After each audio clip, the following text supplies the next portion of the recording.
Hello, everyone. Welcome to the Christmas tree. Welcome to the Christmas tree. Welcome to the Christmas tree.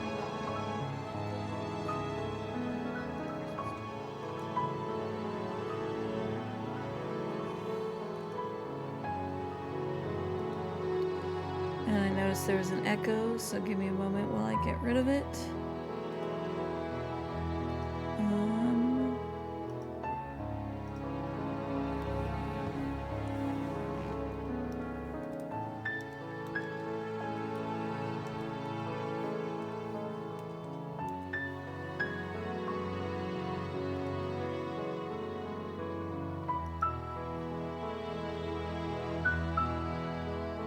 Alright, so today we're playing Slay the Princess.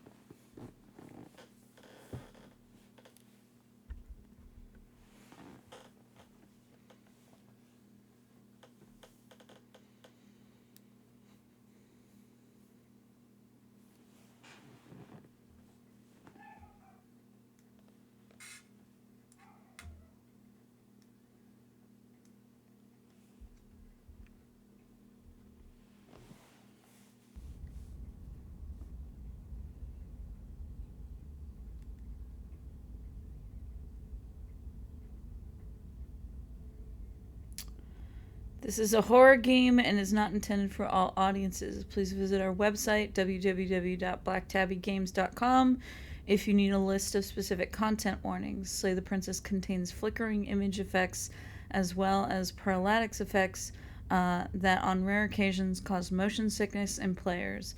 If either of these effects cause health issues for you, you can disable them in the game's preferences.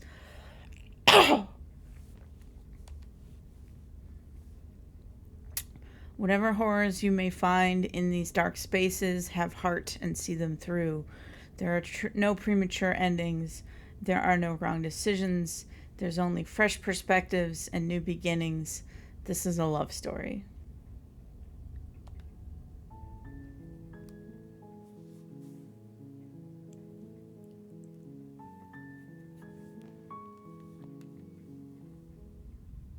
The Hero and the Princess.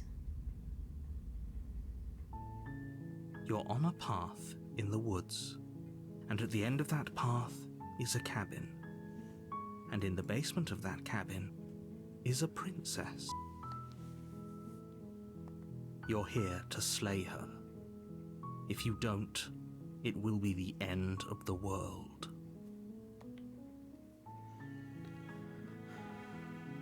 The end of the world? What are you talking about?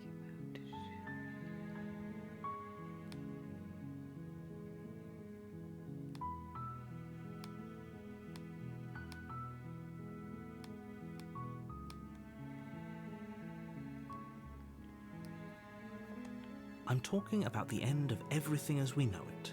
No more birds, no more trees, and perhaps most problematically of all, no more people. You have to put an end to her.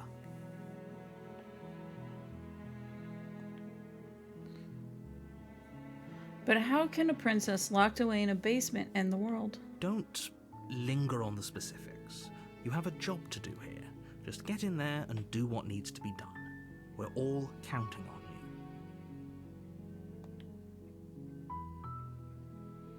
Do you have any evidence to back this up? Look, you're already on the path that leads to the cabin. Why would you be here if it weren't to complete a very important task? You've made it this far, you might as well reach the end of your journey. Have you considered maybe the only reason she's going to end the world is because she's locked up? While I appreciate the mental exercise, we are running up against a bit of a ticking clock. Nevertheless, let me assure you, the princess is locked up because she's dangerous. She is not dangerous because she's locked up. And before you decide to waste even more of our time by asking how I know that, let me suggest a more pragmatic lens through which causality doesn't matter here, because the end result is the same no matter what led us up to this point. if the princess leaves the cabin, the world will end, and there is no changing that. It's no use arguing semantics over a metaphorical chicken or egg, because the egg is hatched and it's about to ruin everything. Unless, of course, you do your job and slay her.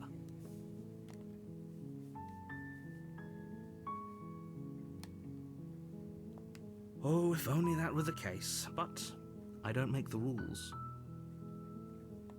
I have to say, I'm surprised at your reluctance thus far, but unfortunately for the both of us, you're the only one who can pull this off. Like I said, I don't make the rules, no matter how much I wish I did.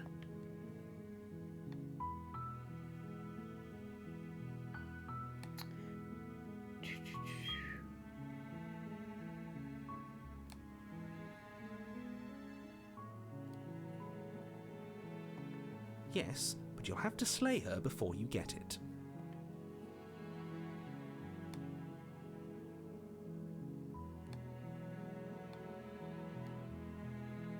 Can you tell me what the prize is going to be before doing a good job? It's a secret, but I think you'll like it. It's a special reward, just for you. And whatever you think it might be, I can promise you it's going to be even better than your wildest imagination.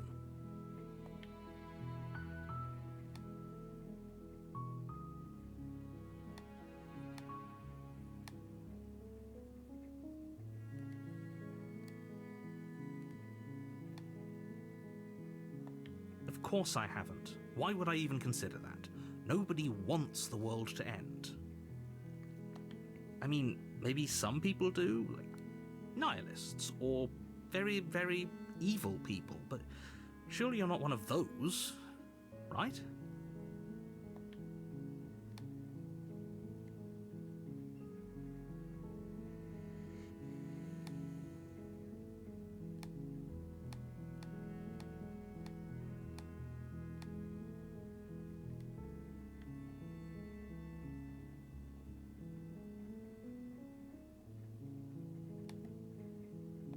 Are you serious? No, you have to do it.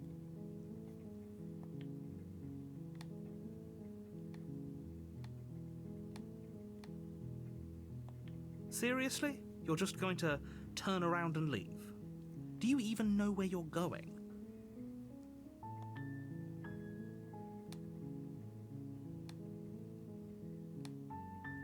The only thing that matters is where I'm not going, the cabin. I am not going to the cabin. Like I said, I'm pretty okay with the world ending. I relish the coming of a new dawn beyond our own. There won't be a new dawn if the world ends. There'll just be nothing forever. Fine. I suppose you just quietly continue down the path away from the cabin. Good. What we're being asked to do here is wrong.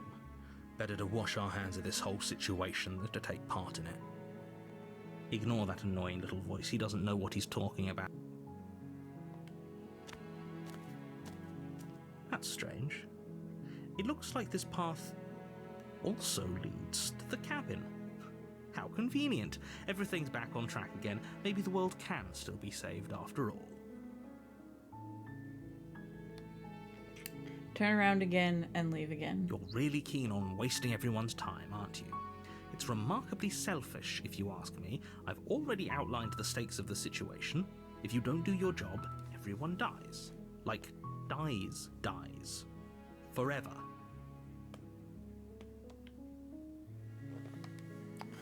I don't care, I'm not killing the princess. Good, maybe everyone should die. That's what they get for dumping me in the woods and asking me to kill someone. You're not emotionally blackmailing me into doing this. Stakes and consequences aren't emotional blackmail. They're facts of life, and if you had an ounce of maturity, you'd understand that. But fine, you turn around and trek back down the path you came.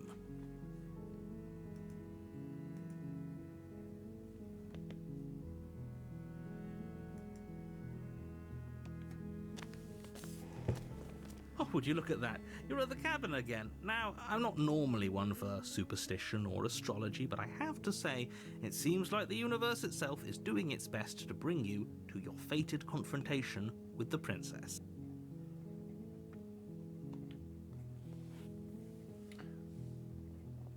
Oh, yeah? Well, I guess I'll just start walking in a different direction again. In fact, I'm going to just keep trekking through the wilderness until I find a way out of this place. There's always a choice.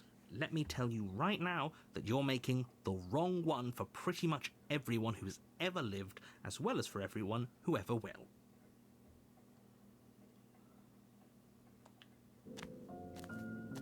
And here we go. As you trudge into the woods, something strange starts to happen. At first, it's little flickers out of the corner of your eyes. Glimpses of familiar wooden structures through the leaves.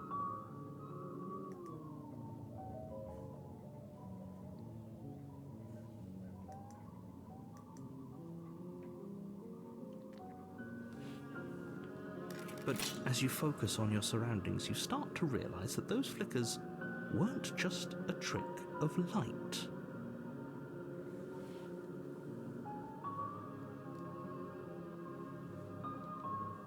In every direction, there is a path and a cabin.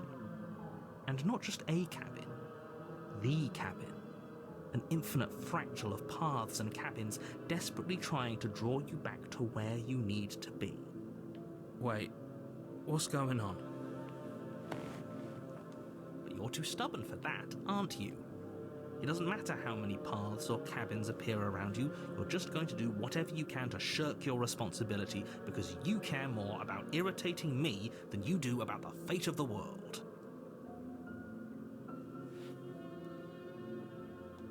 You've doomed us all, you know that, right? But of course you do. Otherwise you wouldn't just wander off into the forest in search of certain death. You lose track of just how long you spend aimlessly tromping through the wilderness, but it's not like any of that time spent lost in the woods really matters, because it isn't long before the world ends and everyone dies.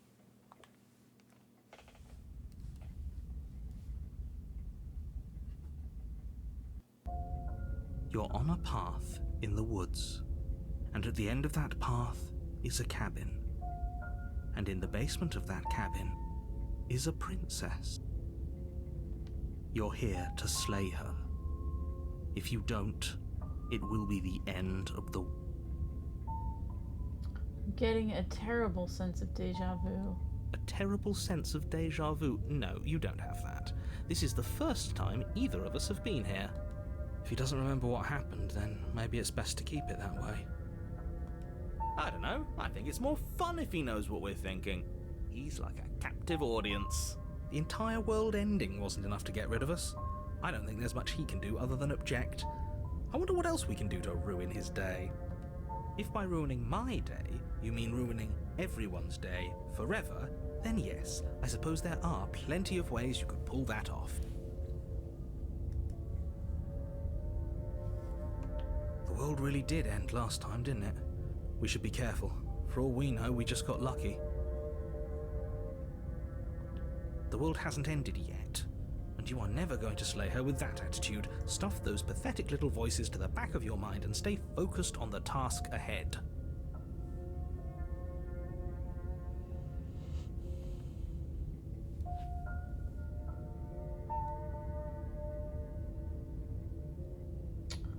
Those walls weren't here last time. You can't just force me to go to the cabin. What are you talking about? I'm sure those walls have always been there. It makes sense if you think about it. If there weren't any walls in the woods, someone might have gotten lost. Or, heaven forbid, someone other than you might have stumbled onto the princess.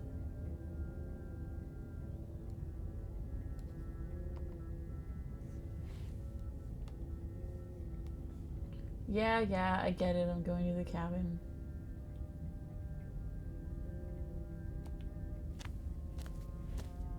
A warning before you go any further.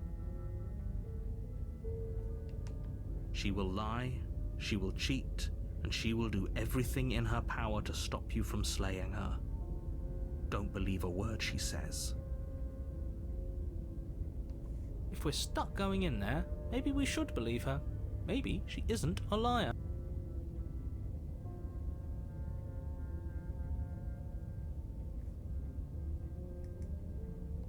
Ignore him. He's just being difficult for the sake of it.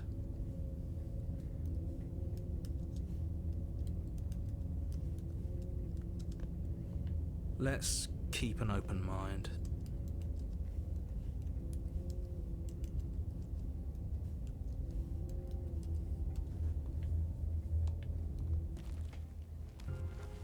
The cabin interior is wrong. A confusing patchwork of many cabin interiors, all projected across what's almost the same space. But it's all shifted. An inch here, a foot there, such that the seams are never quite visible enough for the place to make any sense.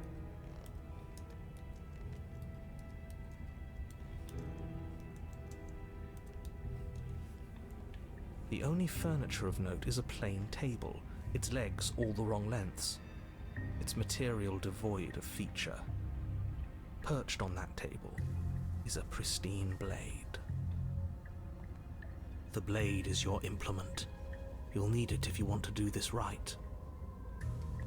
If he wants us to take it, maybe we should just leave it to collect dust, or better yet, grab it and throw it out the window.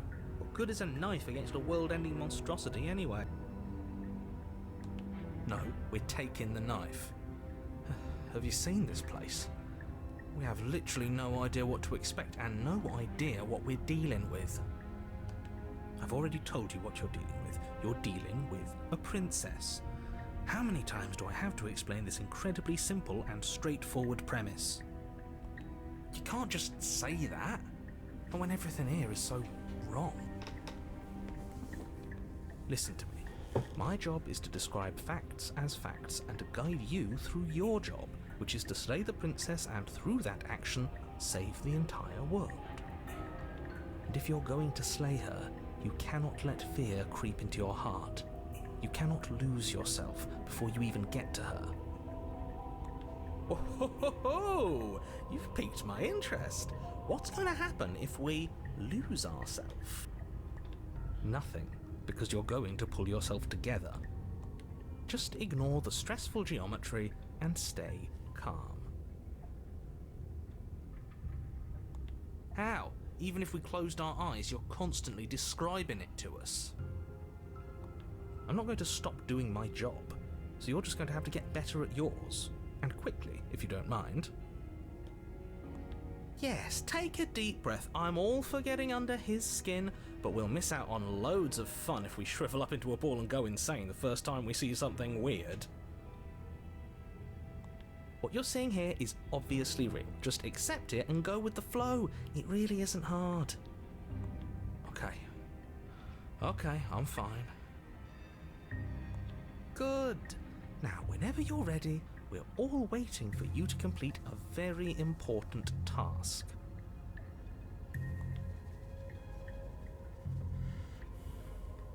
You didn't say anything about the mirror on the wall. Ooh, we should look at ourselves. Wouldn't that be fun?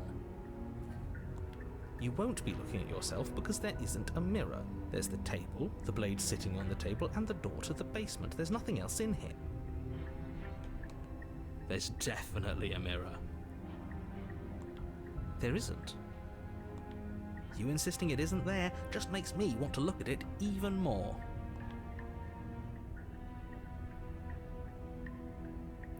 Why would you lie about that? What is the point? Exactly. Why would I lie about something so meaningless? What good would a mirror even do? That you waste time preening yourself instead of doing what needs to be done. You walk up to the wall next to the basement door. It's a wall. There isn't much to see here. This really isn't funny.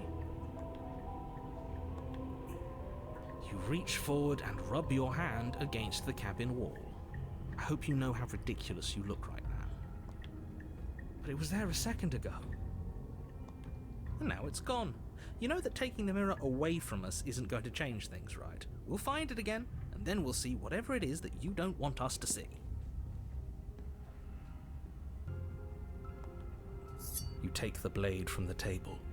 It would be difficult to slay the princess and save the world without a weapon. Okay, fine, you took the knife, but you really shouldn't hold it like that. Then how are we supposed to hold it? The other way, thumb at the bottom. It will look much cooler and more serious if we hold it with our thumb at the bottom. It really doesn't matter how you hold the blade, as long as you have it.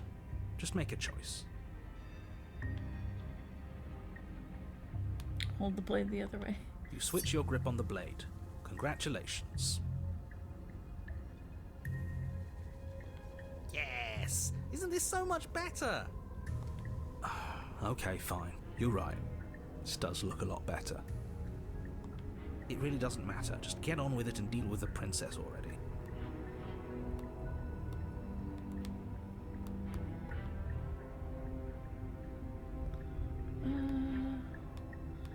Let me see if I can put a black thing behind the subtitles.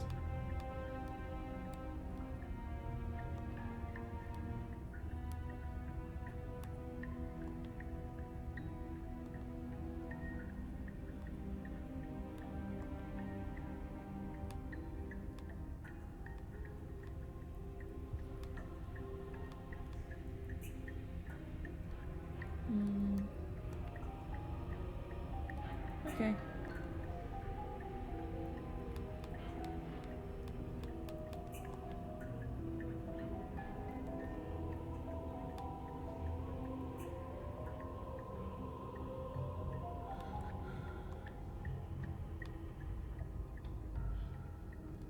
Throw the blade at the window. Haha! Yes! Do it! Seriously. You throw the blade at the window, glass showering the cabin as your weapon flies out into the night. I suppose you'll just have to deal with the princess without it. We'll be fine, don't worry about it. What's the worst that could happen? The world ends. Been there, done that.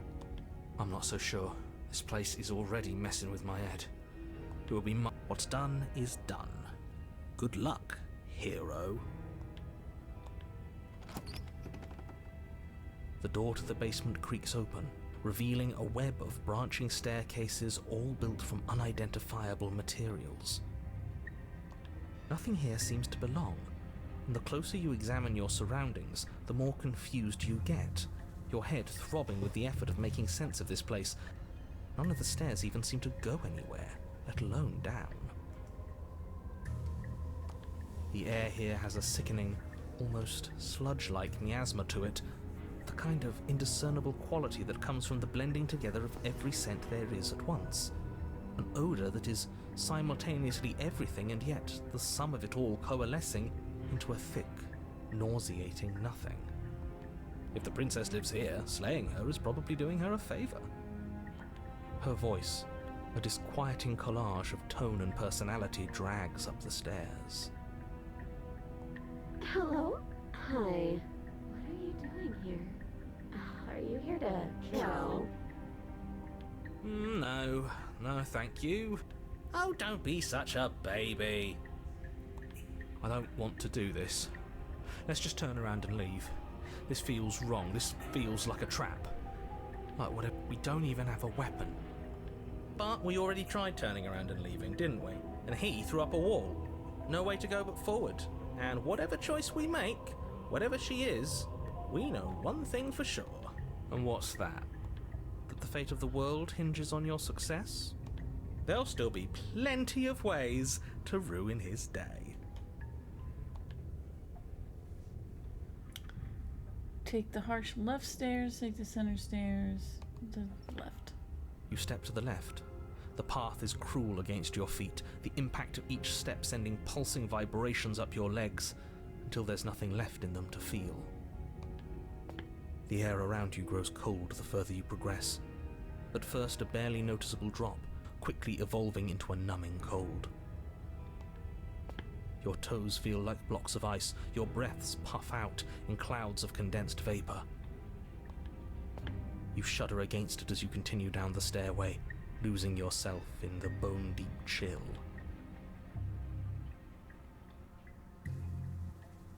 You You slowly lose sense of yourself the further you go.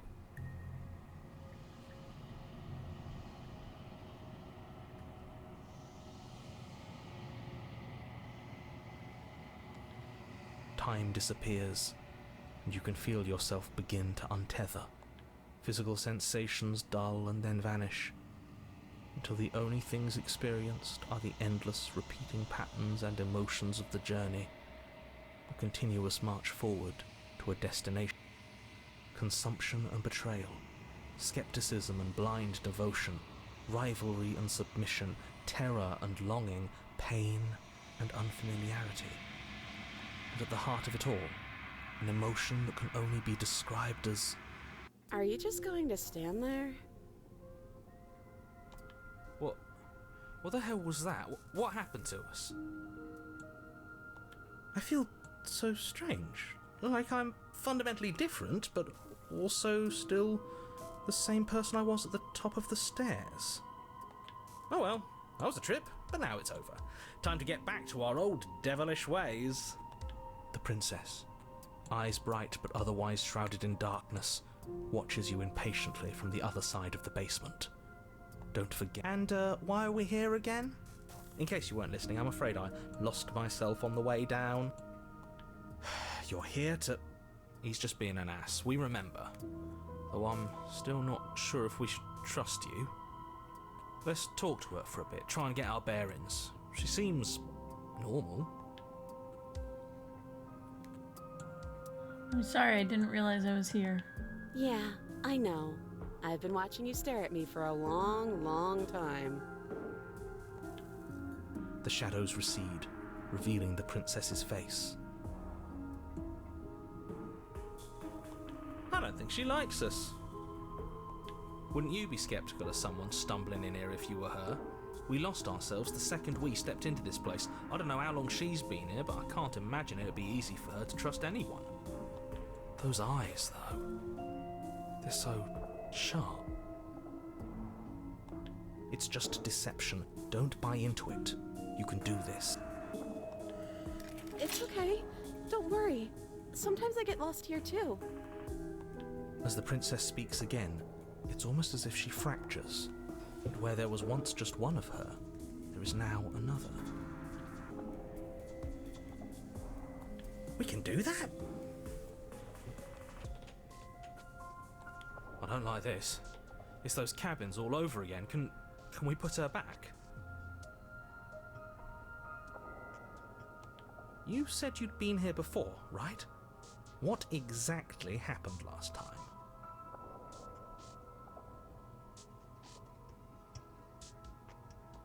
Does it matter? Yes, it matters. But I'm not going to waste any more time prying out details if you're going to be so irritating about it. It seems to me like you saw something you weren't supposed to have seen. If only you'd listened to whatever words of wisdom you were given in that other reality. But what's done is done, isn't it? Whatever you saw last time, unsee it. Whatever thoughts weaseled their way into your head, unthink them. If it's not already too late. You have a job to do here, and you need to do it now. Oh, new plan! Let's see if we can make even more of her.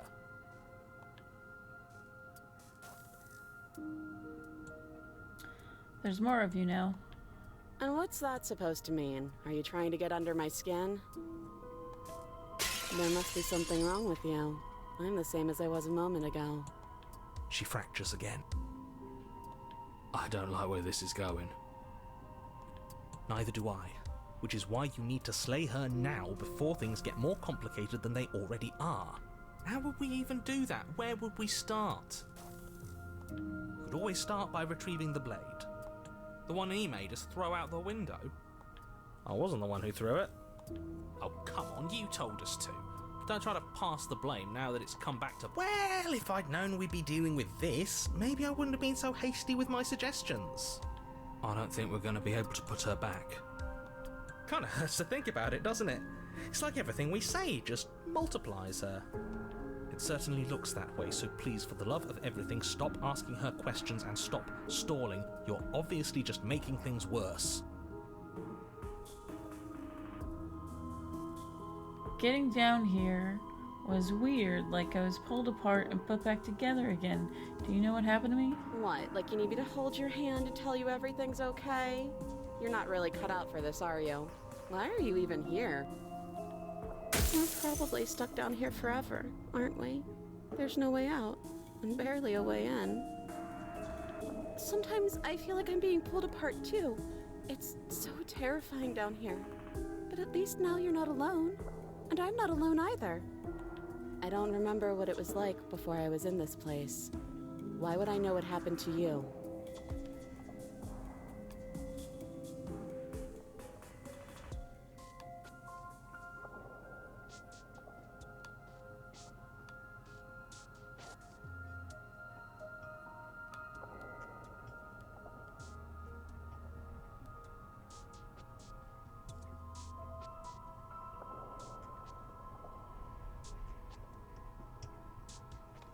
And do you believe that?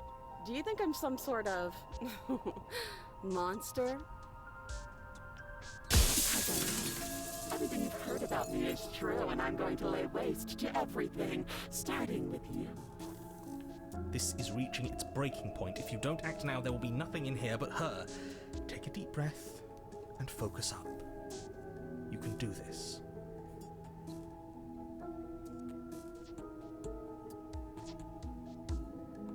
But how do we decide what to do? Can there even be a right choice when all of them are so different? Stop overthinking it. Your drifting thoughts have clearly been part of the reason this situation has gotten out of hand. If you're trying to do the right thing, there's only ever been the one option, and that option is slaying her. Just do something. Do anything. Do all of it, if that's what you want.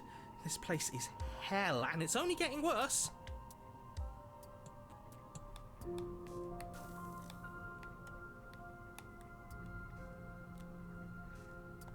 Wait, that's not right.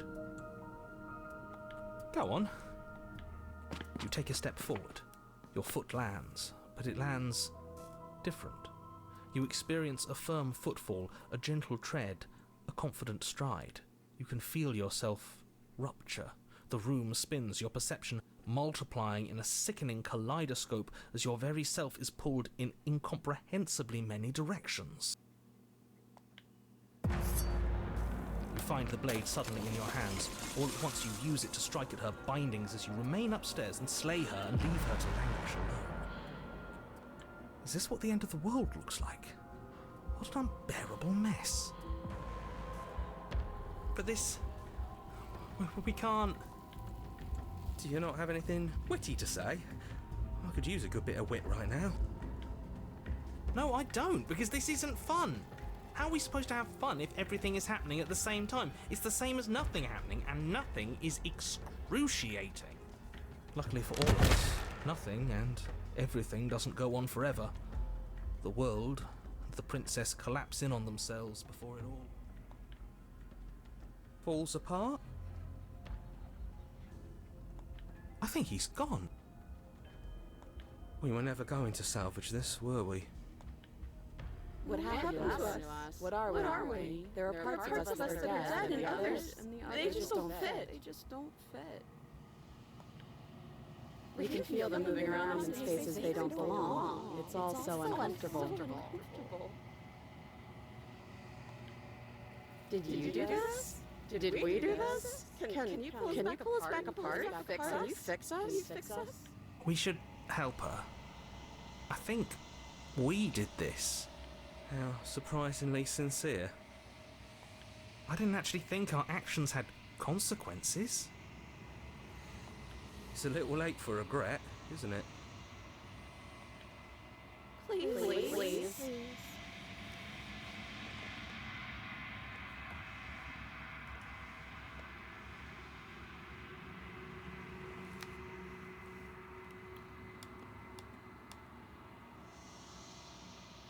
I don't think you're supposed to be fixed.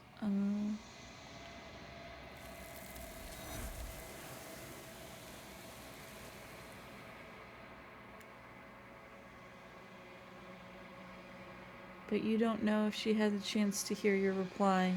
She's gone, replaced with something else. She's gone. Where did she go? Should we try and find her? And there's that mirror again. Why is it here? Why now?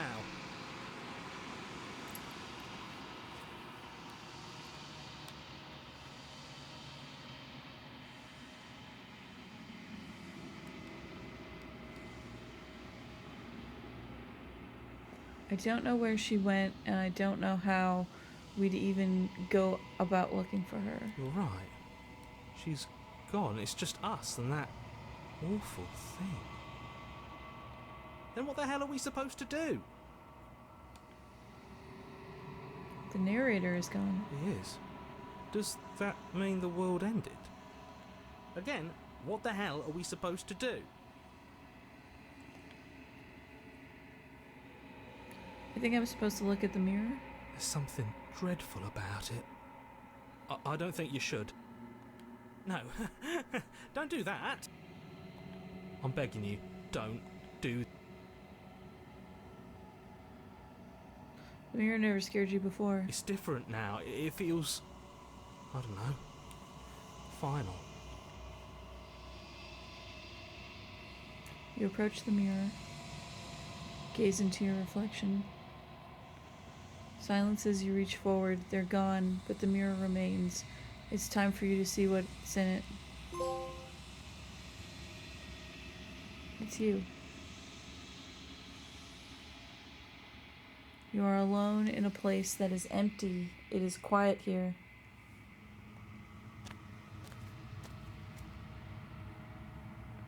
You are at the cabin. Something finds me in the long quiet and brings me the gift of a fragile vessel. What are you? I am solitary lights in an empty city. What are you? Solitary lights, what do you mean? Thoughts without connections. A dim and nascent network. I wish to be more.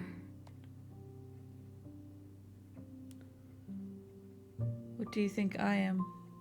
I think that you are like me. We are oceans, reduced to shallow creeks. The gift of a fragile vessel? Yes, nerves and fibers to feel the worlds beyond, perspectives to make my own. These ones are a contradiction, a winding kaleidoscope of paths and walls. They are stretched into a shape not unlike me, but it is a shape they cannot hold. I am sorry that you met this vessel so early in your journey, but they will make for a rich and vibrant heart. Do not mourn them, for they will finally get to know themselves.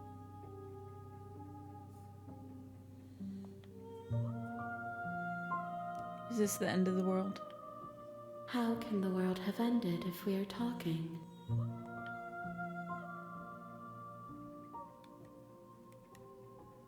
Do you know the narrator?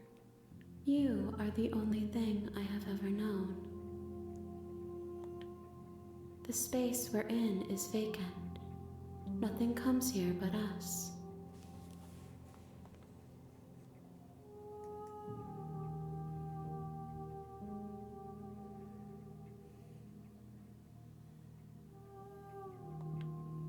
I'm sorry.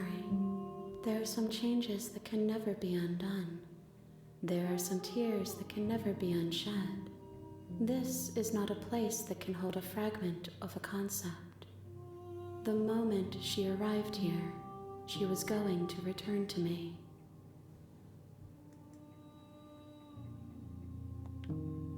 I promise that it doesn't hurt.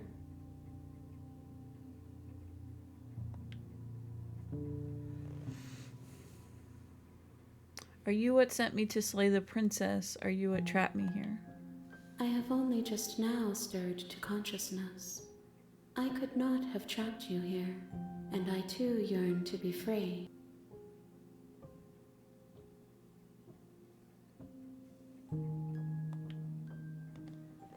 Do you know about the world beyond this place? I know only that they are.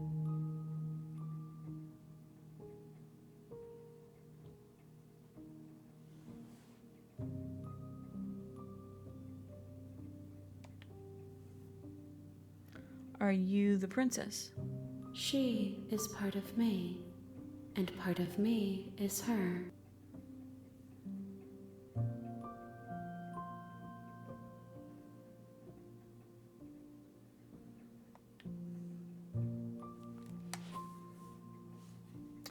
But were you always the princess, or are you just making her a part of yourself? You speak in circles. Does it matter where one thing begins and another ends? Do we know each other? You are familiar, but you are not me. I feel sadness, longing, hope as I witness you.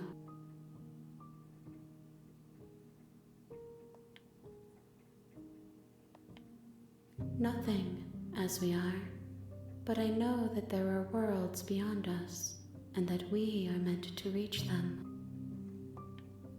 There is no exit, but this vessel is a creature of perception. She can make you forget, if only you believe her to be able to. Bring me more perspectives, so that I may be whole, and perhaps then we will know our freedom. Aren't you scared that I'll find a way to kill you? I have not lived. I am not afraid to die. How much will I forget? Everything, until we meet again. How many more pieces do I have to find? More than you have found, but less than there are to find. I am infinite. The rest will find their own way home. And what if I don't let you do this to me? Then we will be here forever, as we are now.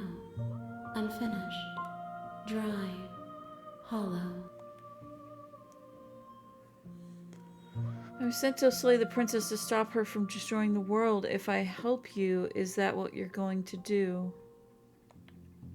You ask of things that cannot be done.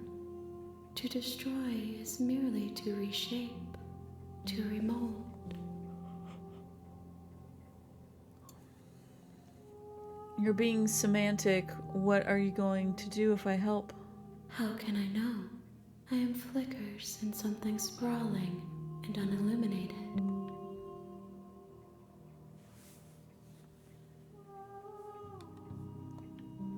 She asks that I tell you to remember her.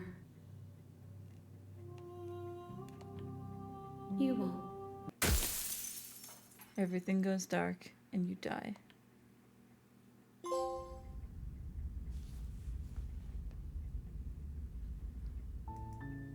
You're on a path in the woods, and at the end of that path is a cabin. And in the basement of that cabin is a princess.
You're here to slay her.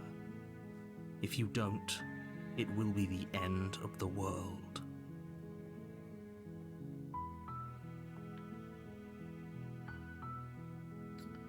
Note, you can skip previously seen dialogue by hitting R1 on your controller.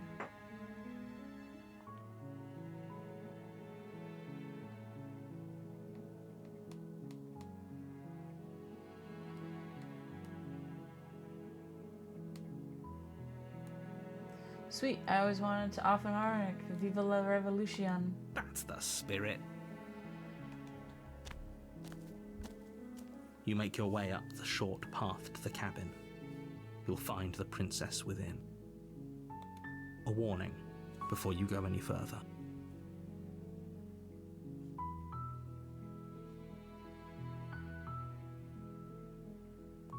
She will lie, she will cheat, and she will do everything in her power to stop you from slaying her.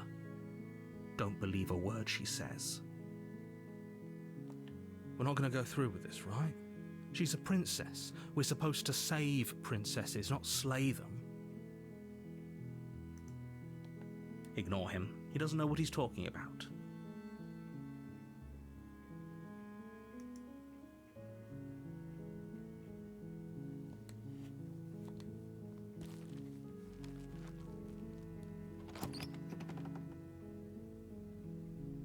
The interior of the cabin is almost entirely bare. The air is stale and musty, and the floor and walls are painted in a fine layer of dust. The only furniture of note is a plain wooden table. Perched on that table is a pristine blade. The blade is your implement. You'll need it if you want to do this right. You take the blade from the table. It'd be rather difficult to slay the princess and save the world without it.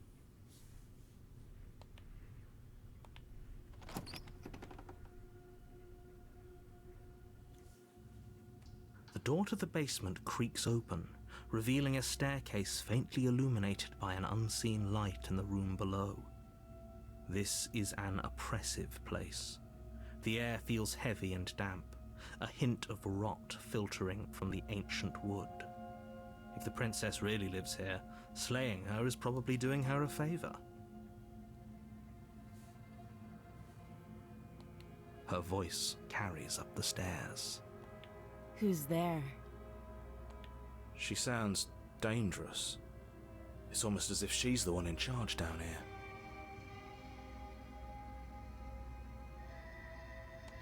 Don't let it fool you.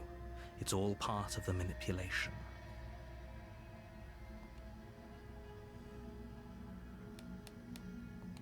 Good. You're still listening to reason.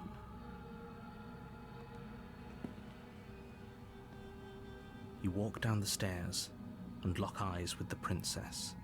There's a heavy chain around her wrist, binding her to the far wall of the basement.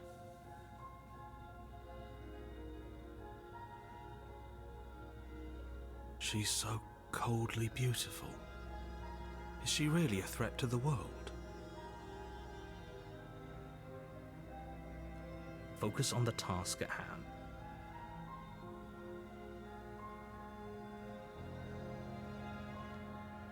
And there you are. Are you here to kill me or something?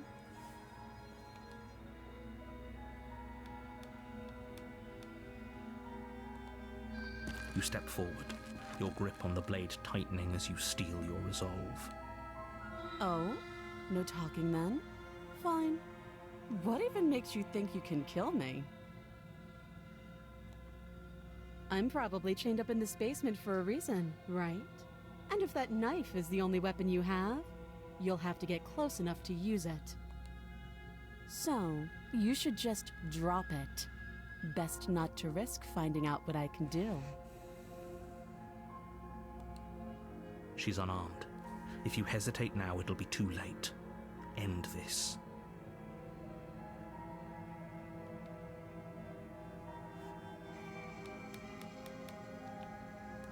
You lunge forward without a moment's hesitation. You feel flesh easily give way and look down to see your blade already sinking deep into her heart. Oh. This is it, isn't it?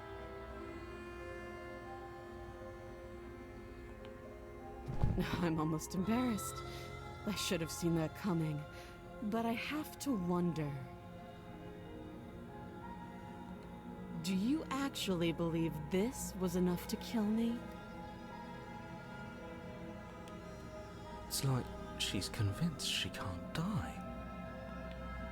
Yes, even as she lays there dying, she entirely believes herself to be alive and well. But it's over, isn't it? She stopped breathing moments ago, that arrogant look still plastered on her face. But is it over? Really over?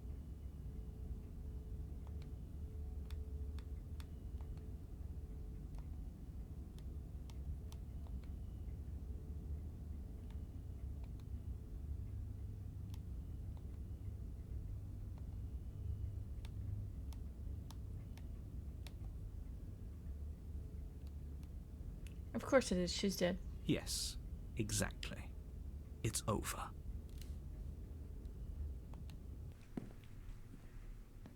With your work done, you make your way back up the stairs, closing the door to the basement behind you. Why do I feel like we've done something terrible? You did kill someone. Greater good or not, something would be very wrong with you if you didn't feel at least a little bad. But it was for the greater good. One of these days that will sink in and help ease your guilty conscience. But that day isn't today. Let's just get out of here. You open the cabin door, ready to return to a world saved from certain doom. Only, a world saved from certain doom isn't what you find. Instead, what you find... What happened? Everyone is fine. It's just that you and the cabin are now far away from them. Don't worry. You'll be safe here. This is good.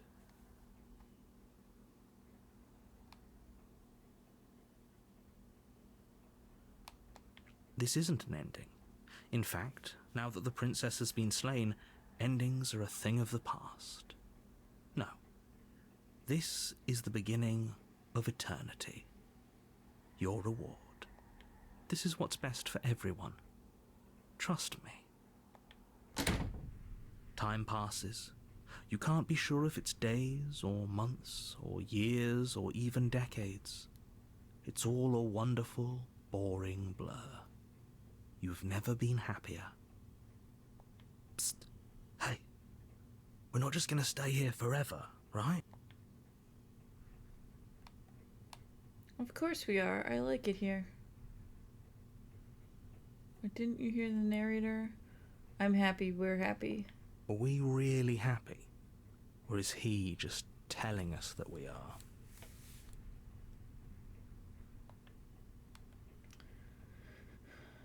No, we're happy. I'm sure of it. Really? Well, if you ever change your mind, just let me know, I guess. More happy time passes, though the word begins to lose its meaning. Time, that is, not happy. Happy still has plenty of meaning. Please, shake yourself out of it. We have to get out of here. The little voices' pleas fall on deaf ears. Eventually you pass into a blissful state of pure existence.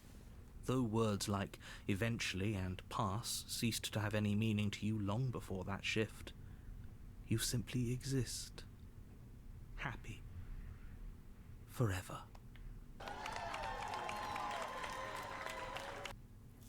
You have already committed to my completion. You cannot go further astray.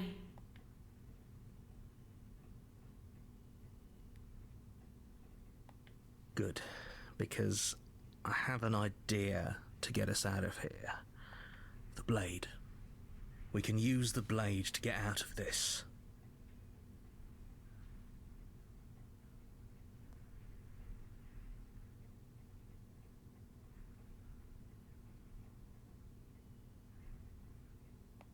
I can hear everything you say, little voice. There's only one thing it would want you to use that blade on, and I'm afraid that thing is you, dear hero. He's right. It's the only way out. Do you hear that? It wants to take this happiness away from you. It wants this wonderful place to end. Do you not? There's more for us to do, and the only way for us to do it is to take that blade and use it.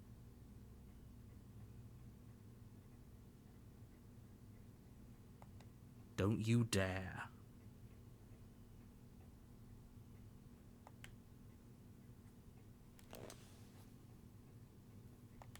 How astute. You are absolutely correct.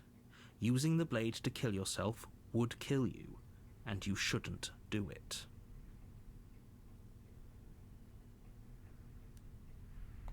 In a sense, we die, but looking at things from another angle, are we even really alive anymore?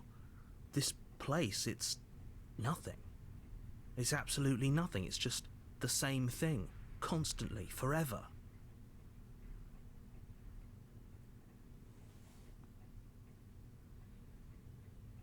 I know this is out there, but trust me, I know using the blade will work. That little voice didn't want you to slay the princess. It didn't want you to be happy.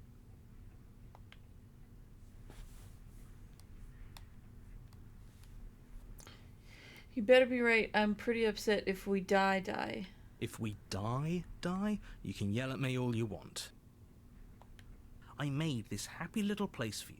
Is this not a good enough reward for saving the world? An eternity of bliss? You ingrate? Fine. Whatever. For the first time since time stopped meaning anything, you throw open the door to the basement and walk down the stairs. The princess's body is dust and bones, though the blade you used to slay her is still as pristine as the day you first held it.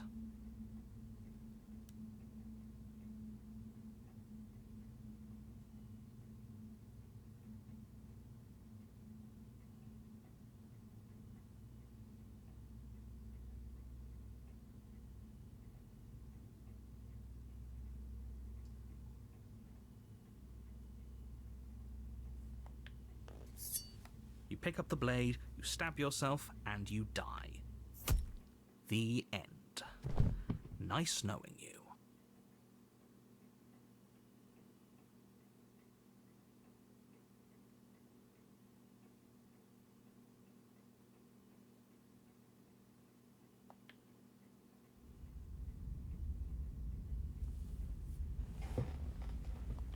You're on a path in the woods.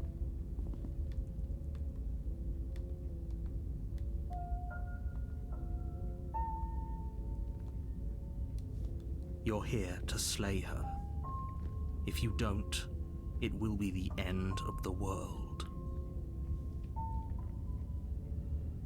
Oh, you bastard, you're in for it now. I'm wise to your tricks. I'm getting a terrible sense of deja vu. Wait, has this happened already? Turn around and leave. Oh. Do you think there's something else out there? Alright. Let's see what we can find. It's bound to be more interesting than doing the same thing over again. Seriously? You're just going to turn around and leave? Do you even know where you're going?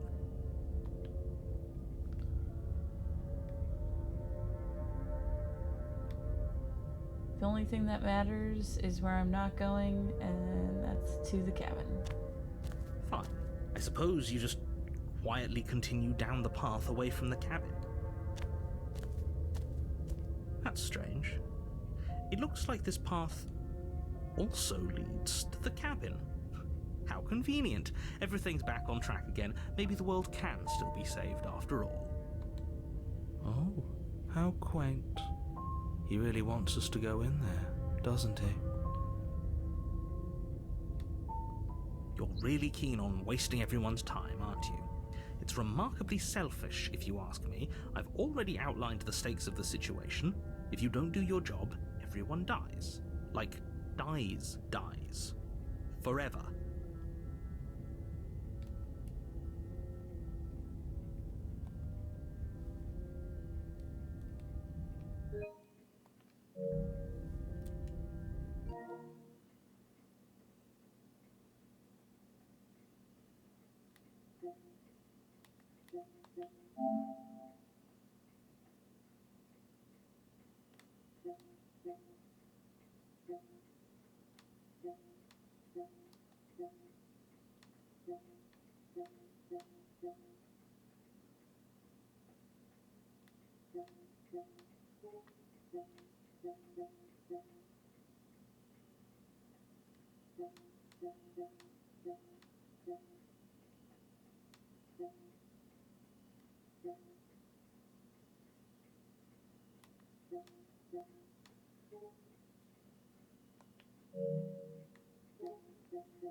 But fine, you turn around and trek back down the path you came.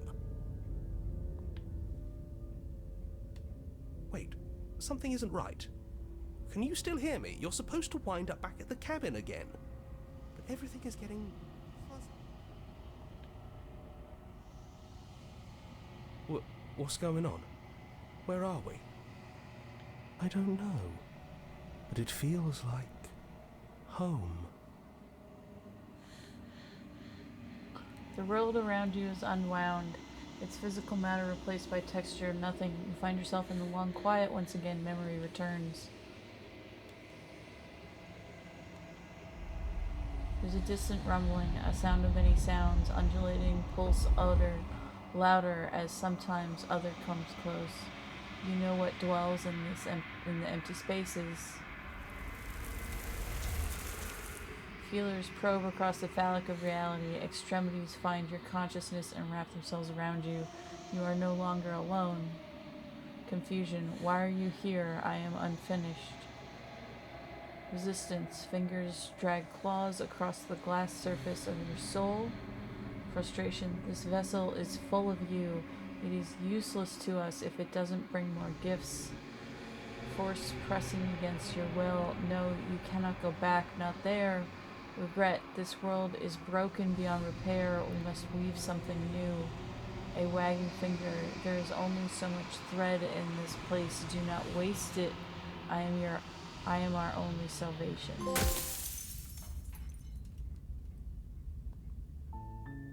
You're on a path in the woods, and at the end of that path is a cabin.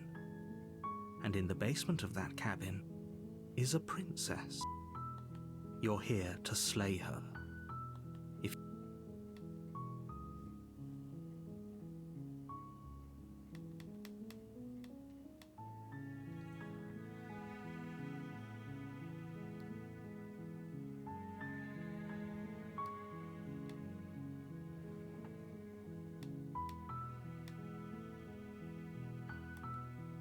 Oh, okay. Thanks for telling me what to do. Don't mention it. It's all part of the job. You make your way up the short path to the cabin. You'll find the princess within. A warning before you go any further.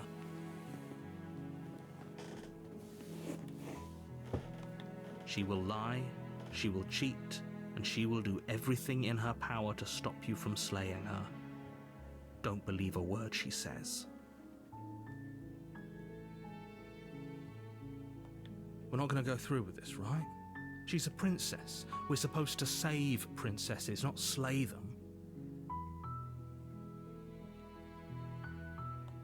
Ignore him. He doesn't know what he's talking about.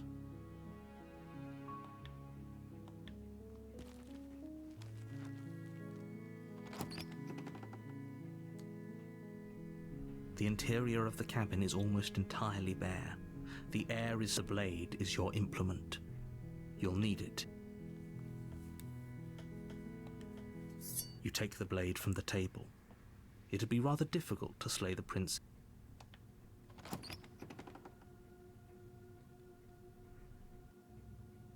The door to the basement creaks open, revealing a staircase faintly illuminated by an unseen light in the room below. This is an oppressive place. The air feels heavy and damp, a hint of rot filtering from the ancient wood. If the princess really lives here, slaying her is probably doing her a favor.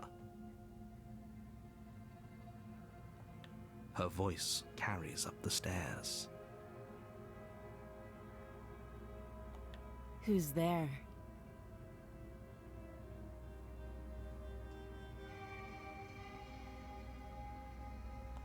She sounds dangerous. It's almost as if she's the one in charge down here. Don't let it fool you. It's all part of the manipulation.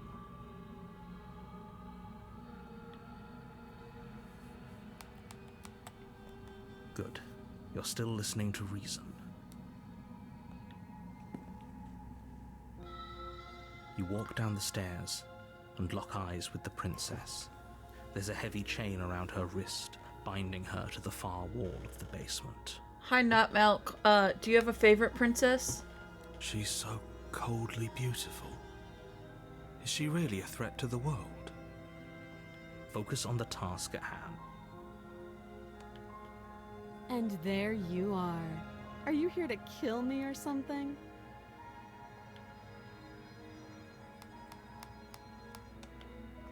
You step forward, your grip on the blade tightening as you steel your resolve.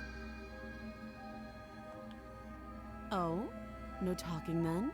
Fine. What even makes you think you can kill me? I'm probably chained up in this basement for a reason, right? And if that knife is the only weapon you have, you'll have to get close enough to use it. So, you should just drop it. Best not to risk finding out what I can do. She's unarmed. If you hesitate now, it'll be too late. End this.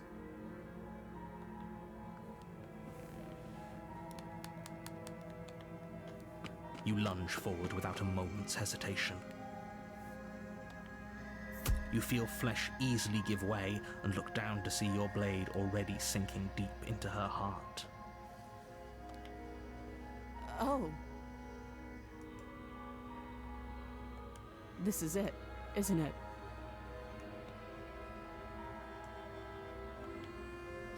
I'm almost embarrassed. I should have seen that coming. But I have to wonder.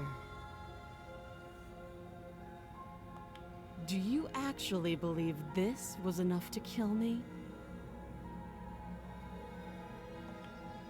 It's like she's convinced she can't die. Yes, even as she lays there dying, she entirely believes herself to be alive and well. But it's over, isn't it? She stopped breathing moments ago, that arrogant look still plastered on her face. But is it over? Really over?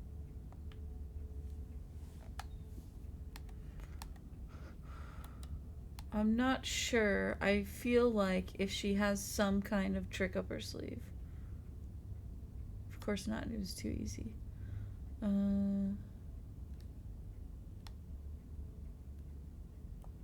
It's over. You could check her sleeves if you want, but I can assure you that there's nothing hidden up there. We should make sure. What's the harm in checking for a pulse? I really don't think you should do that. And why shouldn't we? Is there something you're not telling us? I've told you everything that's happened with complete accuracy. The princess is dead. Your blade pierced her heart. There's no coming back from that.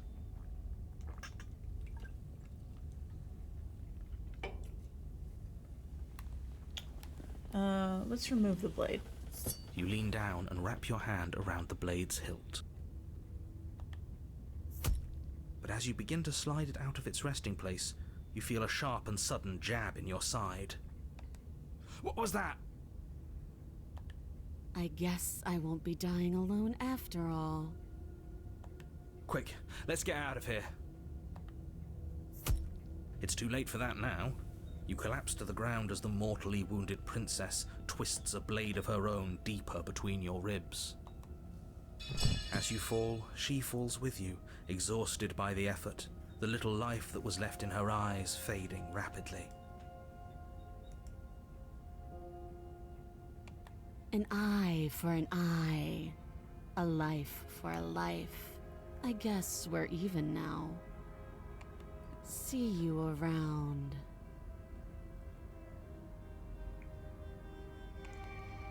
You were so close. Why did you hesitate? It doesn't matter. At least you managed to take her with you. For whatever that's worth. Everything goes dark, and you die.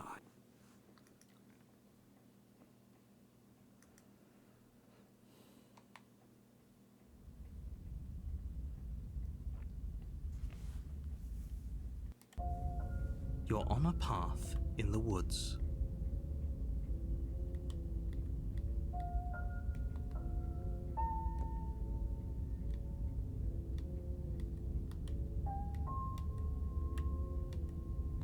You're here to slay her. If you don't, it will be the end.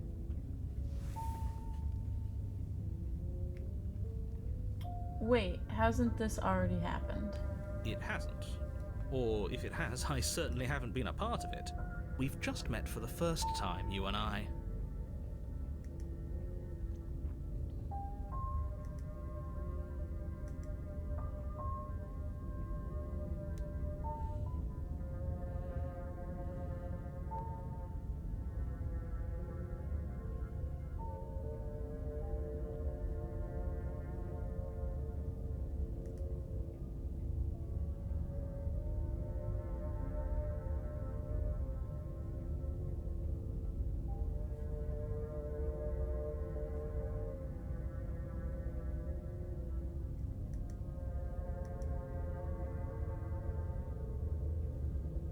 Okay, give me a moment. I'm looking something up.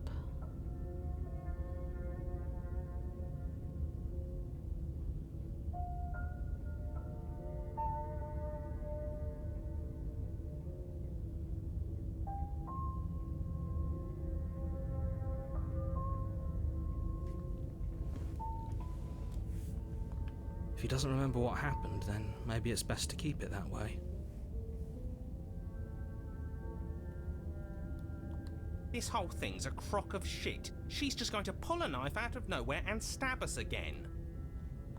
Stabbed to death? Well, you won't have to worry about that. The princess is unarmed.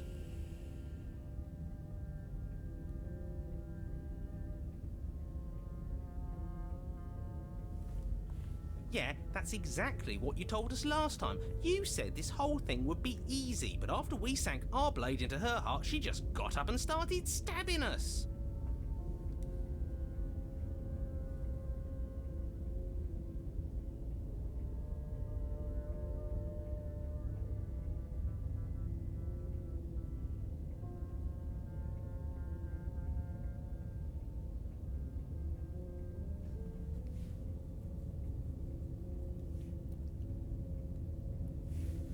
Calm down. I assure you she has no weapons, so there's no reason to fear her.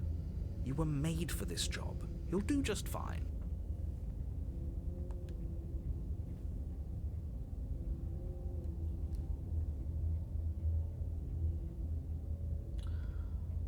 Let's assume I'm telling the truth and all this did already happen. Why should I listen to you? Why should I bother to do anything? Those are two very different questions, but fine, I'll indulge you if that's what it takes to get you moving.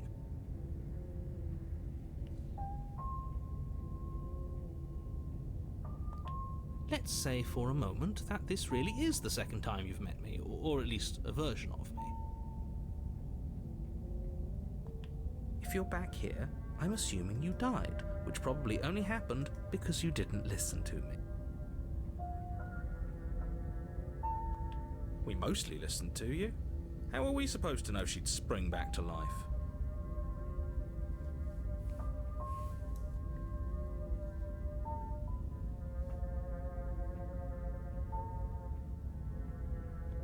If she sprung back to life in this hypothetical scenario, then clearly you didn't slay her.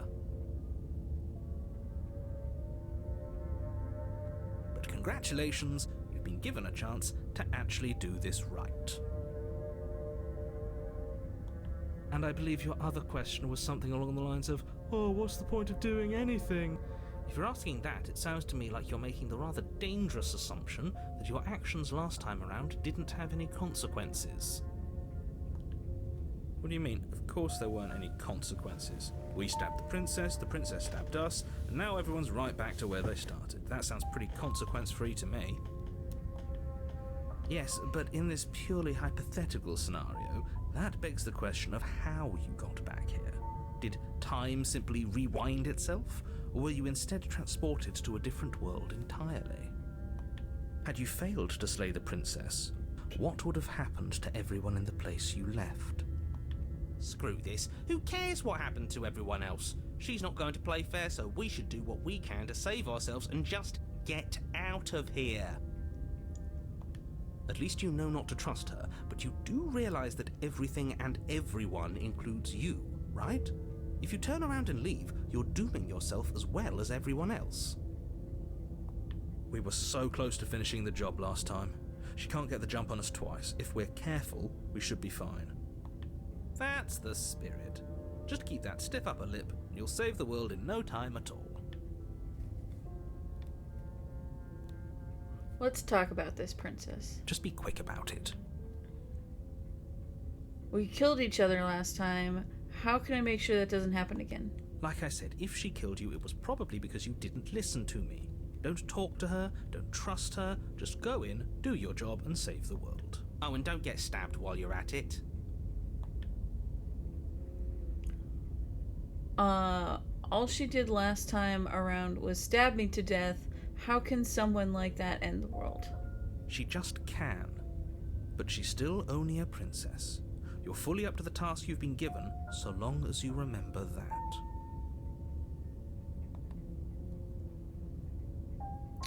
Who locked her in the basement? What is this place? People locked her in that basement, and I told you what this place is. It's a path in the woods. Don't overcomplicate things. If people locked her away, why couldn't they slay her? Why is it falling on me? Look, I'm not supposed to say this, but it's because you're special. You're the only person capable of doing this. Call it a prophecy, if that helps, but it's just the way things are. Oh, I didn't know we were special. Of course you're special. Why else would you be here? If anyone's special here, it's her. Last I checked, we can't get up from a knife in the chest. You're being cagey. What aren't you telling me? I've told you everything you need to know. Going into more detail would just overcomplicate an otherwise very simple situation and make your job more difficult. You didn't tell us about her knife last time, though. That's because she's unarmed. And more than that, it's because there wasn't a last time. Great. Now, if you don't mind, the whole world is waiting with bated breath for you to save it from ruin.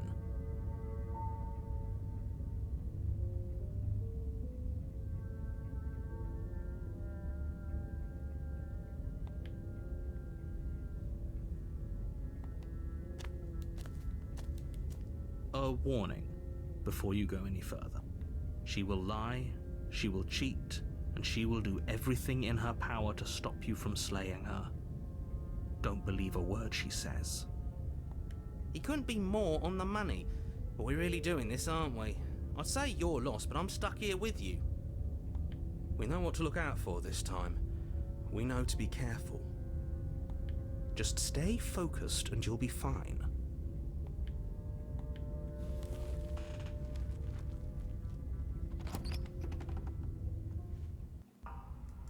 The interior of the cabin is a jagged mess of warped wood and broken boards, their splintered edges as uninviting as shattered glass.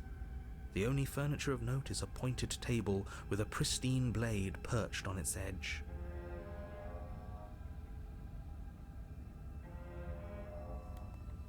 The blade is your implement. You'll need it if you want to do this right. You didn't say anything about the mirror on the wall. That's because there isn't a mirror. There's a table, the blade sitting on the table, and the door to the basement. There's nothing else in here. There's definitely a mirror. There isn't.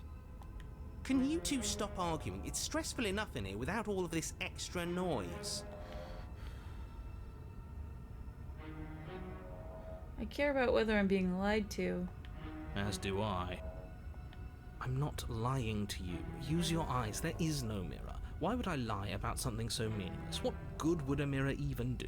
Let you waste time preening yourself instead of doing what needs to be done. The whole cabin is different than last time. Very different. Maybe that's because you haven't actually been here.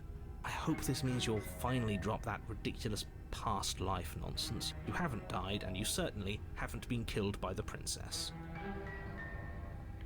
So focus up. A lot's riding on this.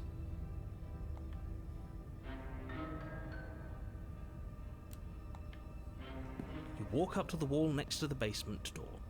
It's a wall. There isn't much to see here. This really isn't funny. You reach forward and rub your hand against the cabin wall. I hope you know how ridiculous you look right now. But it was there a second ago.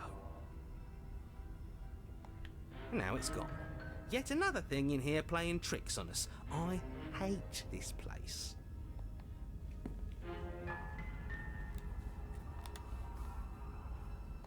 Are we really doing this without a weapon? You know she has one, right? Once again, I'd like to remind you that she's unarmed. But you're right, this would be a lot easier if you had the blade. I hope you know what you're doing.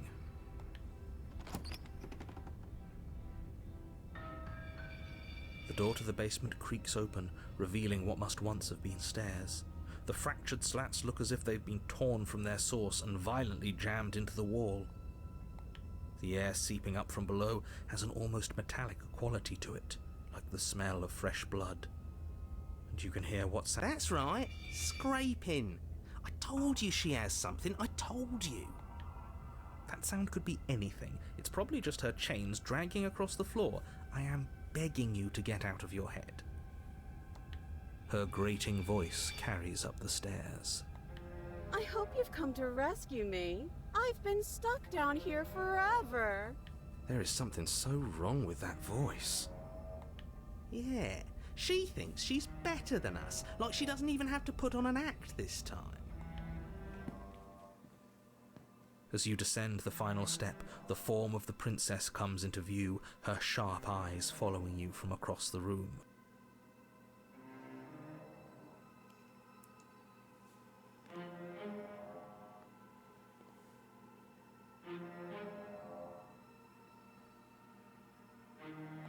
I wonder if she remembers us. Finally, somebody! Quick, get me out of these chains. We're not safe here. Come on now, we're not falling for that, are we? She's trying to trick us, but she can't hide that threatening edge to her voice. She just wants us to get close, to let our guard down. Exactly. She sounds threatening because her mask is already slipping. She knows why you're here.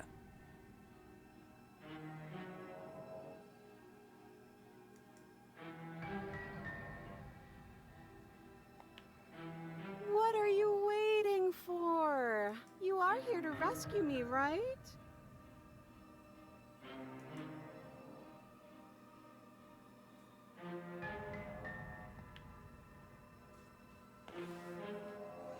If I come close to you, are you just going to stab me, aren't you? Do you remember what happened last time? I know you have your knife. I'll let you out of here if you drop it.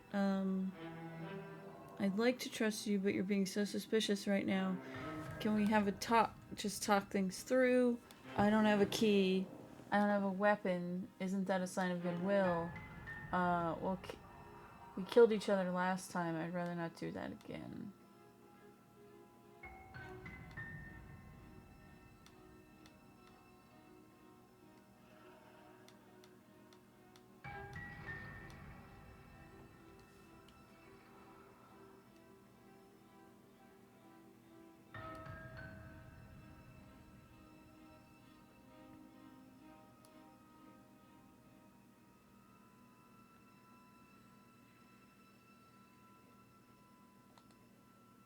What?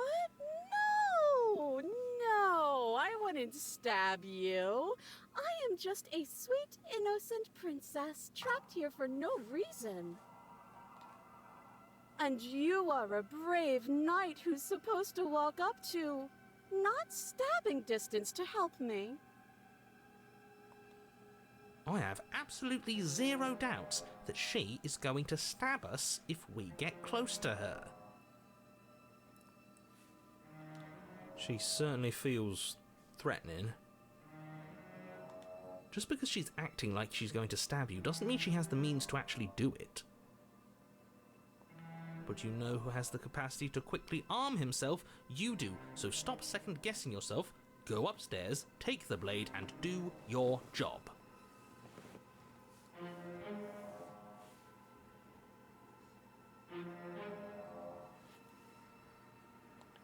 But I'm nervous.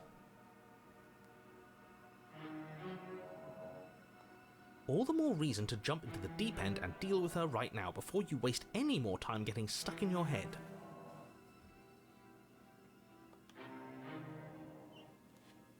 Do you remember what happened last time? Last time? If somebody came into my house and stabbed me to death and then I killed him, surely I would remember that. But I don't remember it, so it must not have happened.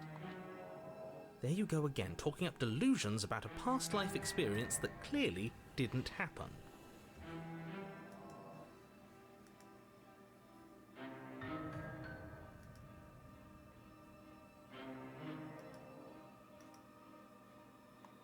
Ugh, it's like the two of you are working together on this. Aren't you listening to her? She's obviously lying through her teeth.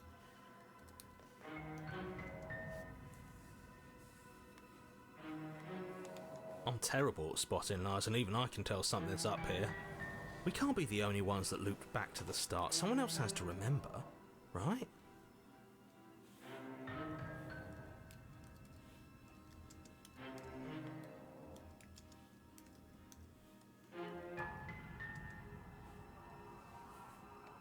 Yes, something is obviously up, and we can all tell that she's lying.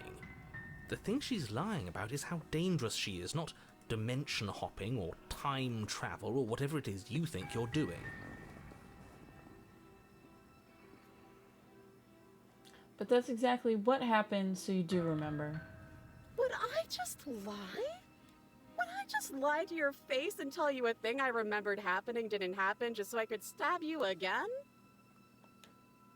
I mean, just so I could stab you for the first time. Aha! She slipped up there. She said again, and her taking it back doesn't count. Do you hear how deranged you sound right now? Please stop dawdling. This is only going to end with violence. Postponing the inevitable is only going to make it worse for you when it actually happens.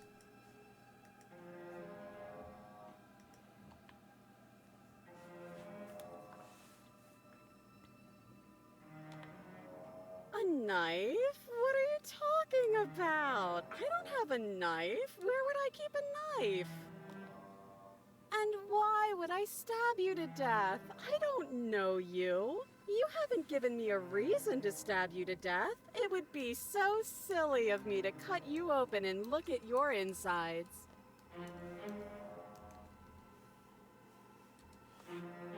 Okay, I could have sworn we didn't mention stabbing anyone to death.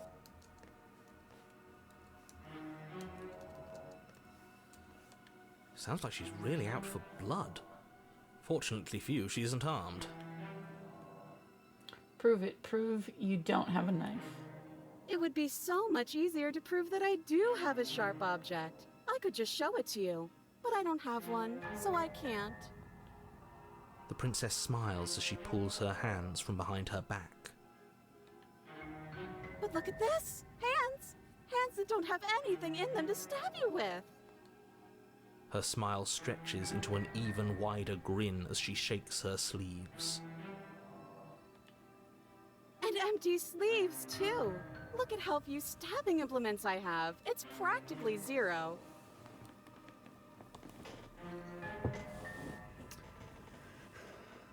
But what if you're hiding them someplace secret? I've shown you all of my hiding spots. What kind of princess do you think I am? I would never hide something sharp somewhere secret. Wait, that sounds like I'm lying, but I'm actually not. My secret zones are for me, only they have nothing to do with you or my intention to not stab you to death the second you get close to me. Her smile drops for a moment, her expression sharp and flat. I assure you, there's nothing hidden there. I'm inclined to believe her on that one. She seems serious. Of course, but that doesn't mean that she doesn't have something hidden somewhere. We know for a... I'd like to trust you, but you're being so suspicious right now. That's so rude of you, passing judgments on strangers you've never met just because they're different from you. How would you like it if I did that, huh?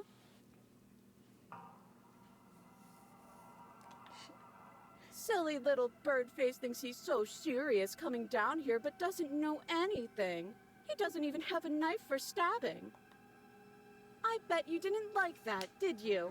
I bet you didn't like being judged for no reason.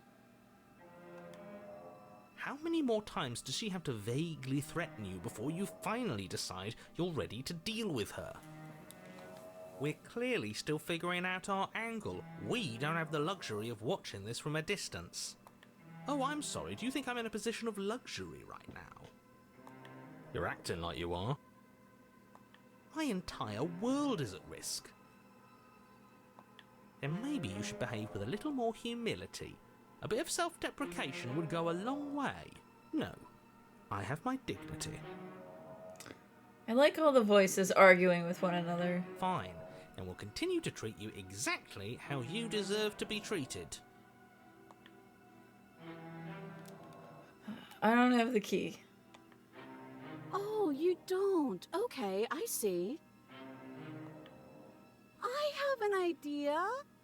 You should come over here and stare directly at the chains. You won't be able to find a key if you don't know what it's supposed to look like, so you better come right within close staring distance just to be sure. Hello, can you hear me, Grace? I can. What do you think of this very sus princess? I think I've don't said my trust piece her at a this bit. point. There's nothing about her that screams genuine damsel in distress. The body language, the coiffed hair. I'm not trusting it at We all. all have. But if you want to keep exhausting your questions, it beats getting stabbed If to you death. were to put me like in a Men in Black style room and be like, "Oh, which of these aliens do you shoot?" I'm like, "This one. This is the sketchy one." So we got one princess that's labeled the stranger, and the way you do that is refuse to walk to the cabin. And then basically reality breaks if you do that. Okay. Let's see. I don't have a weapon. Surely, isn't that a sign of goodwill? Yes, yes, of course. Haven't you seen that I've only been nice to you since you got here? Has she? Her words have Why been are your fine, hands but her behind your general attitude's back? been weird and extremely suspicious. And I think that's what really counts. This shouldn't even be a question. She absolutely has not been nice to you. Extremely suspicious. She's in battle stance, bro. We killed each other last time. I'd rather not do it again. Look, I know you're mad at me, but I think we both need to let bygones be bygones. What if we're both honest with each other? I was sent here to stop you from ending the world, and you killed me last time after coming back from being stabbed in the heart. I'm going to say that one. Yeah. That Straightforward doesn't sound approach. like me. That doesn't sound like me. Okay, Oh, she's I'm bored now. gaslighting you now? My I'm God. bored now. She's bored? That's absurd. She doesn't get to be bored. Not in a way that matters. Oh. She's a prisoner. She's... Shit. In a sudden burst of movement, the princess leaps She's towards Wolverine. you, a blade Yep, erupting yep, from her yep, free here it arm, comes. her Yep. wrist limp and empty from the violent So I shat her hand behind her explosion. back. So I guess she did have a knife of her own after all. How conciliatory of you. We appreciate it, really. Now what are we going to do? At least we're safe here. She's still in chains. Now what are we gonna And those do? chains stop her from continuing her advance, at least for a moment. She looks down at them with something between annoyance and confusion. And then she slices Oh through her no, arm. what now? What? Yep, here. Okay, maybe we Yep. aren't safe. Oh wow. Maybe we aren't safe. She No, doesn't I even think hesitate we're dealing before with darting someone who towards you isn't, with a terrifying like, speed you can't hope critically to outpace. unsafe. Oh, I love how sharp her Oh. teeth are. I know, they're adorable. That won't stop us from trying. God, a flowing Run, gown run, really run. does just lend itself to a horror aesthetic so well. You sprint for the stairs, but I wasn't exaggerating when I said she was running Also, at you hello, with a stream. terrifying Merry speed Christmas. you couldn't hope to outpace. We don't Or make in this it, case, Merry do we? Princessmas. Yeah. We don't make Princessmas? it. Oh, the hero. We don't make it, do we? We do not make it to the stairs. No. You feel her blade in your back before you make it to the first stair. Like a John Connor in I'm going to Terminator kill 2. We're you. not gonna make it, are we? Voice. Going to kill you now. And with a squelch, I she does figured as just much, that. yeah. Everything goes dark. And with a squelch, you she die. does just that. As long as we're straightforward about what's happening here. No way out. You're on a path in the woods. Oh, so Jean-Paul Sartre wrote If this we're part. gonna have to keep doing this over and over and over again, we're not starting in that goddamn woods every time. We're starting in the fucking cabin. You're what? The interior of the cabin is sharp, a constricting mess of curved and battered sheet metal pushing you towards... Wait, excuse me? What just happened? What did you just do? I feel dizzy. I'm really digging the storybook illustration Yeah. of this game. Having only seen like little bits and pieces of I it, guess I took us to the cabin, didn't I? I am enjoying Isn't it that so far. interesting? Who holds the cards now? Who cares about cards? You're all acting like this is about winning and losing, while this is actually about having fun. Is this fun for you? It's not fun for me. I don't like being sliced to pieces. Great, so obviously you've already been here. How many times? This is our third? Oh my goodness. No wonder things have fallen apart. You do realize that every time you fail, So I feel she like there's a whole escapes and an partridge in a entire pear world tree to is be down made. destruction. Yeah. This Right? game to keep it like seasonally festive. Yep. One princess with knives for hands. Okay. One spooky mirror. That can't be right. That's too much responsibility. Two upset narrators. Oh, more than two. 'Cause we had the narrator, the voice of the hero, the voice of the cheated. We've now been joined by the voice of the contrarian and the voice of the broken. I couldn't agree more. Oh my god, We it just couldn't be keeps trusted building with the up. fate of a single person, let alone the fate of the world. Let's just stay focused, shall we? The only furniture of note is a bent Such a metal party. table, a pristine blade perched. We take it. Okay, sure. You take the blade before letting me finish telling you it's there. Okay. It would be difficult to slay the princess and save the world without a weapon. And then, we throw it out the window. What? That blade is the only edge we have. We are not. Too late. Fortunately for the rest of you, and for me, and for the sake of the world, yes. One of our voices threw the blade out the window, so we're gonna go down there again without a weapon. That is horribly unfair. Well, the good news He shouldn't be is allowed to just there's a do trick things like here. Because this room here is the setup to an old riddle that we always told in grade school. You look in the mirror, you see what you saw, you take the saw, you cut the table in half, 2 halves make a hole, you crawl out through the hole, and then you're out. You're not the only one who can figure out how to do things. What's done is done. I suggest you make the best of it. It's weird, because I haven't thought about that riddle in like forever, and then it's come up like twice this past mad at each other. I'm just going to sit here quietly in the corner. Oh, poor Be Broken. the ones to figure out what to do. So? Which you just corner? going to This stand room there, is or are like you going to head 80% to the basement corners. like you're supposed to? I'd love to get started just as much as you would, but how are we supposed to get down Nobody's there? having a very good time in this game, are they? Yeah. You walk through the door. You do know what doors are, right? But there isn't a door, it's just that mirror again. There isn't a mirror. You really messed things up, didn't you? It's like you can't even see reality anymore.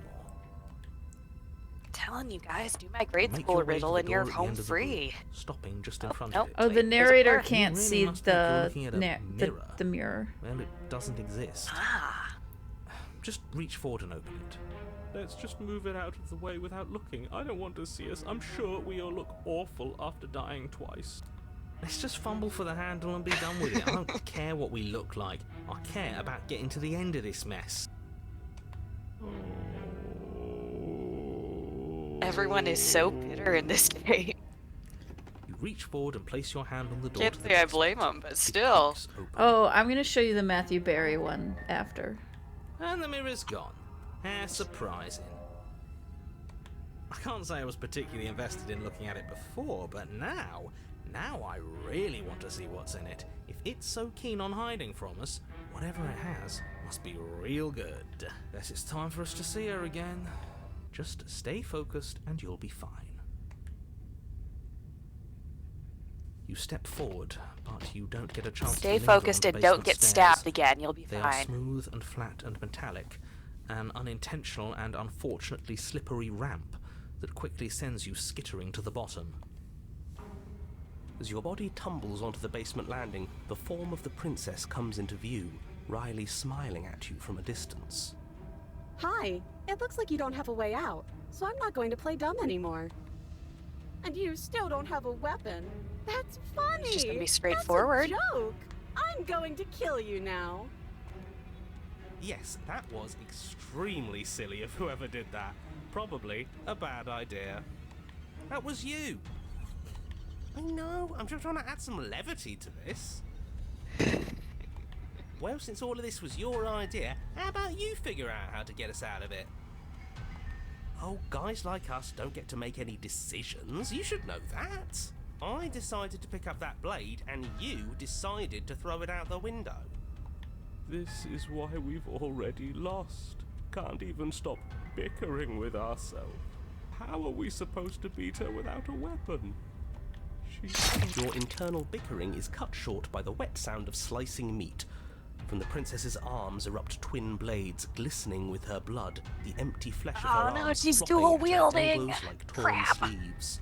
The chain clatters. You're going to make me walk over Oh, to good you, lord. aren't Why do the floppy arm skins make it so much creepier? Because it's great. Alright, I'm out of ideas. What we doing? Let's see. You appeal to her authority, puff her up a bit. There's no reason we can't talk this out. I'm not gonna let her stab us. We can dodge, right? Oh, it's easy. I'm gonna try flirting with her. She has swords for arms. We I love how don't. your We're sword hands panicking. glisten in the moonlight. We're going to let her stab us, and we're going to have a stiff upper lip. She can't hurt us if we don't let ourselves feel it. I'm gonna try flirting with her. Go for it. Go for that's it. easy. I'm going to try flirting with her. Now that is an interesting move. Interesting? It's disgusting.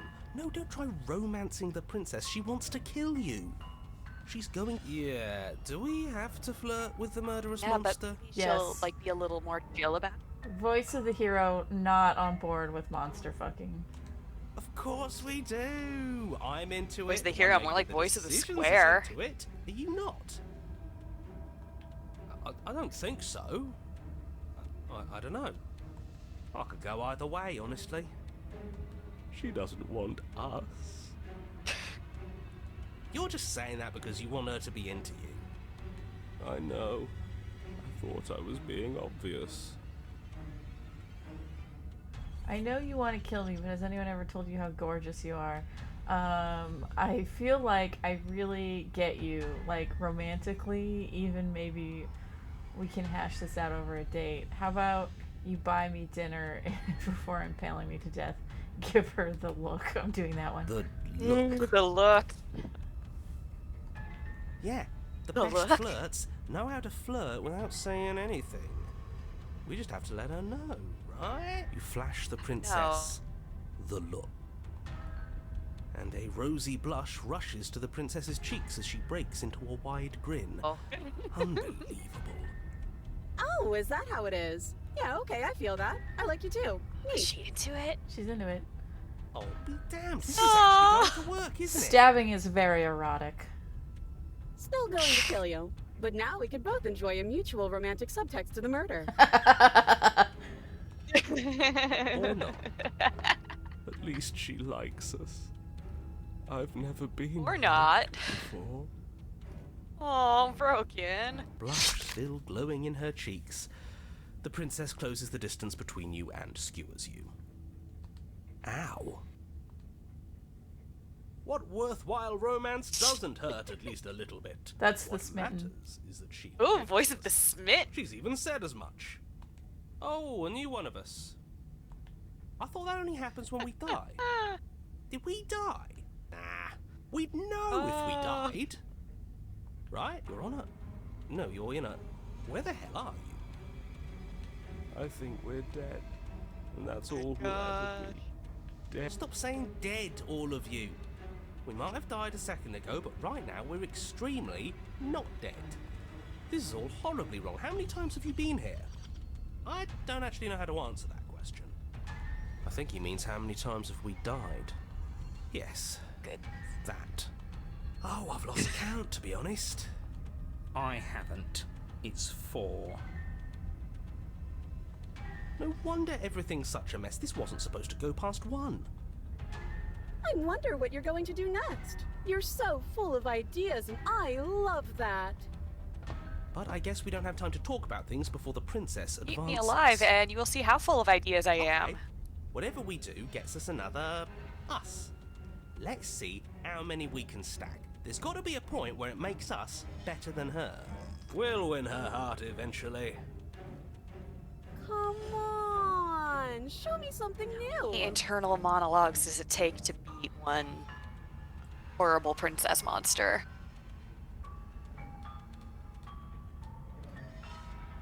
Keep flirting, see what happens. Yeah, keep flirting. Flirting. Oh, it won't let us do more flirting. Boo. Appeal to her authority, puff her up a bit. It doesn't work. She kills you again and again and again. Your memories blur as consciousness leaps from life to life to life, holding only snippets of conflict that transpired.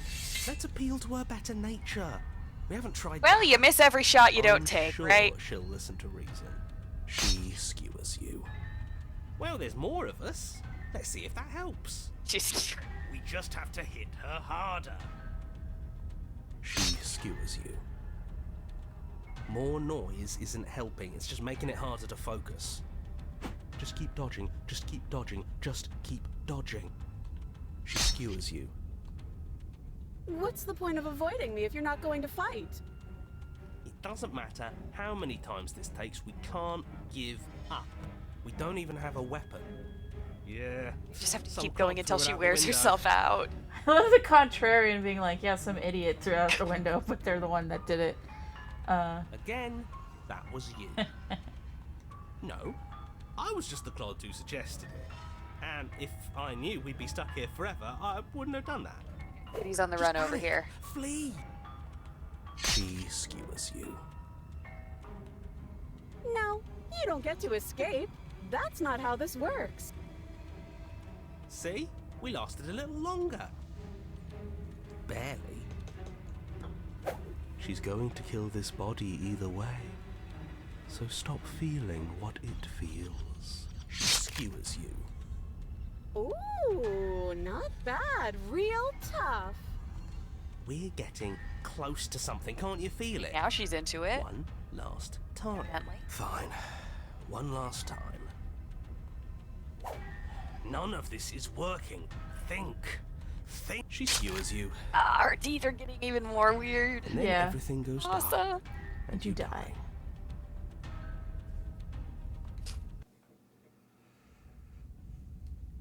I'm trying to remember which Discworld book it was where there's like an enemy with like Don't lose your impossible head. We're in wolf the teeth cabin. or something, Take and it then from they here. leave like a zone of magic, and then suddenly, and now the wolf is in horrible pain because teeth Yeah. aren't supposed to work like that. That's Antiphony aching, and their teeth Yeah. teeth are on fire. Yeah. Don't lose your head. We're in the cabin. We'll take it from here. No steel claw, though. Was tossing it the only thing we've done that was permanent? That's a sick joke, universe. A sick joke. One of my first Discworld books. If it's gone for good, then maybe we never actually needed it.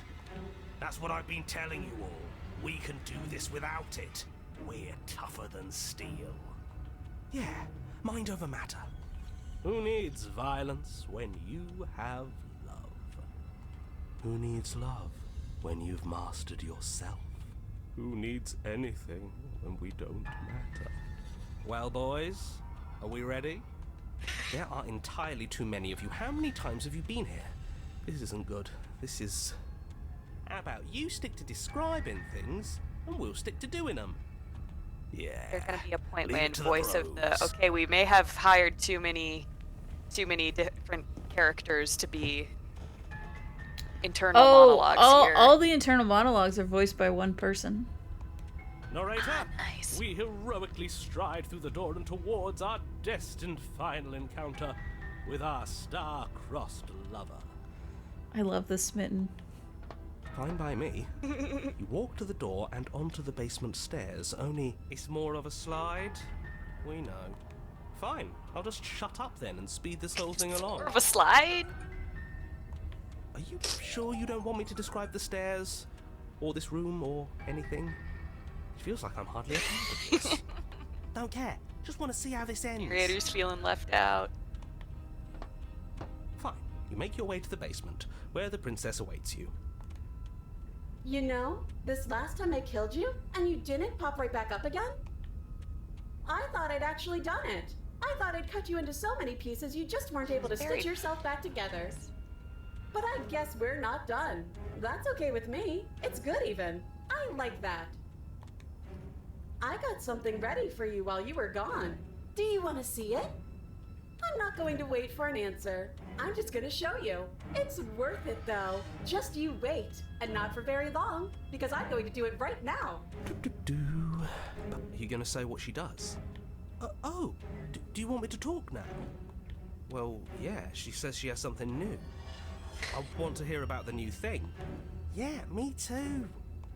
I think I speak for all of about us the when new I thing. say that I would like to hear you describe her new thing. Really? Okay then. Here we go. Now. The princess's skin twists, splitting into red blooms of raw meat as it stretches and tears. Ooh, shit. Erupts.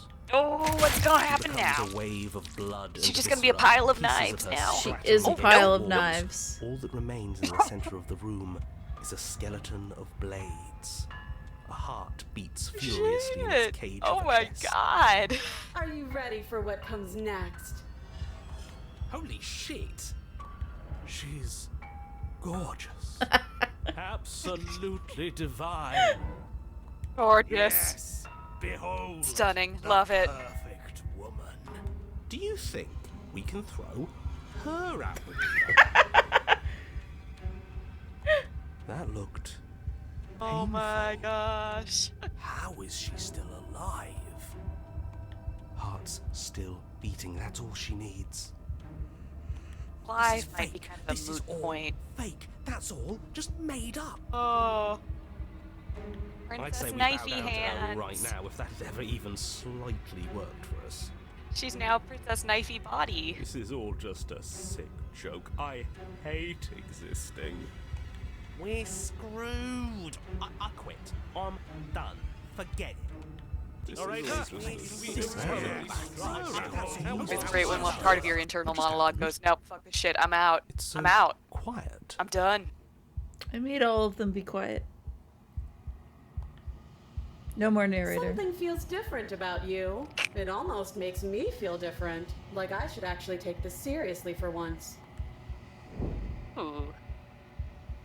You do not act as the princess approaches, instead allowing her to crash against your form, and yet there is seemingly nothing to her to crash against. Again and again, Okay. she swings at you, but there never really was a you to swing at. This worked before. I was able to make you dead before.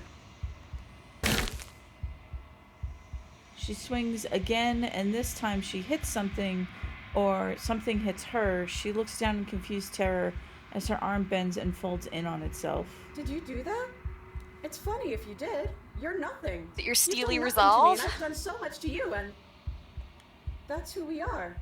But it's like you're nothing now. You can't be nothing. If you're nothing, then what am I? Am I Shit's nothing getting too? real. No, I'm the one who hurts you.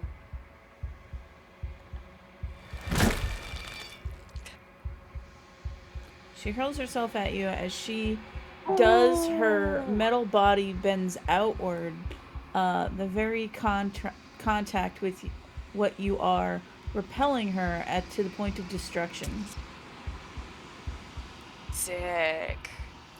The din of shrieking metal subsides, and there is something small, delicate falls into your hand. It is her heart. It beats gently, calmly in your palm. Aw. Pomely in your pomely. Oop, taking that Not back. another word is spoken. It is time for you to leave. Memory returns. Approach the mirror. You do so. Glaze at your reflection. Silence as you reach toward the glass. It's time for you to see what is in it. You've grown. You find yourself in the long quiet once again. You are at the cabin. When I found you in the long quiet alone, Wow, what? what if you had decided to let me wither? But your commitment now Oh is god. final. Biblically Your accurate, ability princess. to walk the path of mutual annihilation is vanished with your return. If you still wish to obliterate me, it will have to wait until I am complete.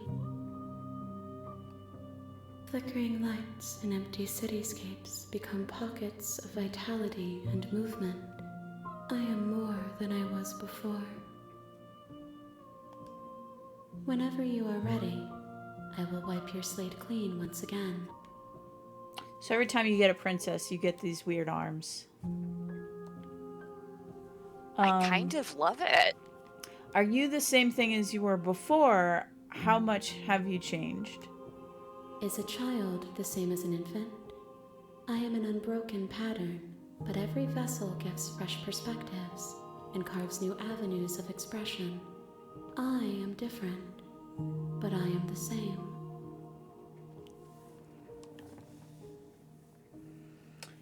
Everything you say feels like a riddle. Can you give me a single straight answer? I'm sorry. Words are difficult for me. They never fully weave what There's I one wish to say. pisses off gaslighters. It's asking for a If you straight do not answer. like my Go for it. answers, then you need not ask me questions. The vessels you choose to bring me carry far more meaning than anything words could say in the spaces between. What does it feel like to change like this? Eyes close in reflection. Perspectives meld together, and the breadth of my experience stretches to new corners. There are contradictions, conflicts in my nature, and there are familiarities that bind everything together. It feels correct. This is what I need to be. This is the only path forward. When this is all done, do you know what you want to do? With every gift you bring me, I excavate the alleys of what I am meant to be, and every exploration yields new and complicated truths. What I will be is different than what I am, and what I am is different from what I was. I cannot tell you what desires I will hold when I have changed. But in this moment, all I want is to know myself and to You're know a you. knife princess in a dungeon, but tell us about you. What's your motivation? You know, at the end of this, once you're finished, I'm going to kill you, right? When I go back,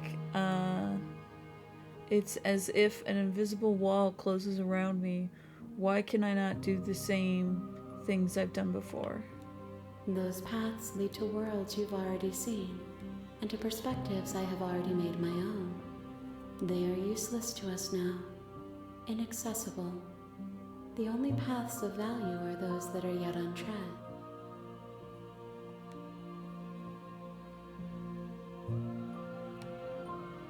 You have been kinder to me than anyone I've met. Thank you. Why wouldn't I be kind to you? You are the only thing I know that Sweet and isn't sad. me. What do you want me to bring you next time?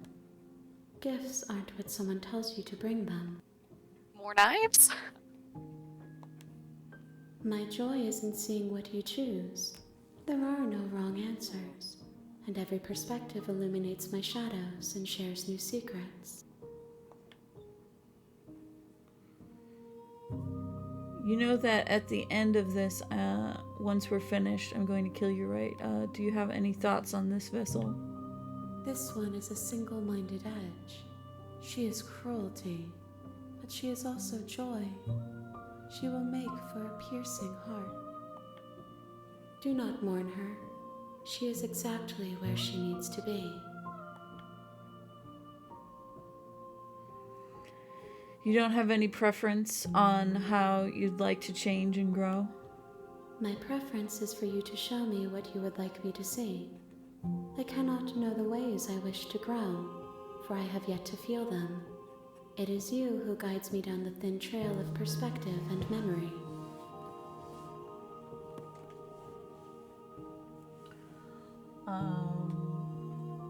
I don't want to hurt you, but the more times I go back, the worse I fear things will be. The vessels are shaped by memories of you, but they are drawn to the edge of the long quiet. To them you are a gate to something more, but they are only thoughts and perspectives. They are not me. The wounds they've suffered carve texture around my heart. Without them, I would be as I was before. I would be alone and without sensation. I could not feel the joy of having you by my side, for I would not know your absence. Just the hands continuing to undulate. Ugh. How many more vessels do I need to bring you? If I am to be an ocean, you have nurtured me into a pond. My waters are shallow and murky, and I yearn for more perspective. You will have your rest in due time, and I am sorry for the burdens I place on you.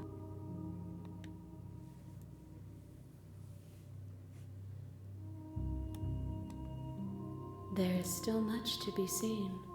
Neither of us know the depths of our being. Perhaps at the end of this, I will be the one to kill you. Or perhaps we will leave this place together and find new horizons to discover. Man.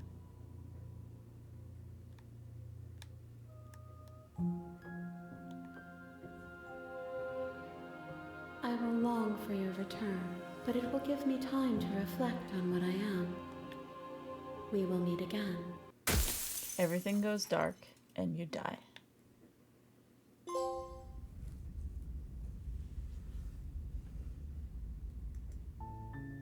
You're on a path And in the the cat woods, jumps on the keyboard again. and at the end of that path is a cabin. And in the basement of that cabin is a princess. Okay, I'm gonna check to see achievos that I've gotten. Ooh, achievos. Platinum princess. View all the trophies. Yay! Okay, so Look at you. So we've seen ourselves in the mirror. We return to our destructive. We have refused to talk to the arms. We have to do that a couple more times. I saved right. We just have to.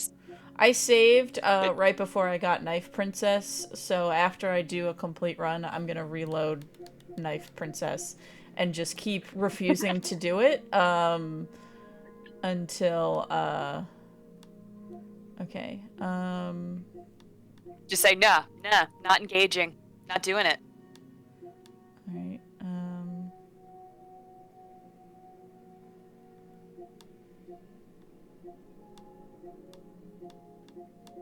let's see.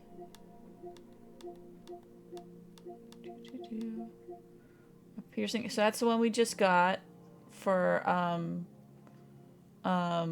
doing the Razor Princess, Knife Princess without a weapon.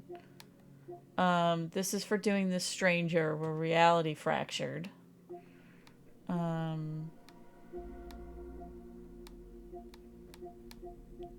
We've seen ourselves in the mirror twice, so okay. I am going to save here.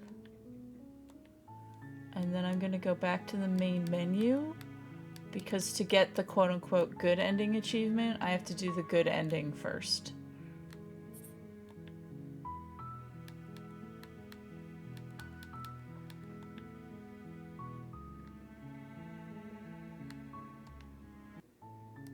Okay.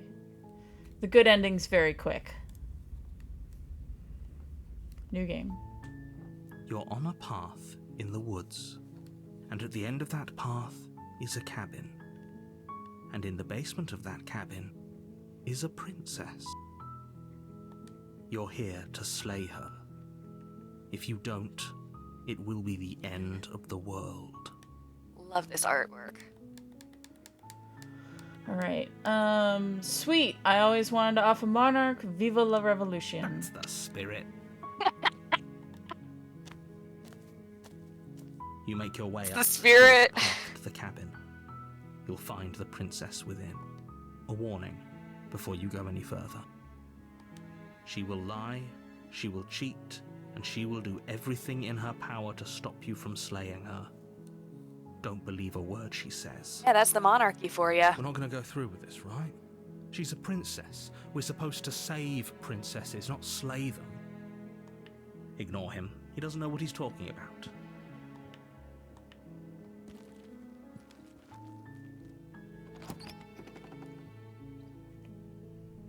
The interior of the cabin is almost entirely bare.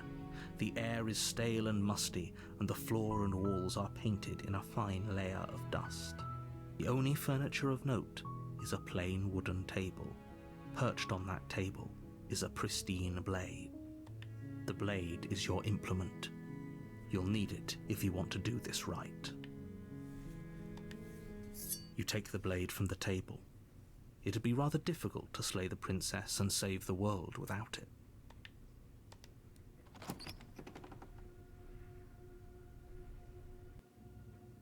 The door to the basement creaks open, revealing a staircase faintly illuminated by an unseen light in the room below. This is an oppressive place. The air feels heavy and damp, a hint Set of of rot stairs. filtering from the ancient wood. If the princess really lives here, slaying her is probably doing her a favor. Her voice carries up the stairs. Who's there? She sounds dangerous. It's almost as if she's the one in charge down here. Don't let it fool you. It's all part of the manipulation. Good. You're still listening to reason. Just gonna be a silent murderer. The You silent walk down the assassin. stairs and lock eyes with the princess. There's an achievement for that There's a heavy specifically. chain around her wrist, binding her to the far wall of the basement. She's so coldly beautiful. Is she really a threat to the world? Focus on the task at hand. And there you are. Are you here to kill me or something? You step forward, your grip on the blade tightening as you steel your resolve. Oh? No talking then? Fine. What even makes you think you can kill me? I'm probably chained up in this basement for a reason, right? And if that knife is the only weapon you have, you'll have to get close enough to use it. So, you should just drop it. Best not to risk finding out what I can do. She's unarmed. If you hesitate now, it'll be too late. End this. You lunge forward without a moment's hesitation. You feel flesh easily give way and look down to see your blade already sinking. I like the deep into her hints that heart. you're a weird, creepy bird thing. 'Cause I know. You can only see your hand. Oh, I definitely appreciate the implication of, well, you're not exactly normal either, bruh. this is it, isn't it? To self, stop saying I'm bruh almost embarrassed. unironically so I should have much. seen that coming. But I have That's to my wonder, New Year's resolution. do you actually believe this was enough to kill me? It's like she's convinced she can't die. Yes, even as she lays there dying, she entirely believes herself to be alive and well. But it's over, isn't it? She stopped breathing moments ago, that arrogant look still plastered on her face. But is it over? I know this is a serious, Really ponderous over. moment, but the cat keeps trying to headbutt my mic. So the She way you really get wants- Knife Princess is by not believing that she's dead. But to get the quote-unquote happy ending, you have to be, nope, she's definitely dead. Yes, exactly. It's She over. did. She did. Dead tired. With your work done, you make your way back up the stairs. Dead serious about going to closing the Itchy and door to the Scratchy basement World. behind you. Why do I feel like we've done something terrible? You did kill someone. Greater good or not, something would be very wrong with you if you didn't feel at least a little bad. But it was for the greater good. One of these days that will sink in and help ease your guilty conscience. But that day Greater- isn't today. Well, you did kill somebody. Let's Let's be just get real. out of here. Yeah. Leave. You open the cabin door, ready to return to a world saved from certain doom. Oh, I've always said the Only hero. a world saved from certain doom isn't what you find. Instead, what you find is nothing at all. Where a lush forest stood mere minutes ago, the only thing in front of you now is the vast emptiness of some place far away. What happened? Everyone is fine. It's just that you and the cabin are now far away from them. Don't worry. You'll be safe here. This is good. Oh, okay. We're happy. So glad you're keeping an open. Oh, okay. I'm not gonna question that. Yep. This is what's best for everyone. Bullshit. Trust me. Time passes. You can't be sure if it's days or months or years or even decades. It's all a wonderful, boring blur. You've never been happier. A wonderful, boring blur. We're not just going to stay here forever, right? Didn't you hear the narrator? I'm happy, we're happy. Are we really happy? Or is Everybody's he happy. just Why question telling it? us that we are? No, we're happy, I'm sure of it. Really?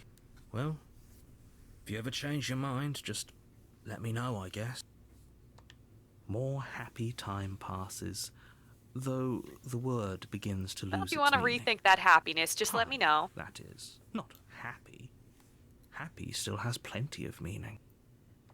Please, shake yourself out of it. We have to get out of here. The little voices, please, fall on deaf ears. Eventually you pass into a blissful state of pure existence. Though words like eventually and pass ceased to have any meaning to you long before that shift, you simply exist. Happy. Forever. There we go. I got the trophy for the good ending. You did it. You saved everyone. Beautiful. Good ending. Oh, man.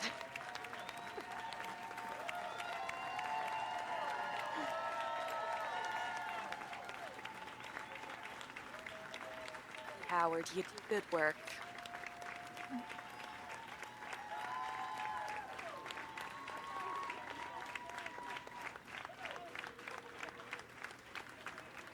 Gotta once again pry my headphones out of this cat's mouth.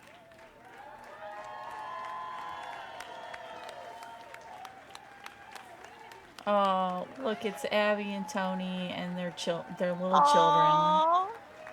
Aww. Gosh. Alright, now we can load the other game. Now that I got the happy You're on ending. a path in the woods, and at the end Let's of that do an path unhappy ending. is a cabin. And in the basement of that cabin Let's is do princess. an ending full of malaise and regret. Oh no, I'm gonna do the damsel ending now. You're here to slay her. So you can hear If you more of don't, the It will be narrator's the Matt end Berry of the impression. world. Hate to say it, but I am gonna need to head out in a little bit. But I will be back later this evening for more streamery. Okay, well, killing a princess seems kind of bad, doesn't it? Does it? Are you a monarchist?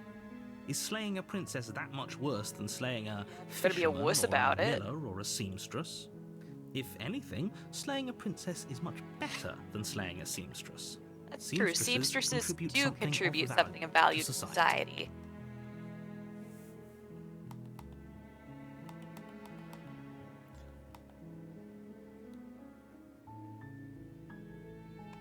Unfortunately, you're the only one who can pull this off.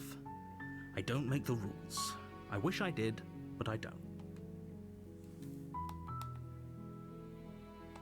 Are you serious? No, you have to do it.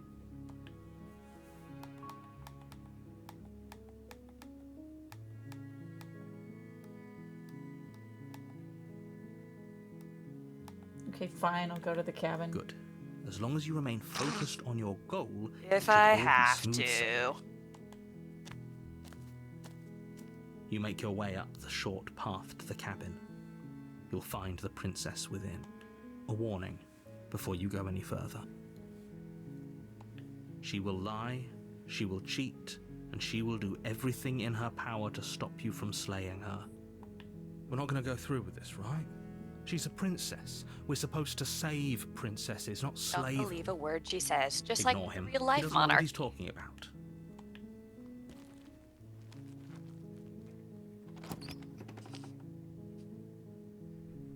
The interior of the cabin is almost entirely bare. The air is stale and musty, and the floor and walls are painted in a fine layer of dust. The only furniture of note is a plain wooden table. Perched on that table is a pristine blade. The blade is your implement. You'll need it if you want to do this right. Entering the basement without the blade. The door to the basement creaks open, revealing a staircase faintly illuminated by an unseen light in the room below. This is an oppressive place. The air feels heavy and damp, a hint of rot filtering from the ancient wood. If the princess really lives here, slaying her is probably doing her a favor. Her voice softly carries up the stairs. Basement floor hallway shot. That's great. Hello? Is someone there? It's hypnotizing. It's the kind of voice you only have to hear once to remember it for the rest of your life. So she's nicer if you don't pick up the blade. Don't let it fool you. It's all part of the manipulation. You're playing a dangerous game by coming here unarmed.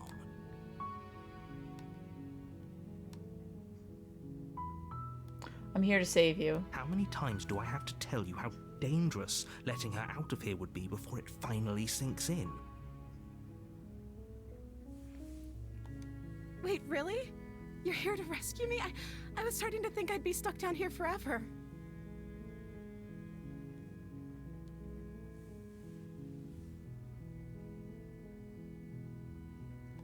Come downstairs. I want to see the face of my rescuer.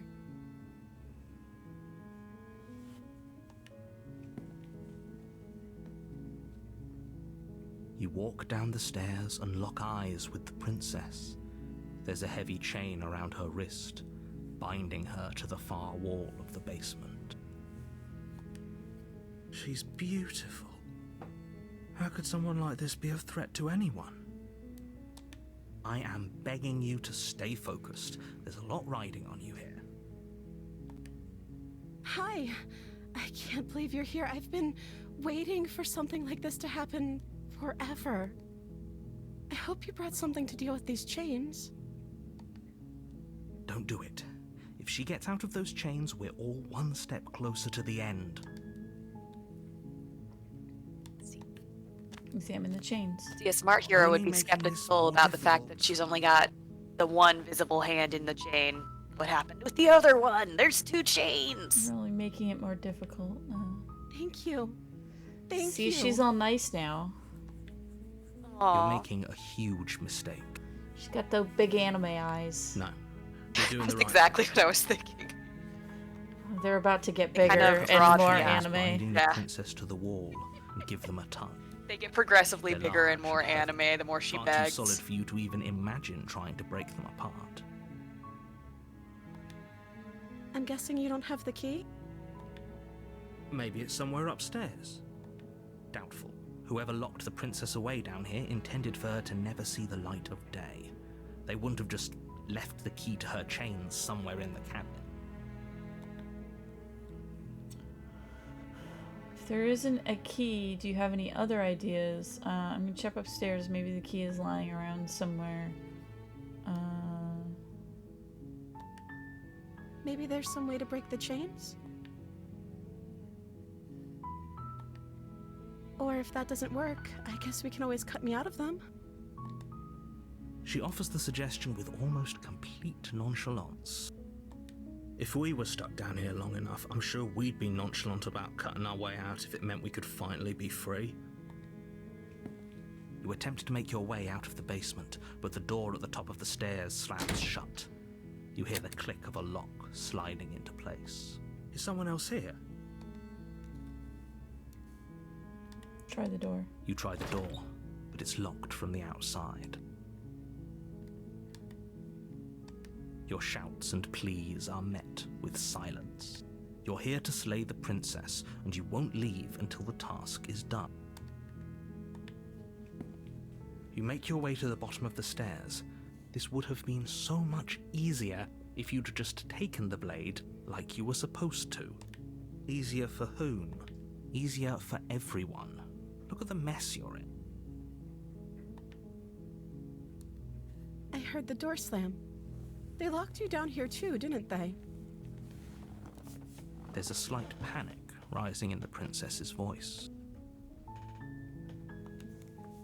If I could just get out of these chains, I know we could force our way out of here together.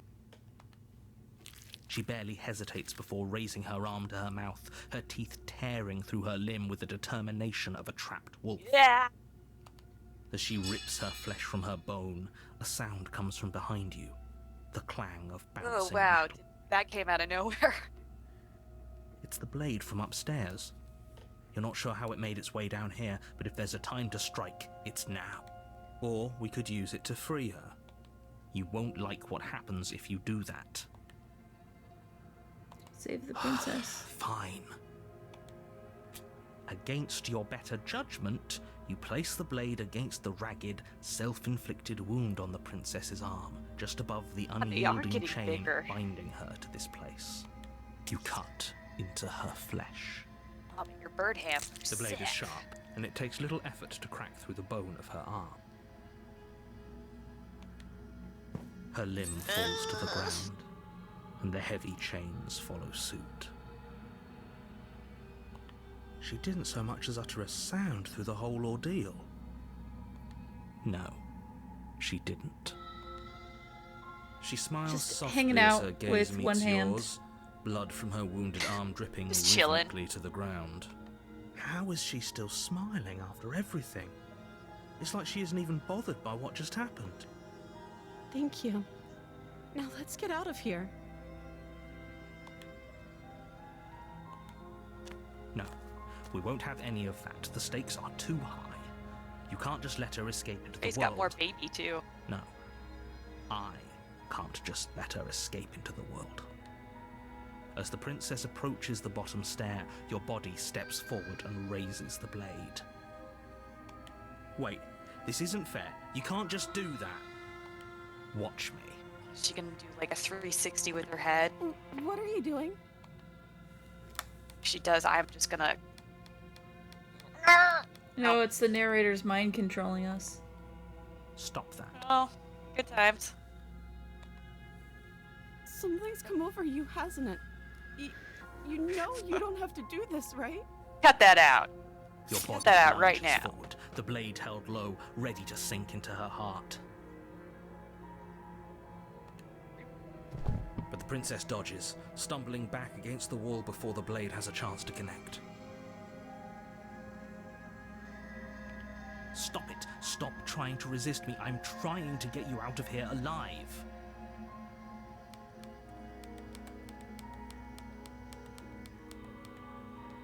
The blade. Move the blade. As your body remains frozen in stubborn resistance, the princess takes a cautious step forward. We both know this isn't you.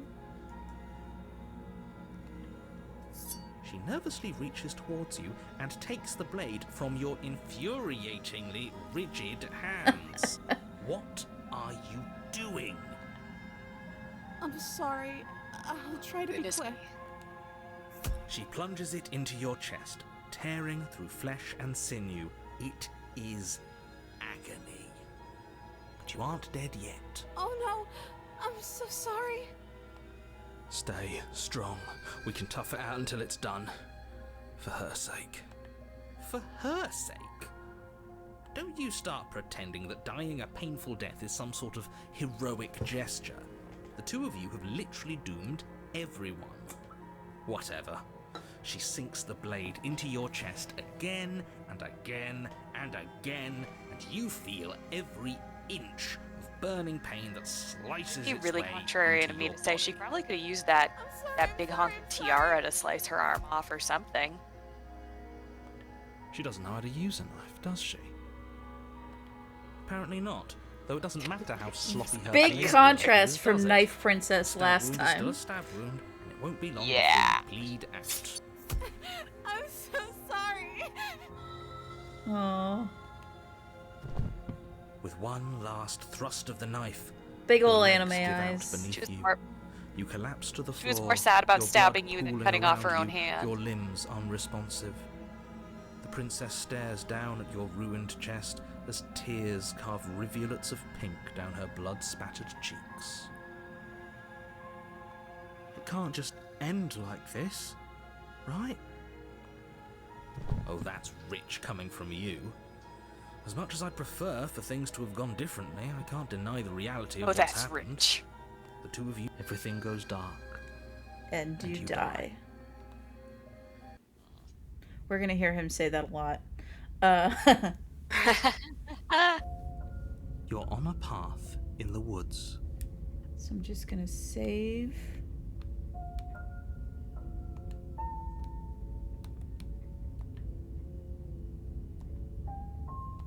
You're here to slay her. If you don't, it will be the end of the world. Do you want to see the fucked up damsel ending or the nice one? Yeah. The nice one? Okay. Maybe. Let's see. But I died. What am I doing here? I can assure you that you're not dead. And to answer You your died? second Oh, question, you must be new. you're here to slay the princess. I literally told you that a second ago. If he doesn't remember what happened, then maybe it's best to keep it that way. Yes, he didn't approve of us last time, did he? If we're going to save our beloved, we'll have to be sneaky about it. Our beloved? Yes, you'll have to be very sneaky about your intentions if you're going to try and save the princess. Ah, so all of the cards are on the table. Then you should know that we and the princess are in love, and the four of us will be foiling any and all assassination attempts you've got in the works. We'll see about that. Whatever you do, just be sure to ignore him specifically. It sounds like he's the sort who'd sacrifice the whole world for a peck on the cheek. What can I say? A world without love is a world that isn't worth saving.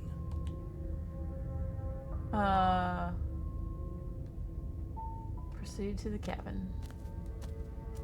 A warning before you go any further. She will lie, she will cheat, and she will do everything in her power to stop you from slaying her. Don't believe a word she says. We already told you we're not playing along with your little game. It's your lies that can't be trusted. Her beauty is the only thing in the world we can believe in. I think we've already been over this. I'm pretty sure he just likes the sound of his own voice.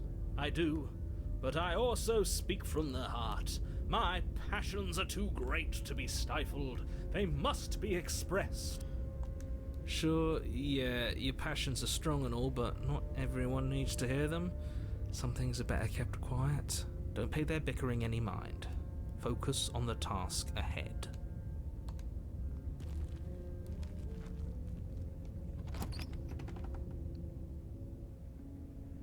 The interior of the cabin is clean and elegant, its stone walls draped in fine-threaded tapestries, a prison befitting a royal prisoner. The only furniture of note is an ornate wooden table with a pristine blade perched on its edge. The blade is your implement. You'll need it if you want to do this right. You didn't say anything about the mirror on the wall. That's because there isn't a mirror. There's a table, the blade sitting on the table, and the door to the basement. There's nothing else in here. There's definitely a mirror. No mirror, don't know what you're talking about. I'm sure the princess would tell us there was a mirror if she were up here. In which case she'd be lying to you because, again, there isn't a mirror. I want to look at myself. I want to see how handsome I am. That's a great idea. I mean, We who have to make would, sure we're really? looking our best before we save her. What a great Shouldn't idea. waste time preening. But if he is lying about the mirror, it might be important. I'm not lying to you. Use your eyes. There is no mirror. Why would I lie about something so meaningless? What? Approach the mirror. You walk up to the wall next to the basement door. It's a wall. There isn't much to see here. This really isn't funny.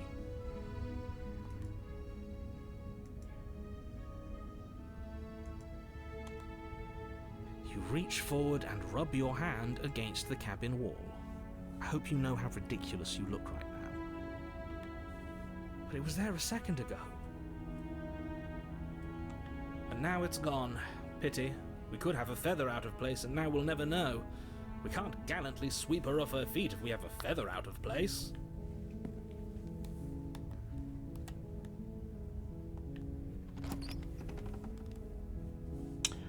Folks in the chat, I do want to remind you that I'm taking donations for the Trevor Project, in the light of the torches positioned along the walls. which is to prevent suicide with LGBT teens and youth. Look at how fancy this is. But it's still a stone They basement. upgraded the cabin. The princess Yeah, I like how the cabin changes based on how you treat her in the first round. A soft voice carries up the stairs. Hello? Is someone there? Her voice. It's somehow even more beautiful than last time. I can hear wedding bells already. I've held my tongue till now, but you're taking this a little too far. We barely even know the princess. We can still do right by her without all this over-the-top fawning. Yes, for everyone's sake, you're not in love. Just remember that her charms are all part of the manipulation. You walk down the stairs and lock eyes with the princess. There's a heavy chain around her wrist, binding her. Well, to now the there's a far little fancy wall. carpet leading to her. Yep. My Dress love, got fancier we're too. here to rescue you from your unjust and foul imprisonment. You know she can't hear you, right? She may not be able to hear my words, but surely she can hear my spirit. Oh, your spirit's plenty loud, all right. It's you, my dashing hero. I was so worried you wouldn't come back. Did you hear that? She said we're dashing. And she called us a hero. Flattery really goes a Yeah, long just way that we were with the two of dashing. you, doesn't it? Waiting for you to come back. I didn't want to believe You your two ravings are back the in easy to woods, but play this inner is next to monologues, aren't ya? incontrovertible evidence. That's right, villain, and you killed us. Well, she killed us.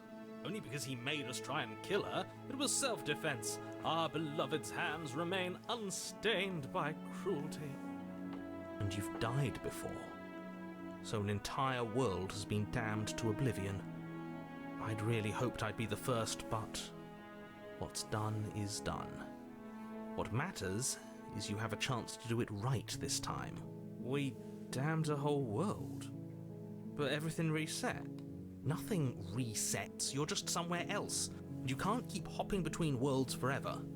Especially not without leaving a trail of incomprehensible devastation behind you. This is horrible.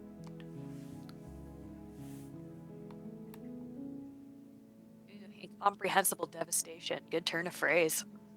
I didn't bring a knife. Do I have to cut you out again? What happened after I died? I have to ask, did you end the world after you killed me?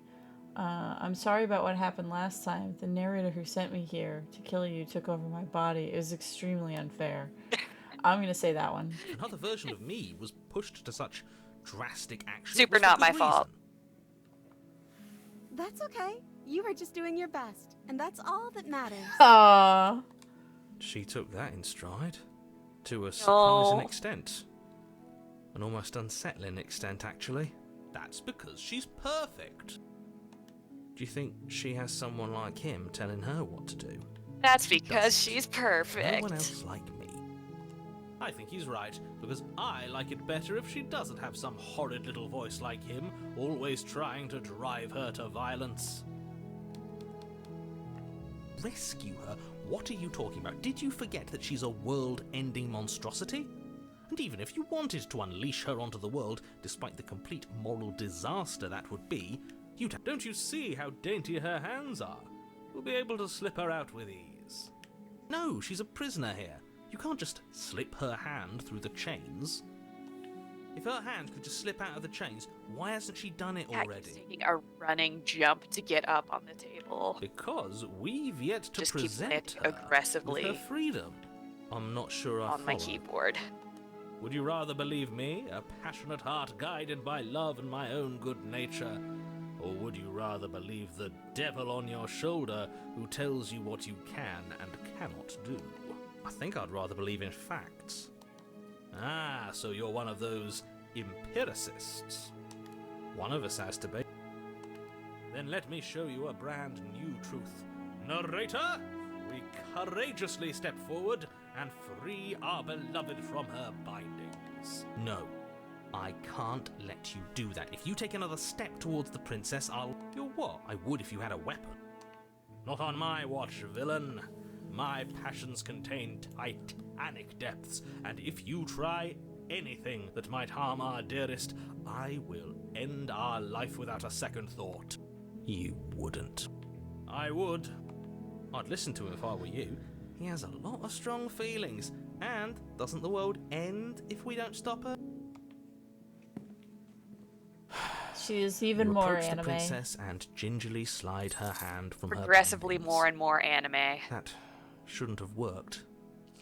I'll be damned. We're doomed. I can't believe it. But I guess I have to. I told you, there's no life more worth living than that of a true believer. I'm free, and you're not trying to kill me this time. Thank you. Thank you so much. The princess jumps up and smothers you in a joyful embrace. Ugh. If only you had a weapon, one slip of the wrist and your pristine blade would be buried in her back and everyone out there would be saved. Luckily for Mr. Romance, we don't have a weapon. Who needs a weapon when we have the power of love on our side? What do we do now?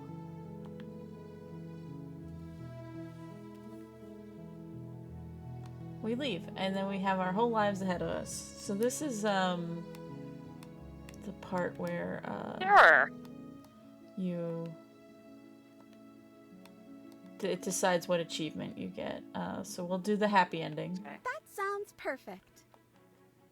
The princess takes your hand, the last hopes of the entire world slipping through your Look at fingers them anime as they sparkles. intertwine with Oh my hers. god, Azula.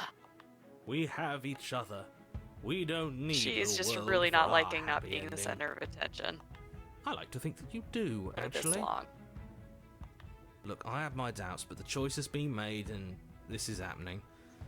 You don't have to mope about it. I will mope about it, because moping is the only recourse you love-blind fools have left me with. You and the princess walk up the stairs, hand in hand. Ugh, look at the way she's smiling at you. She doesn't have to be so happy about this. Eyes And get more what anime and happens her after boobs we get walk up the perkier. stairs?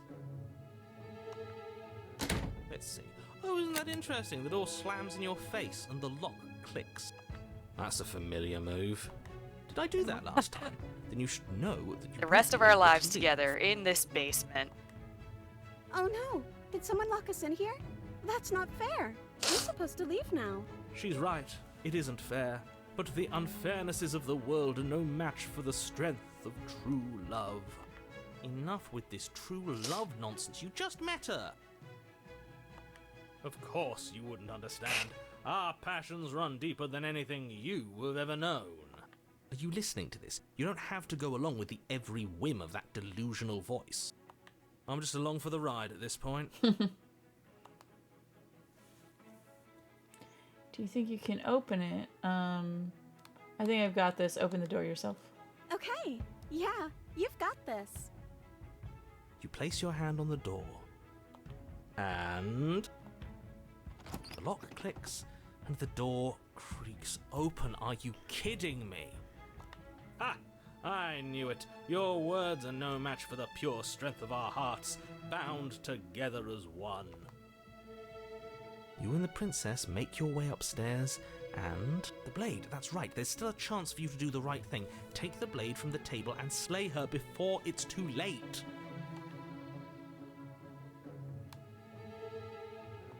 You're enjoying this, aren't you? You're taking every opportunity you can to draw out the end You're of not the world doing and that. make me suffer. I hate you. You know, if her walking out that door is really going to end the world, can't we all just stay here? Seems like an easy win for everyone. That's not how this works. Yes, what he said. That's not how this works. Obviously, we have to leave with her.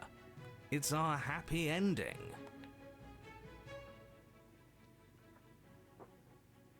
So if I pick the first one, that leads to the slightly fucked up ending for the damsel. Oh. Alright. Yes, I suppose you are going to do that, aren't you? You cross the room, opening the door to the cabin. And then you step outside. A happy ending at last. Sparkle, sparkle. We did it. What should we do now? Where did everything go? Where did he go? Where did everything go? I hadn't noticed. I was too busy staring deep into our beloved's eyes. I'm cold. Is being happy supposed to be so cold? She's cold. Quick, our feathers. Pluck them all and weave her a coat worthy of a princess.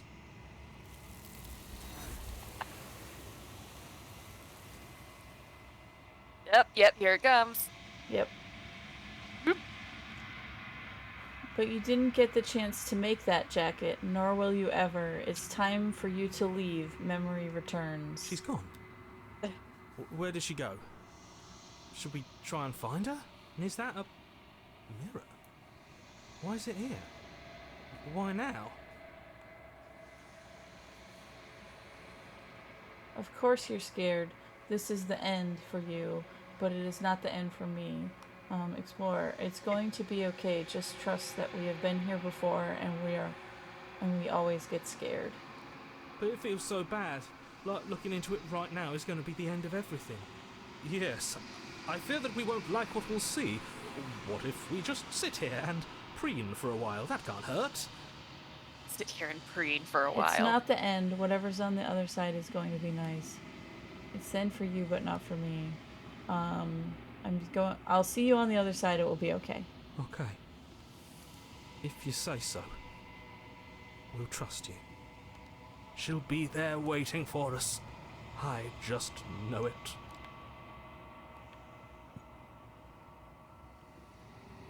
You approach the mirror. Glaze at your reflection. Silence as you reach forward. They're gone once again. The mirror always makes them leave, but you need to see what's in it. Ew. Am I hot? We're melting. We've withered. Oh no.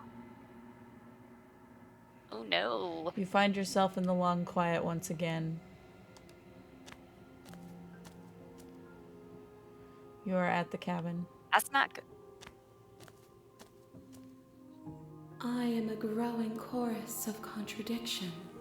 A mass of tides ebbing and flowing all at once in more directions than my attention can bear to hold.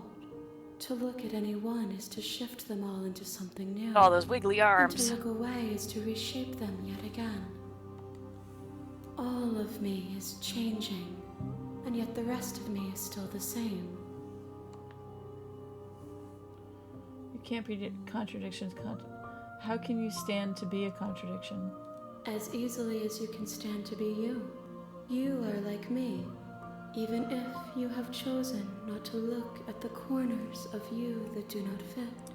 Even if you have chosen to ignore the brilliant contours of your soul. You can't be a contradiction. Contradictions don't exist. And yet my waters flow and my streets bustle. There are no words that can describe me into non-existence. There is no logic that can bind my multitudes. I am everything that you have known me to be, but I am also none of it. It doesn't matter how many times I go back, at least one of us always hurts the other. Doesn't that change you? Doesn't that make you worse? It changes me, but it doesn't make me worse, nor does it make me care for you any less. Does it make you worse? Do you resent me?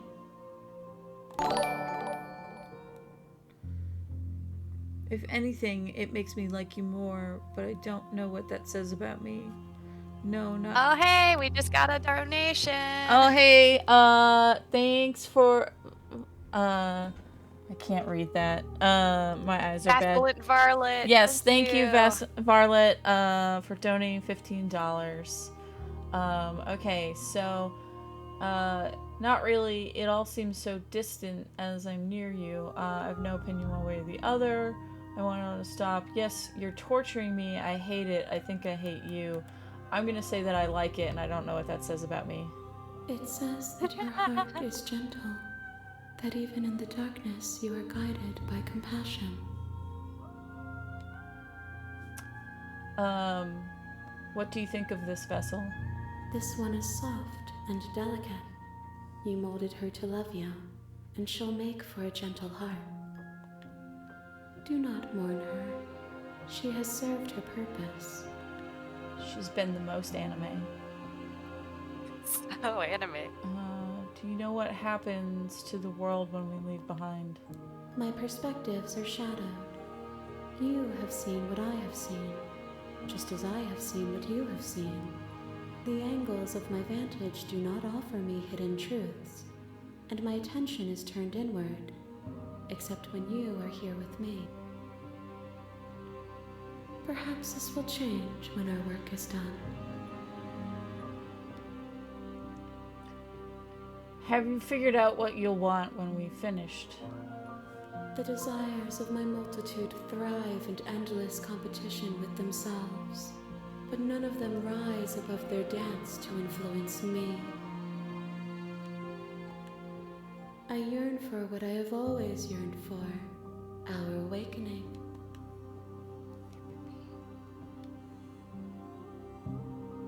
Do you still not care what I bring you next? I care about your gifts, but I have no preferences to burden you with. Even if I did, I would never dare to tarnish our relationship by assuming myself above you.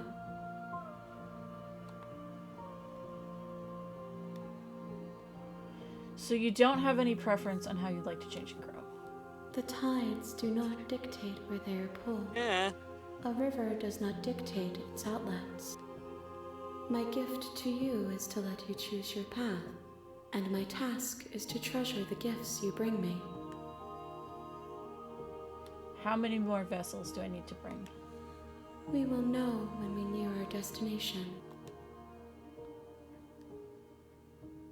I'm still planning to kill you once this is done. If that remains your choice when all is said and done, then you may try. But know that I do not wish you harm. I'm gonna save and see what happens when I attack her.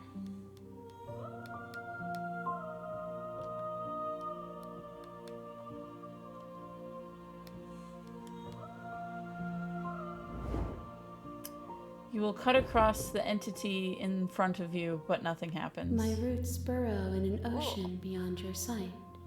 We cannot harm each other as we are now. What if I destroy my body? Your raised hand will... You raise your will to end your life, but as it buries into the space of your body, you should feel nothing at all. One of many hands is in front of you, reaches forward and gently touches the side of your face. There's nowhere for you to be but here. Alright. I will be here when it is time for us to meet again. Everything goes dark, and you die. Again. Alright. So if you need to peace out, now's a good time for you to peace out. Is a cabin. Alright. Thanks for having me, though. I'll try and be back later. Yep. Is a princess. Keep streaming. Yep. And thank you for having me.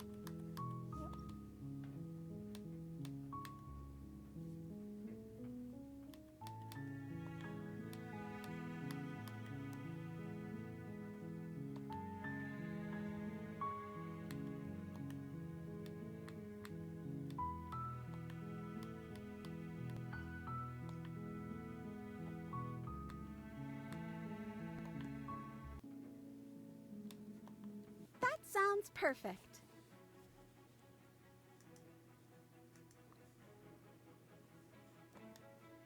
The princess takes your hand. The last hopes of the entire world. We have each other. We don't need the world for our happy ending. I like to think that you do, actually. Look, I have my doubts, but the choice has been made and this is happening. You don't have to Hi, mope Tracy. about it. Happy holidays to you too. I will mope about it, because moping is the only recourse you love-blind fools have left me with. You and the princess walk up the stairs hand in hand. And what happens after we walk up the stairs? Let's see. Oh, isn't that interesting? The door slams in your face and the lock clicks. That's a familiar move. Did I do that last time? Then you should know that you won't be able to leave. Oh no! Did someone lock us in here? That's not fair! We're supposed to leave now. She's right. It isn't fair. But the unfairnesses of the world are no match for the strength of true Thanks for the love. donation, Tracy. Enough with this true love nonsense. You just met her. Of course you wouldn't understand. Our passions run deeper than anything you have ever known. Are you listening to this? You don't have to go along with the every whim of that delusional voice. I'm just along for the ride at this point.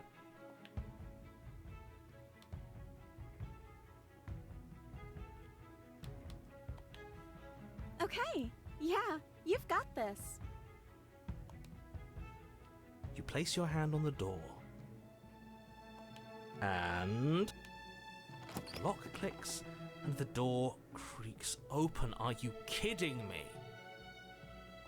Ha! I knew it. Your words are no match for the pure strength of our hearts, bound together as one. You and the princess make your way upstairs, and the blade, that's right, there's still a chance for you to do the right thing. Take the blade from the table and slay her before it's too late.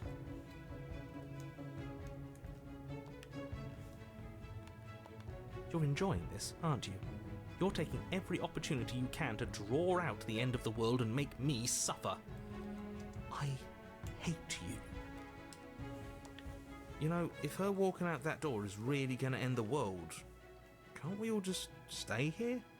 See, that's not how this works.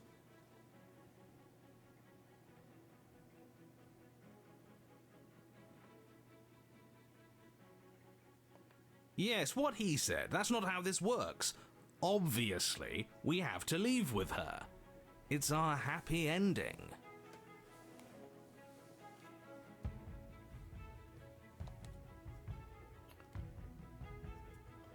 All we need to be happy is each other. What if we stay here and built a life together?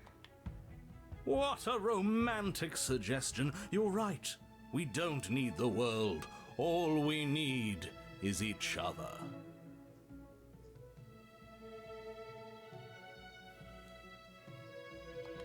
That's exactly what I just suggested. Was it not romantic when I suggested it? Did you suggest that? I wasn't listening.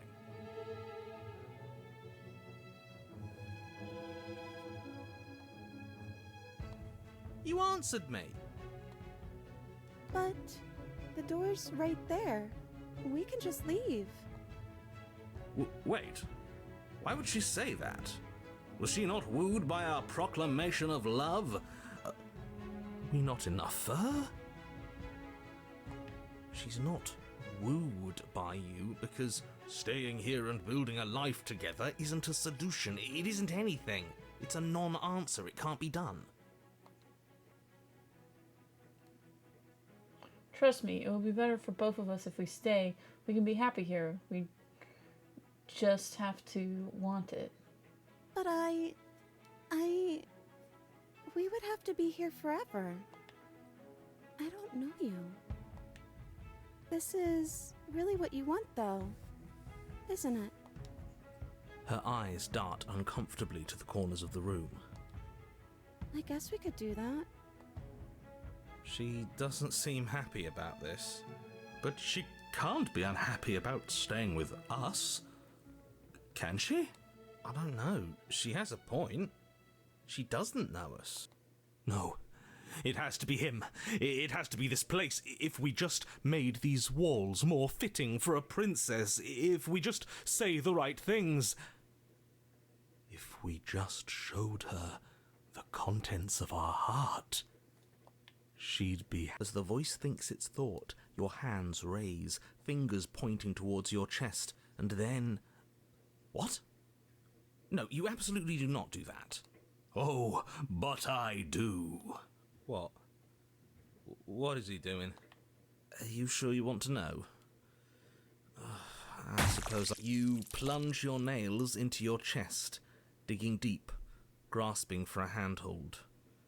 And you find it, your fingers curling around your ribs.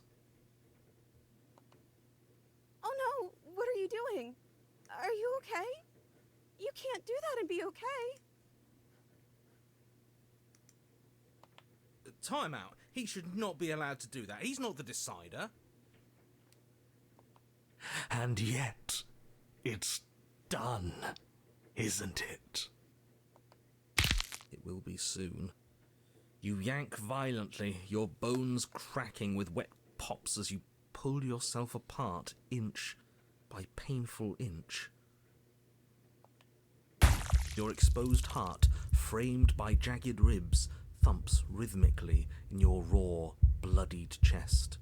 The loosened threads of your body unfurling to cover the surface of the room. Don't mind my sacrifice. It's a fair price to pay to give her everything she doesn't know she wants.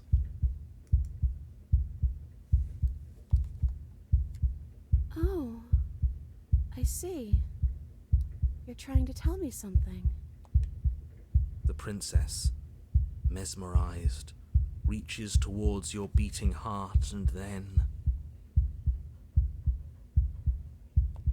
everything goes dark and we die.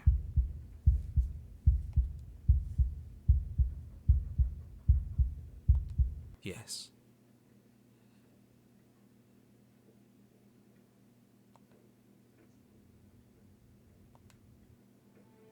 You're on a path in the woods. Mate, we're clearly already in the cabin. Excuse me? You're clearly... Oh. Huh. So you are. How do you know about the cabin? I didn't get to the cabin part of my opening monologue yet. We've been here before. Well, not here, but I'm sure you know what I'm talking about. You knew about the loop-in last time. Now, he's clearly disorientated. I'm sure all this new info is going to come as quite a shock to him. Best if we're gentle. And right on cue, here's the new guy. Welcome! Thank you. I'm just happy to be here. Okay, yes, I get it. You've been here before. That's terrible. You know that, right? Because the only reason you would have been here before is if you failed in whatever world you'd come from. Meaning you doomed an entire other... Well, we know that now, thanks to you. We're all so lucky to be stuck with, working with someone so well informed. You can count on us to do things right from here on out. I'm going to describe the room now.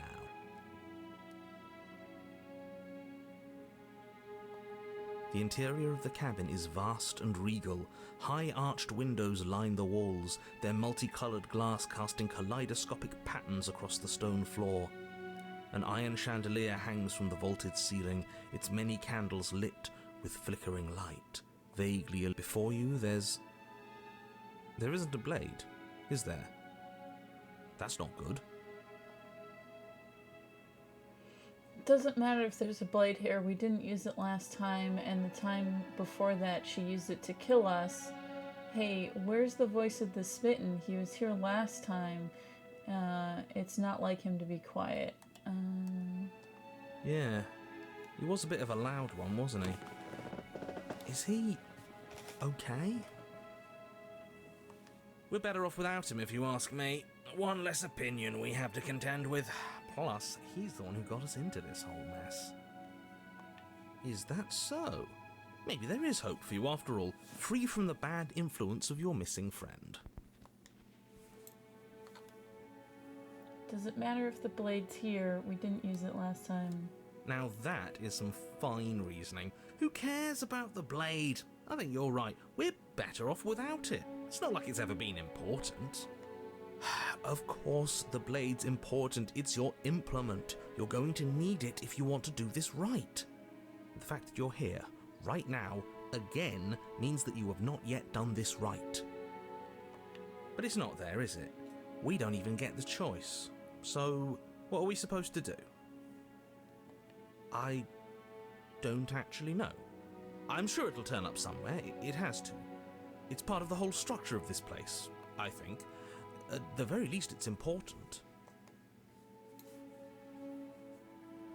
None of you are talking about the mirror. What is there to say about it? It's a mirror. Is this some sort of a bit? There is no mirror. There's only the stained glass windows, the empty table where your blade should be, and the door to the basement. Oh, my bad. That's why I haven't been talking about it. I see it, just like I saw it last time. Good for you, buddy. You've got a sharp set of eyes on you. Mirror or no mirror, the door to the basement, your only way forward, is just on the other side of the room. How? You cross the room, stopping just in front of the door to the basement. Is this about that supposed mirror? Well, shall we have a look at ourselves? You reach forward, your hand instinctively wrapping around the handle. Figures. And then you push the door open. Marvellous. We can proceed. It would seem that the stairs to the basement don't lead to a basement at all. Rather, they go up. They're draped in fine carpet too, one that feels pleasantly soft against your feet. If the princess lives here, slaying her would probably... no, it doesn't work here at all. This place is nice. It's fancy, even. I have to say, whatever you did in your previous lives, I deeply dislike how much it's thrown me off my rhythm. Don't worry about it, boss. You're doing great. I'm not, but I appreciate the encouragement. Well, if all of this has thrown you off your rhythm so much, then maybe we don't have to slay the princess. No, you absolutely do. Just because she lives in a nice house doesn't mean she doesn't pose a direct threat to all of reality. It's in her very nature.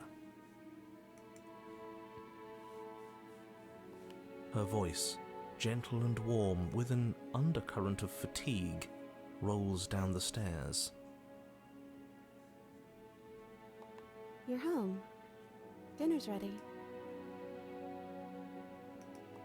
As much as I desperately want to know what happened last time, we are not going to examine it.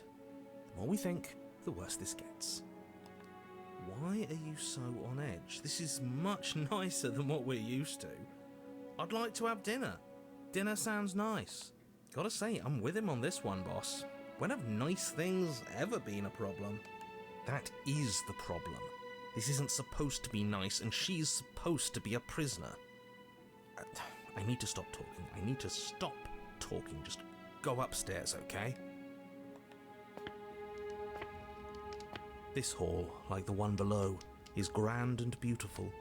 Torches bathe the room in warm, comforting light, just enough to illuminate the tapestries along every wall, woven with scenes of chivalry and courtship and romance. Your pristine blade glints in the weak torchlight, hanging from a golden chain around the princess's neck. So that's where it is. And the tip is already pointed right at her heart. Okay, everything is falling back into place. All you have to do is cross the room, push down a little, and the entire world is saved. That's easy. Yeah, that is easy, isn't it? So, where's the rush? You're here. Now we can start being happy together. Why don't you sit down? Wouldn't that be nice? As the words leave her mouth, the torches flare and a chair swings in from behind, knocking your legs out from under you. You're forcibly seated at the head of the table. Isn't that better? It is better, right?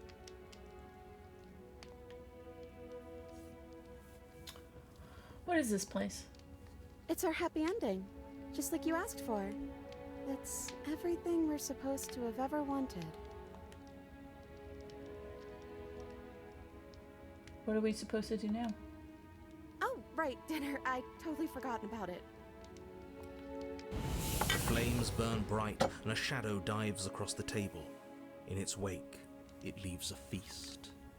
Go ahead and dig in. I'm sure you're hungry. Am I ever? Look, yeah. And after everything we've been through, we could use a break. More than that, we deserve a break. You begin to feast, and the princess follows suit, her soft smile never fading. The food is more exquisite than you ever could have imagined. You sample countless otherworldly dishes, sauces and bread and hearty stews whose tastes dance across your tongue. You tear at hunks of meat practically melting from the bone, juicy and tender and bursting with flavors you could scarcely begin to describe. Your cup fills itself again and again with a flowery nectar so sweet it tastes like glimmering jewels. This really is perfect, isn't it? It is the best meal you've ever had. But then it's over, and you're just as hungry as when you began. Wasn't that perfect? We should do it again. The shadow washes across the table, clearing and replating. The feast is once again laid before you. The food is good. Again, you tear into golden crispy flesh, dab at the slurry of aromatic sauces on your plate with thick-crusted bread, sip your goblet of sparkling gems. But a good meal is still a good meal, and we didn't even have to clear the dishes. I'm happy. And then it's over, and you're just as hungry as when you began. You're still hungry too, right? I know this wasn't as... So the shadow sweeps over the table, clearing the old and laying out the new. And so you do it again. The meat is fine, the bread is fine. You sample the side dishes and they're fine too. You finish your goblet, the liquid within no longer glimmering on your palate, instead leaving your mouth coated in a tacky film. You put it down and it fills again. Well, food is food, isn't it? Can't always be amazing. What matters is that we don't have to make it. Getting other people to do the hard work always improves the taste. Does it? Because it seems like the taste is getting worse, and we haven't had to so much as lift a finger. Regardless of quality, it's over again, and you're just as hungry as when you began. No, something was wrong that time. But maybe I was just tasting it wrong. It looks just as good as it did the first time. It shouldn't taste like this. Again, the shadow replaces your feast, and again you eat. The meat is greasy. The bread is tough, its crust hurting your jaw as you chew. The grey vegetables are barely worth the effort of picking through. You don't even touch the goblet, its sickly sweet aroma utterly unappealing. I'm so tired of eating. Well, it's still free food we didn't have to make, right? Oh, am I kidding? We were eating like kings and now we're eating like pigs. At least you still have the memory of how good it was the first time, right? I'm so tired of this. As the words leave her mouth, one of the torches on the wall sputters and then goes out entirely. What just happened? Did I do something wrong? Not a fan of whatever just happened. I don't want to sit in the dark. Losers sit in the dark. I want to sit in a brightly lit, spacious room where we can see our beautiful, queenly wife. As if in response to the dousing of their brother, the other 3 torches blaze brighter, their flames licking at the walls. Their shadows deepen, dancing angrily across the stone.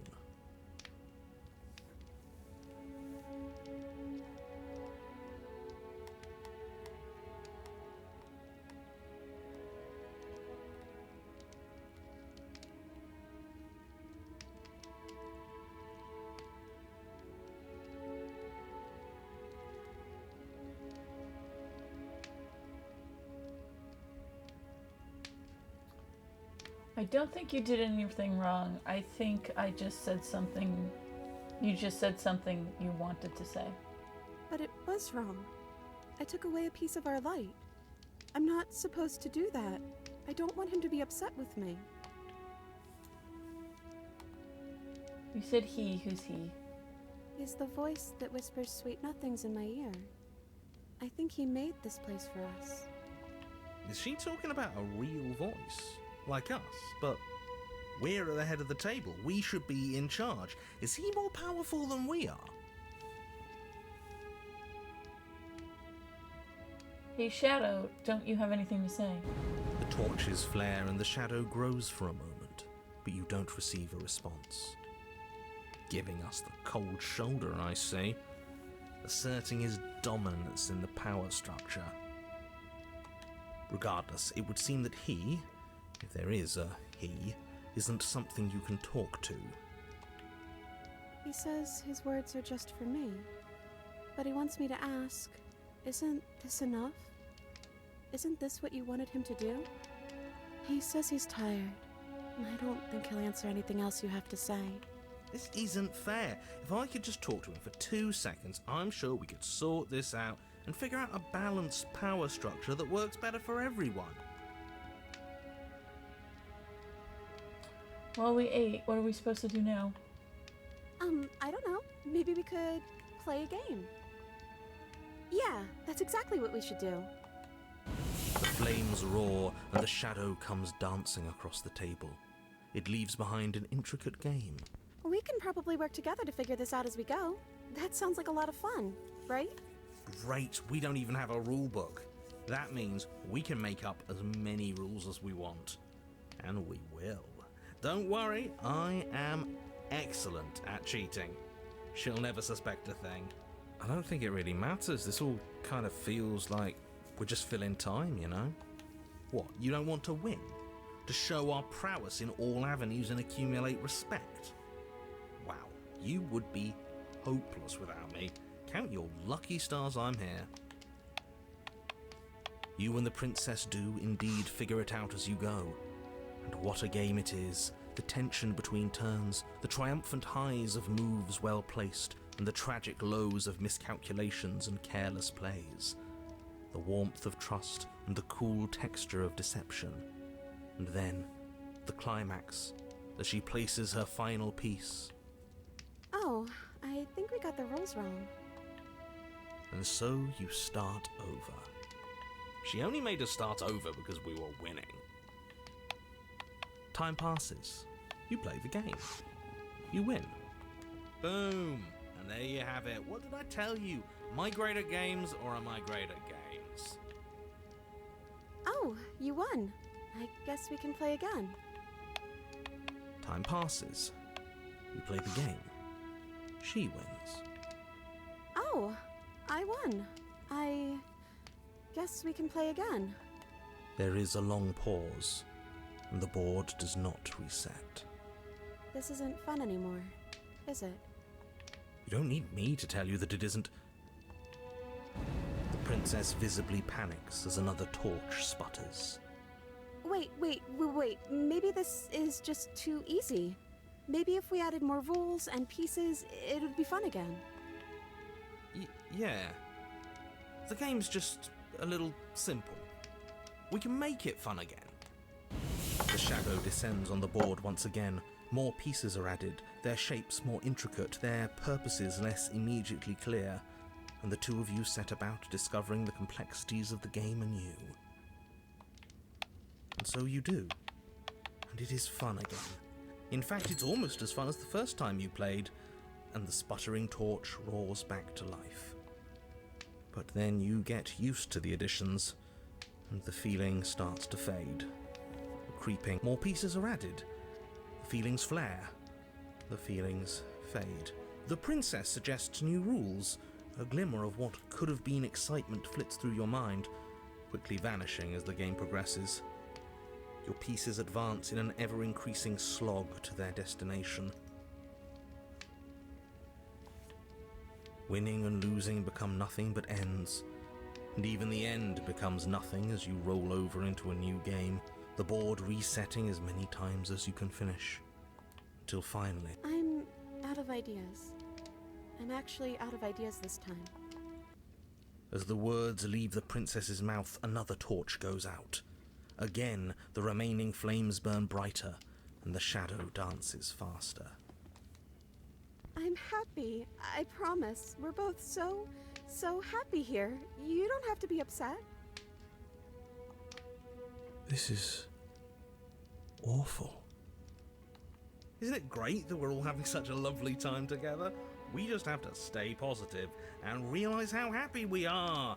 Then all of those lights will stay on and keep showing us all the cool stuff we have. Yeah, sure.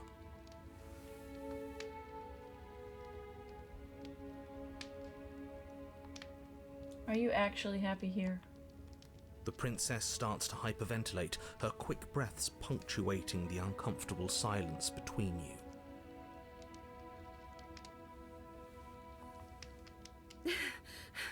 Yes! Why wouldn't I be? Let's not talk about it.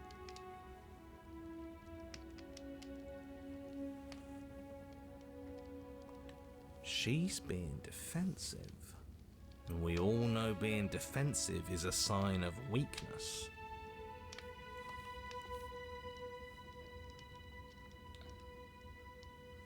We need the truth. You need to tell me how you really feel. I don't feel anything. The third torch sputters out. The princess's shadow dances furiously against the far wall. There's just one left. What's going to happen when it goes out?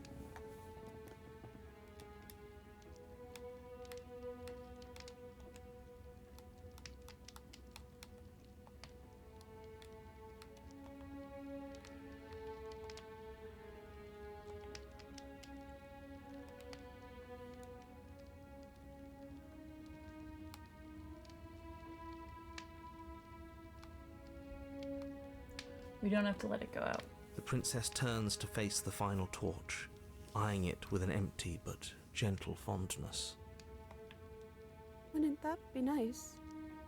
I love the little life we've built, and I hope it never ends. And it doesn't end, and the flame burns bright gray, eternal.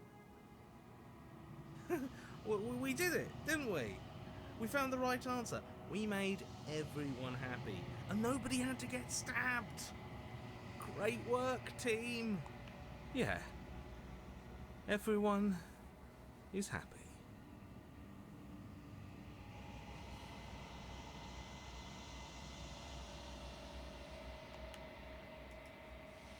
It's always been cold here, hasn't it?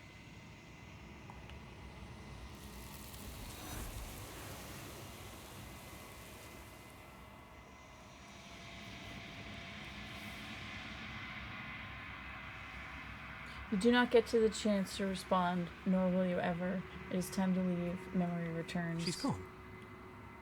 Where did she go? Should we try and find her? And is that a mirror? Why is it here?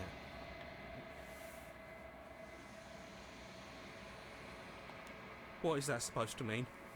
Whatever awful thing I felt before, it feels so much worse now. You better watch your back. You can't get rid of me that easy.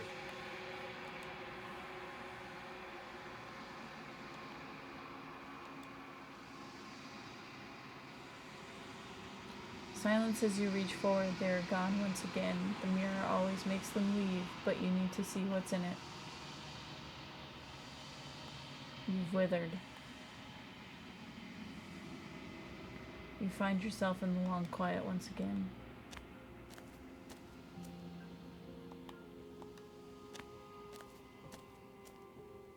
I am a growing chorus of contradiction. A mass of tides ebbing and flowing all at once in more directions than my attention can bear to hold. To look at any one is to shift them all into something new, and to look away is to reshape them yet again. All of me is changing, and yet the rest of me is still the same. and yet my waters flow and my streets bustle.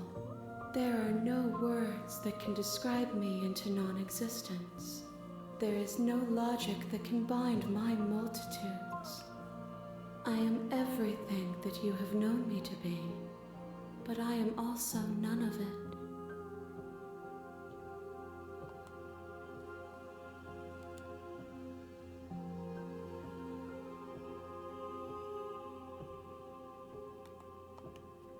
This one is a songbird in a cage of gilded shadows. She will make for an honest heart. Do not mourn her. She has finally learned to sing for herself. As easily as you can stand to be you, you are like me, even if you have chosen not to look at the corners of you that do not fit. Even if you have chosen to ignore the brilliant contours of your soul.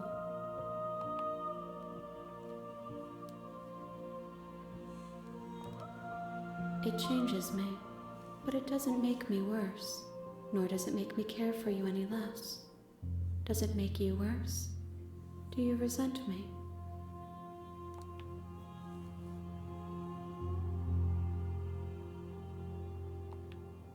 It says that your heart is gentle, that even in the darkness you are guided by compassion.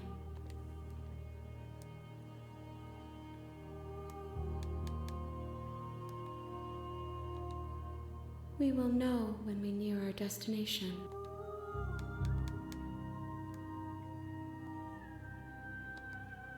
I care about your gifts, but I have no preferences to burden you with. If that remains your choice when all is said and done, then you may try.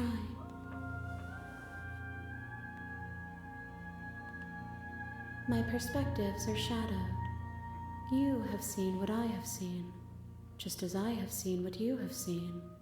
The angles, perhaps this will change when our work is done.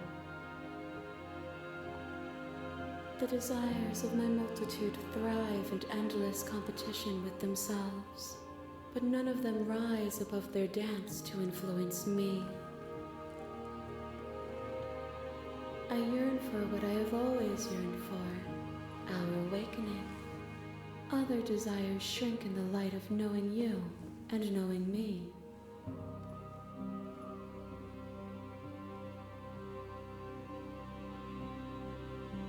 The tides do not dictate where they are pulled. A river does not dictate its outlets. My gift to you is to let you choose your path, and my time. I will be here when it is time for us to meet again.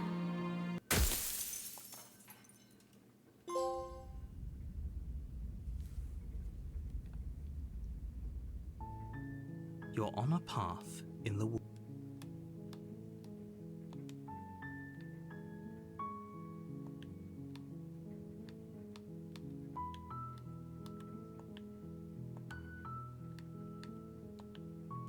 There's just one left.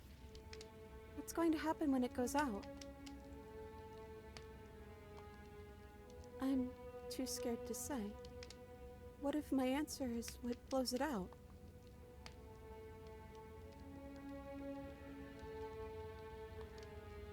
I think I'd like to dance under the stars. That sounds lovely. But there aren't any stars here. I'd have to leave. As she says that, the shadow rushes forward and tightens its grip on her wrists. I'm not happy here. I don't think I ever was. The princess sobs, burying her face in her hands as the final torch blows out.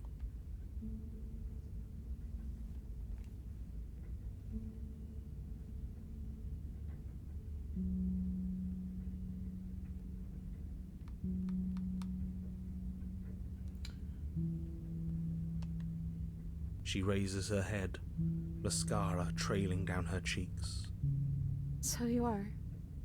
It's dark in here, isn't it? The princess's eyes dart to the floor. Well, we can't sit here forever. that part of us is over. The princess pushes herself from her chair, and you instinctively do the same, waiting by the top of the stairs as she quietly crosses the room. Do you still care about me?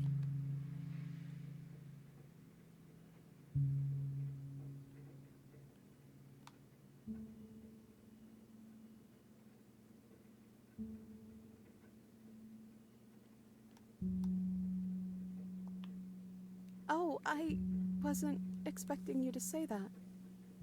I still care about you, too, so maybe this wasn't all bad. But I don't think this place is for us anymore. I think we need to go. As the princess steps towards the stairs, you offer her your hand.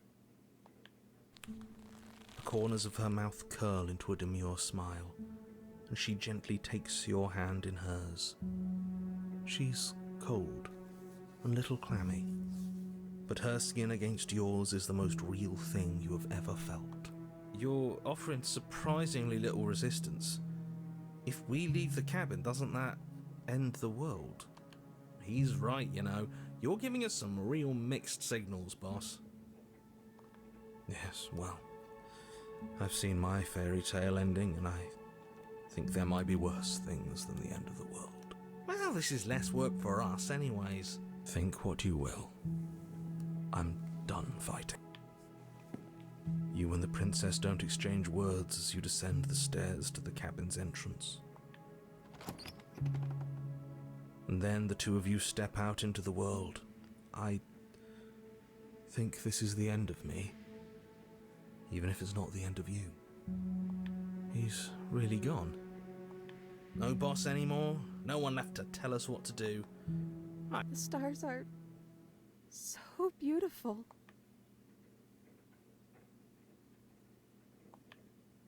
I meant it when I said I wanted to dance. She gently pushes you forward, and the two of you fall into graceful step. The only rhythm that guides you is the shared thumping of your hearts, beating in perfect unison. Her face, worn and tired, brightens the faster you move, a soft, sad smile widening and widening until it reflects only genuine affection. You send her out to a wide spin, and your arms stretched to their limits, only the tenuous grasp of your hands in hers holding you together. You share a gaze that feels like it lasts forever. Thank you for taking me here. This is nice, even if it's a little cold outside.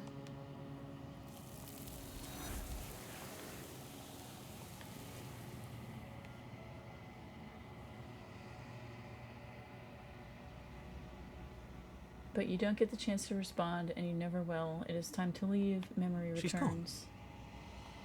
Is that a mirror?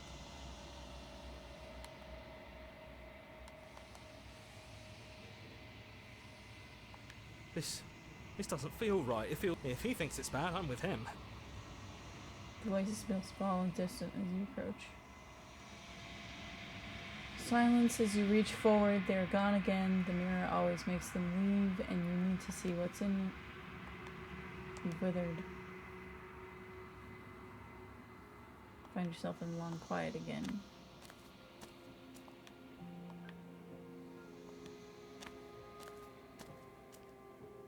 I am a growing chorus of contradiction.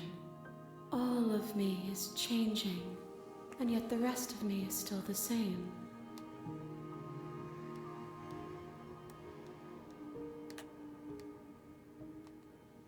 This one is a songbird in a cage of gilded. Do not mourn her. She has finally learned to sing for herself. I will be here when it is time for us to meet again.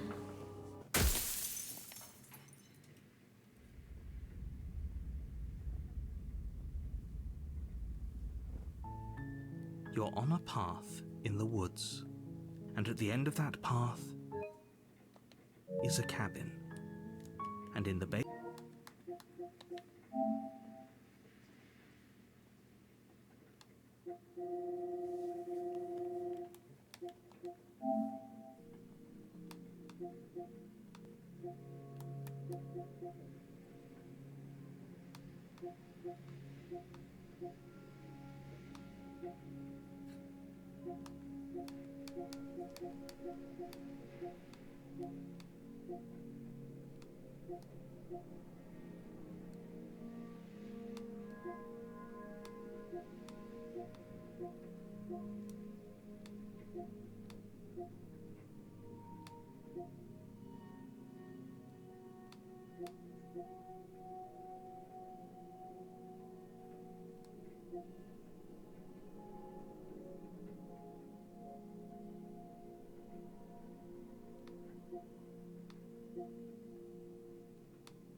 Basement of that cabin is a princess. You're here to slay her. If you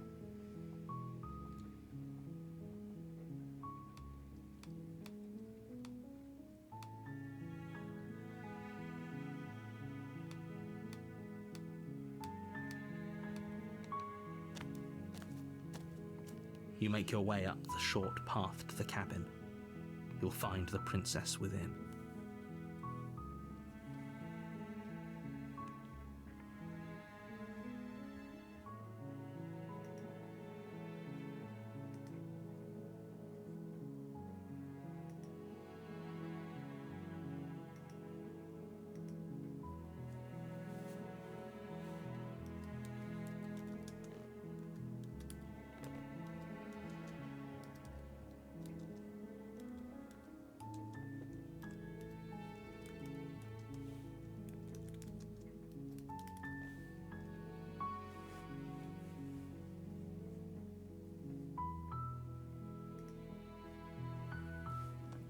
A warning before you go any further. She will lie, she will cheat, and she will do everything in her power to stop you from slaying her. Don't believe a word she says. We're not going to go through with this, right? She's a princess. We're supposed to save princesses, not slay them. Ignore him. He doesn't know what he's talking about.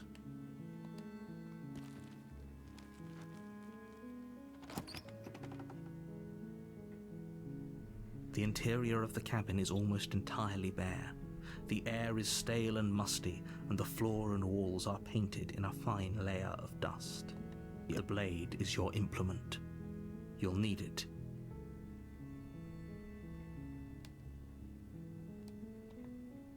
You take the blade from the table.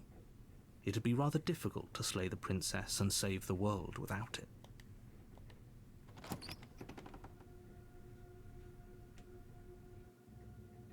The door to the basement creaks open, revealing a staircase faintly illuminated by an unseen light in the room below. This is an oppressive place. The air feels heavy and damp, a hint of rot filtering. Her voice carries up the stairs. Who's there? She sounds dangerous. It's almost as if she's the one in charge down here. Don't let it fool you. It's all part of the manipulation.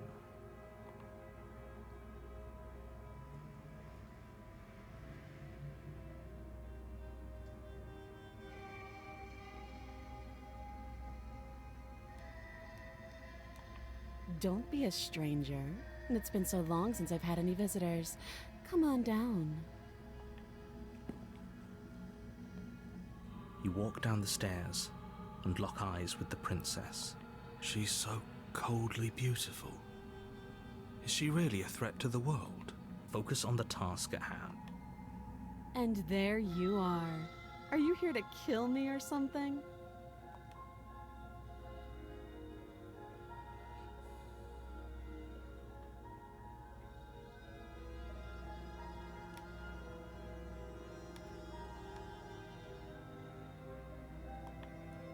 How about you drop the knife, and the two of us just talk?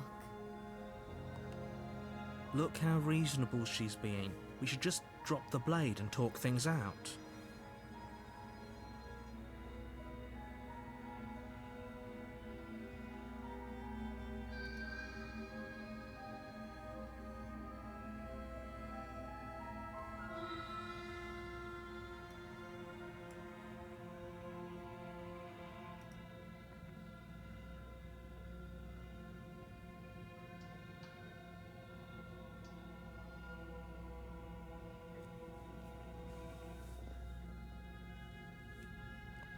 Don't you dare.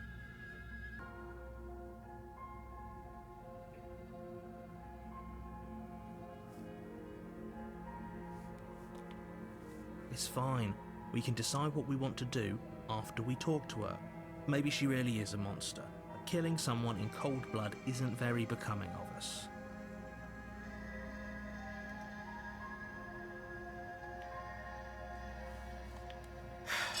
The blade tumbles out of your trembling hands and drops to the floor with an unceremonious clang.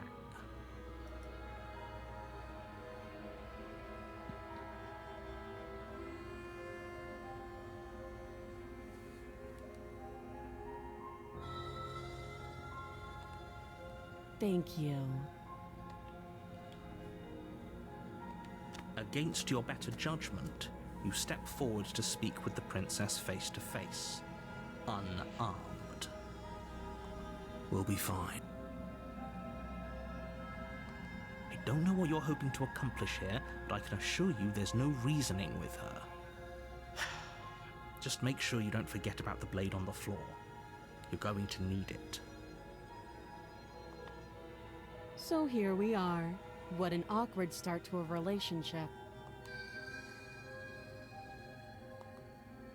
I know. I just said that. Now why are you here to kill me? I have my reasons. Do you think I'd just come here to kill someone without knowing why? That's ridiculous. And yet, you hesitated the moment you saw me.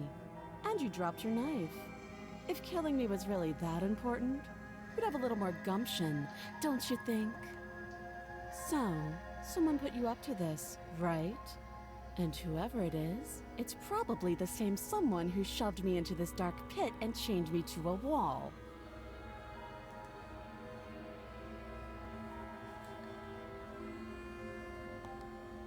That's a fair question. Who chained her in this basement, and if she's so dangerous, how did they manage to trap her? And why have we been left to do their dirty work? Don't give away the game, and don't let her distract you. That's exactly what she wants. I'm right, aren't I? So who put you up to this?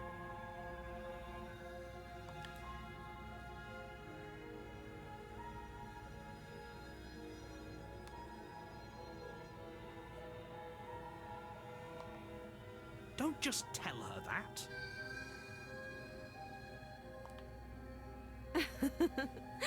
Is that why they threw me down here? But I don't want to hurt anyone. I like the world, I think.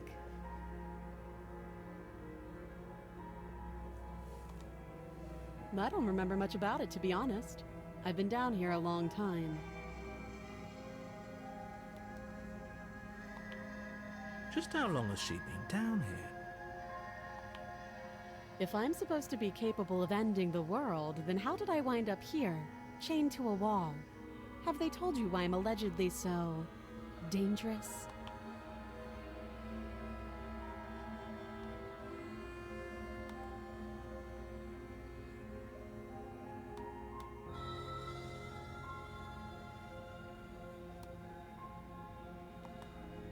Thanks for the vote of confidence. What if they're bad reasons, though? If they had good reasons for thinking I was dangerous, wouldn't they have shared them with you? I don't want to hurt anyone. I just want to leave. At the end of the day, whatever the two of us have going on down here is about trust. Whoever sent you to slay me claimed I was a threat to the world. but they didn't tell you why. That doesn't sound right to me. And I don't think it sounds right to— She has a point. There's a reason I've been telling you to question the situation, and there's a reason you've listened. So, I could tell you that I'd lead a quiet life in the woods, or that I'd open an orphanage, or that I'd do any other number of good things that I'm sure you think you want to hear. But you don't really know me, do you? What can my word possibly be worth in a situation like this? She's right about one thing. Her word isn't worth anything. Like I said, it's all about trust. Blind trust. So do you trust me, the prisoner, the victim, the princess clearly incapable of ending the world? Or do you trust whoever put me here? She's wrong. This isn't about trust. This is about risk. We stand to lose everything, all for the sake of one person, and a subjugating monarch no less.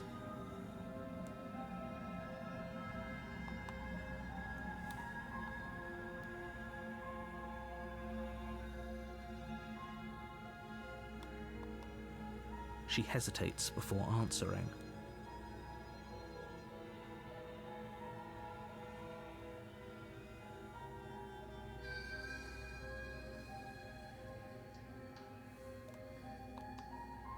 You can address me as Your Royal Highness, or Her Majesty. Any honorific should do, really. Again, she offers no specifics. No matter how hard you try, you'll never get a straight answer out of her.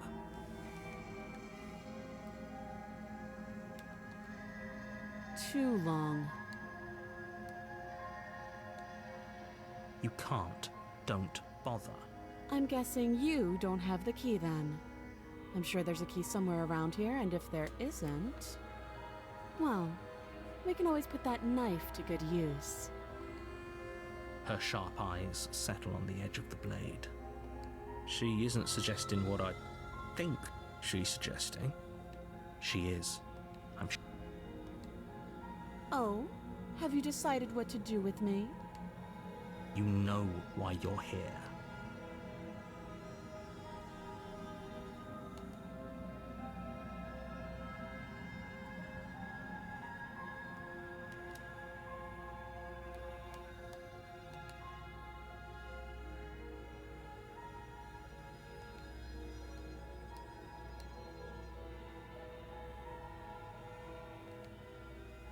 You have to be kidding me. You walk up to the chains binding the princess to the wall and give them. They're large and heavy, far too solid for you to even imagine trying to break them apart. If you don't have the key, maybe you should go looking for it. I'm sure it's somewhere. Doubtful. Whoever locked the princess away down here intended for her to never see the light of day. They wouldn't have just left.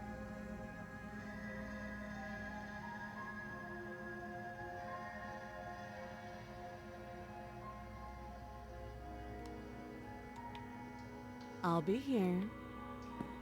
You attempt to make your way out of the basement, but the door at the top of the stairs slams shut.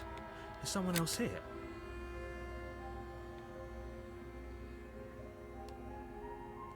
You try the door, but it's locked from the outside. You're here to slay the princess, and you won't leave until the task is done. You make your way back to the bottom of the stairs. Easier for whom? Easier for everyone. I heard the door slam. They locked you down here too, didn't they? The knife. Pick it up and cut me out of here. You won't like what happens if you do that. Against your better judgment, you place the blade against the princess's arm, just above the massive, unyielding chain. You cut into her flesh. The blade is sharp, and you make quick work of it. Before long, you're able to crack through bone. She didn't so much as utter a sound. Free from her bindings, the princess turns to face you, her fierce gaze meeting your eye. How is she so composed after losing an arm? It's like she isn't even bothered by it. Thank you. Now let's get out of here. No, we won't have any of that. The stakes are too high. You can't just let her escape into the world. No, I just can't let her escape into the world. As the princess approaches the bottom stair, your body steps forward and raises the blade. Wait, this isn't fair. You can't just do that. Watch me. Stop that. I thought this was a little too easy. Your body lunges forward to sink the blade into her back, but the princess swiftly moves out of the way before you can connect. Stop it! Stop resisting me! I am trying to get you out of here alive. The blade. Move the... You're doing your best to help me, aren't you? I can see the conflict in your eyes. I'll make this quick. She steps forward and pries the blade from your rigid hands. Maybe I'll see you in another life. And then she slits your throat with an almost clinical ease. Her face remains unchanged as she watches you collapse to the ground, blood flowing from your butchered neck.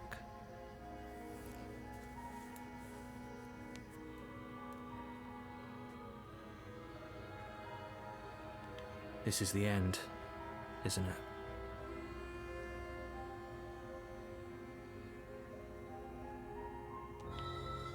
I'm afraid it is. Everything goes dark, and you die. I hope it was worth it.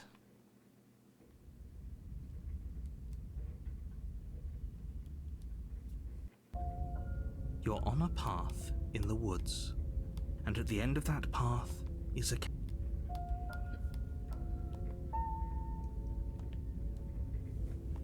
You're here to slay her. If you don't, it will be the end of the world.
My tricks?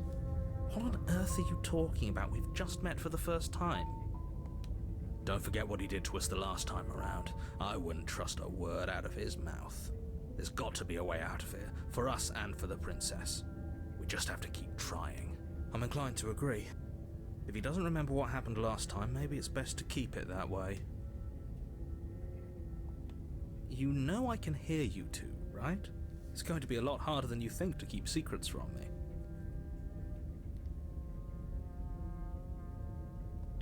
And as far as trying to help her goes, need I remind you how catastrophically dangerous she is to the world at large?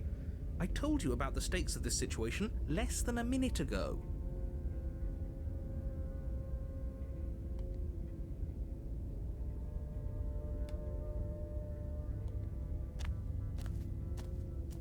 A warning before you go any further.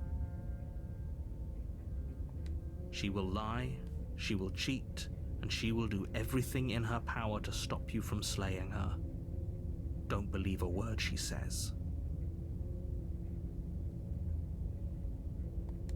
Yes, don't believe a word she says. Just go in, take the knife, and do what you're supposed to. Wink.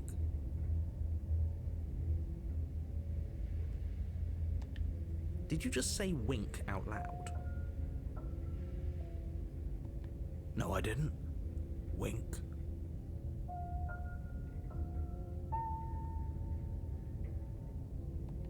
Just ignore this clown and focus on the princess.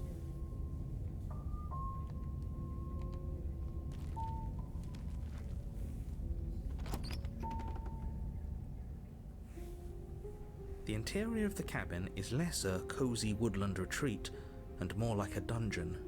A few pathetic wisps of starlight attempt to illuminate the cold, uninviting stone walls, and thick, wrought iron bars barricade the windows, reminding anyone who enters that this is a prison.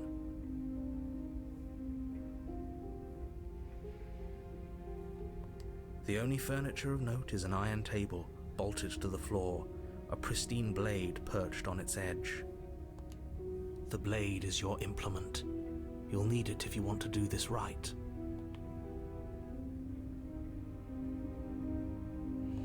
He definitely did not. Does a mirror not count as furniture of note to you? Because it should. There isn't a mirror. There's a table, the blade sitting on the table, and the door to the basement. There's nothing else in here. There's definitely a mirror. There isn't. I think you know what we have to do.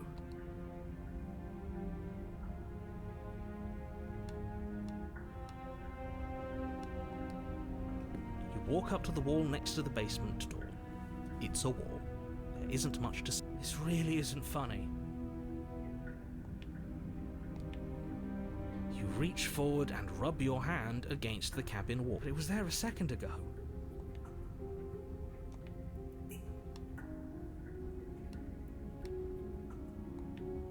It's gone. If he doesn't want us to know about it, it must be important. We should keep our eyes peeled. Maybe it'll be back.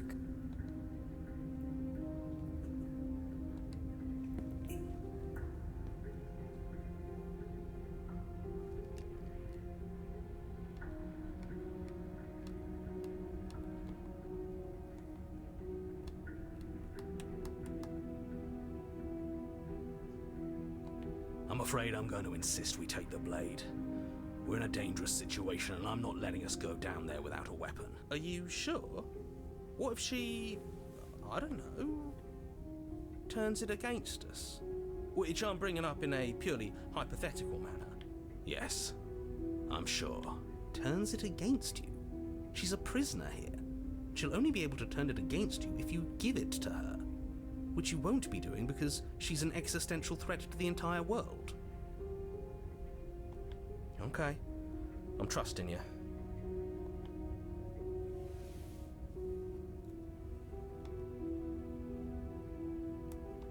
Normally, yeah, but not about this. Call it a reflex. We take the knife. Wonderful. You do exactly that, sweeping the blade from the table before proceeding to the basement. Don't worry about it. We have a knife, so what? It's not like we have to use it.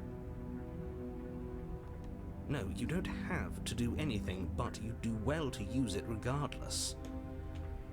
Moving on.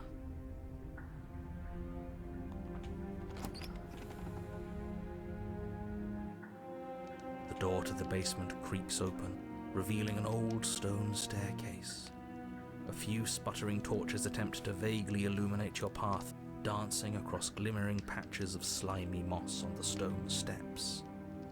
If the princess lives here, slaying her would probably be doing her a favor. Her voice, harsh but controlled, carries up the stairs. Is that a visitor I hear?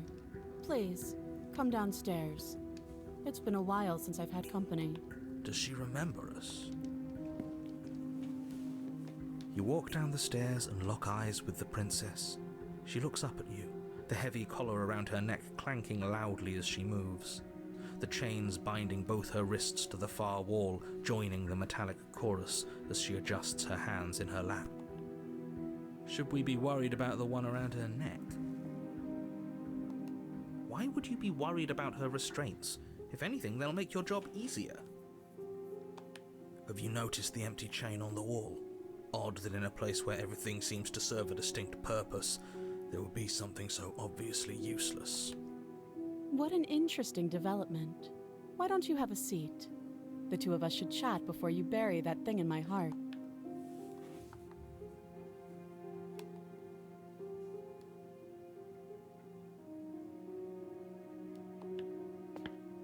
You step towards the princess, but she stops you before you get too close, holding up one shackled hand. There's fine. I'd prefer we keep some distance until we've sorted this out. That's reasonable. We do have a weapon. Might as well put her at ease. You do as she asks and sit on the floor, still a good distance away from her. Thank you. Now, what are your intentions for me?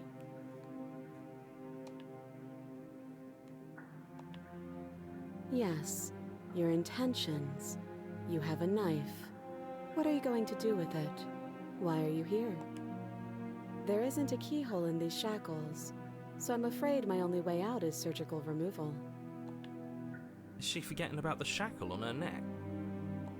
Or does she think she'd survive a beheading? You're right. Maybe she's delusional. All the more reason not to trust her. Unless she really could survive. Though I suppose you could just be here to kill me. But I don't think that's in either of our best interests. I've been here before. Am I the only one who remembers that? Oh? Are we acknowledging that? I thought we weren't going to give away the game. But yeah, I remember. First you make a comment about having been here before, and now this. As much as I would like to remain in denial, it's no use. This has complicated things.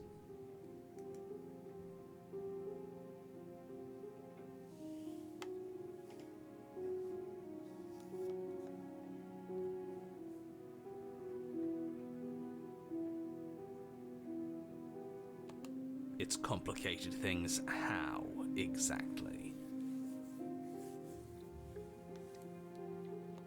Ideally, this was supposed to be one and done. You go to the cabin, you heroically slay the princess, and in the process you save the entire world from being damned to oblivion. The situation right now, where you're getting a second shot at things, is a contingency. A contingency for what? For you failing, obviously. And you being here means that things are going to be a lot harder than they were. I really shouldn't say anything else, I'm just going to make it worse. Just good luck. If you knew this could happen, why didn't you tell us? All of this is incredibly valuable information. It would have changed our actions considerably. I needed you to be in the dark for as long as I could keep you there. It's important. Necessary, even. And maybe I wanted to be the first version of me that you met. I didn't want to be confronted by the alternative. That's pathetic. I never said I wasn't. I get it. It would be pretty upsetting, wouldn't it? To know that you might not be the first version of yourself. At least we can remember what happened before. Seems like we should count ourselves lucky for that. Exactly, he gets it. You're lucky. So don't waste that luck by messing it up again. Moving on. Why is it important for us to be ignorant? How is it ever helpful to be in the dark?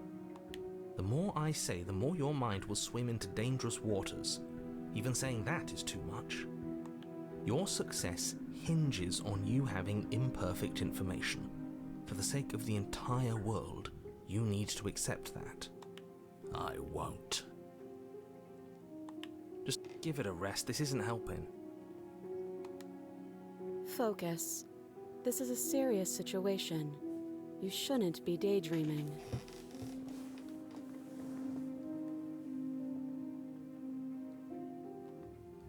Nothing happened. You died. I went upstairs. I couldn't leave.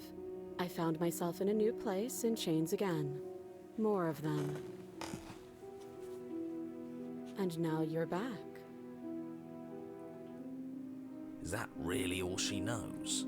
It's not like we have much of a clue about how things work. And she's probably even more in the dark than we are. You're looking at me like I might be hiding something. I'm not. I guess it's possible she really doesn't know anything. Maybe both of us are stuck in this loop without any idea why.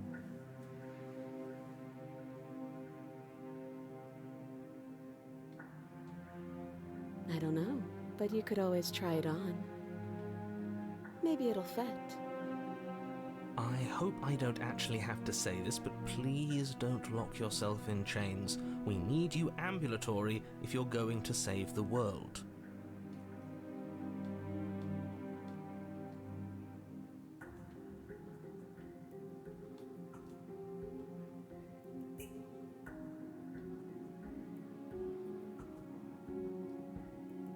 I wouldn't do that if I were you.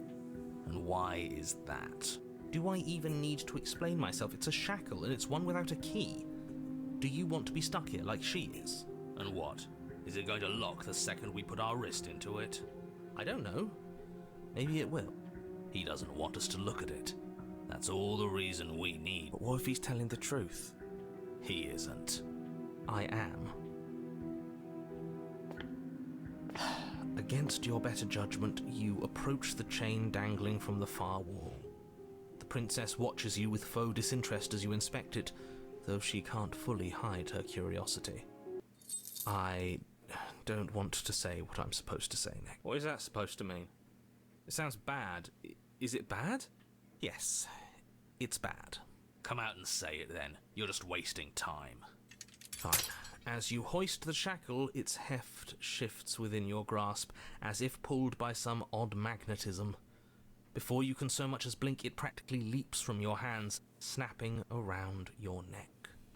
And, as if your situation weren't bad enough, the same magnetism repels your blade, which is flung from your hand and sent skittering across the floor of the basement.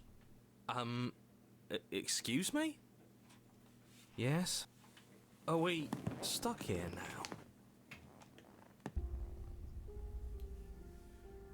Yes.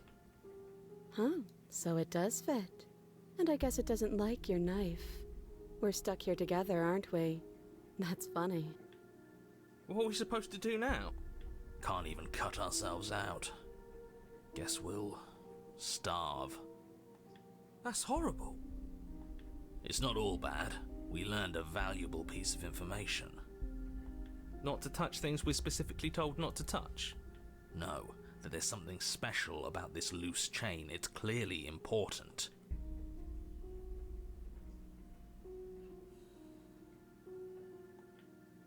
Yep. Wait, I guess. Maybe something else will happen. Maybe not. No. Nope. That's rude. You and the princess wait in silence, though neither of you knows what you're waiting for. But you're waiting for something. You're waiting for anything. This is so boring.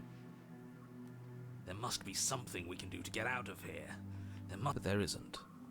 Time passes. It passes and passes and passes. And the basement of the cabin remains much the same. It is cold. At least the world is safe. It isn't. You're stuck. Too far away from both the princess and your blade to do much of anything. But she's not ending anything. She's just sitting there. Her very existence is a threat. It harms everything around it. How exactly does that work? It just does. But your line of questioning is interrupted by the passage of even more time. And after that, even more time passes again. And let me guess, the cabin remains the same. If time is passing, the cabin can't be the same. Even if the differences are small, they have to exist. That's just how things work.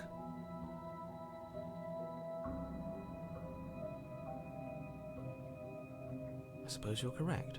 Things are changing. The differences are small at first, a bit of weathering here, a bit of erosion there. But then they get larger and larger. I don't like small talk, remember? Still rude.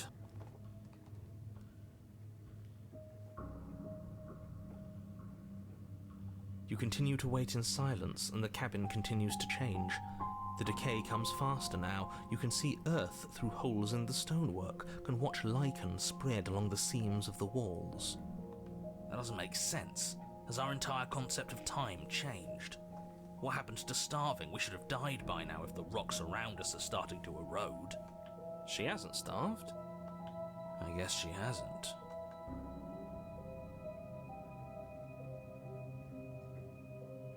Even more silent time passes as you watch roots push themselves through the increasingly porous walls of the basement. Dirt seeps inside, flowing across the stone floor like a liquid, covering the ground and threatening to swallow you both. Time continues to pass, and pass, and pass. Until suddenly, there are no walls. And then...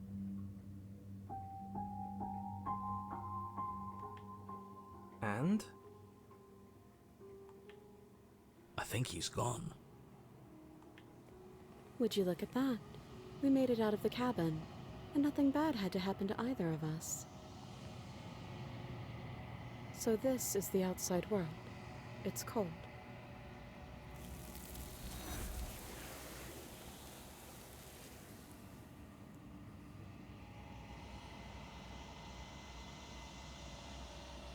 But you did not get to the chance to respond, nor will you ever. It is time to leave. Memory returns. She's gone. And there's that mirror again. Why is it here? Why...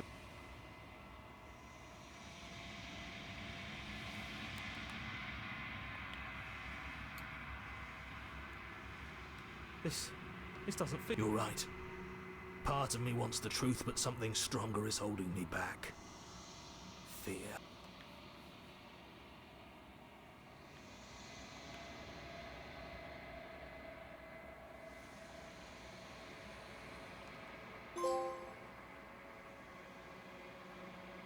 You've unraveled. You find yourself in the long quiet again.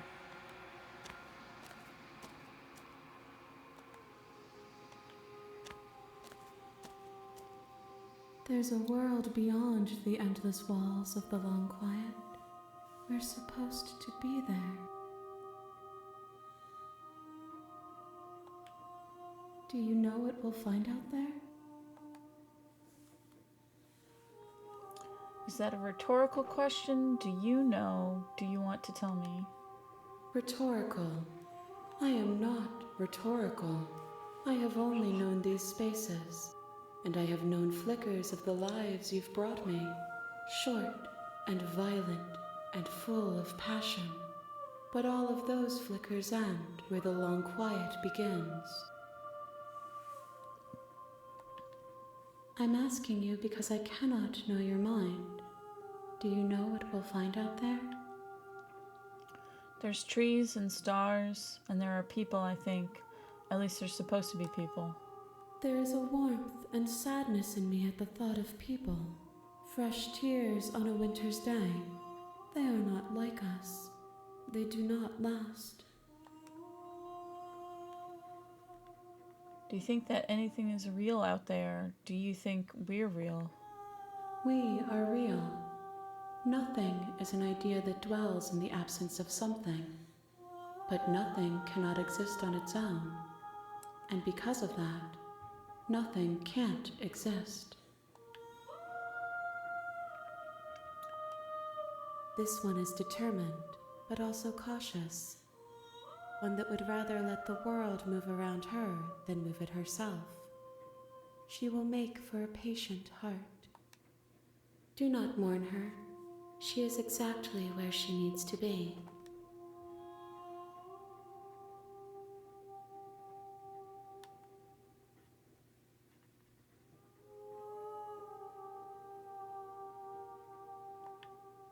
No, their thoughts are quiet. Do you think your narrator lives in the spaces beyond?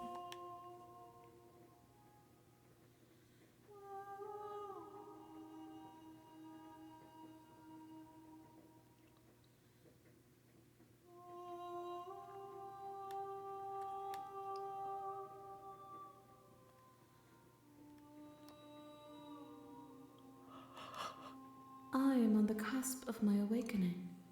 Perhaps you are on the cusp of yours.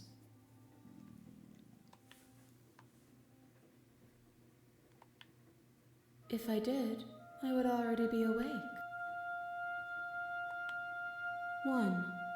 Whatever you bring me next will be enough, and then gravity will pull the others back to me.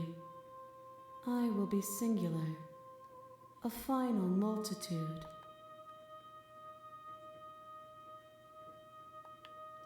These gifts are a conversation, and each one.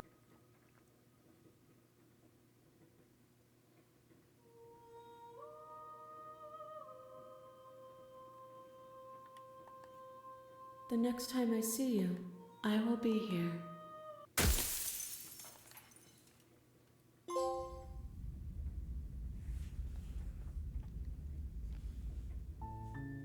You're on a path in the woods, and at the end of that path is a cabin.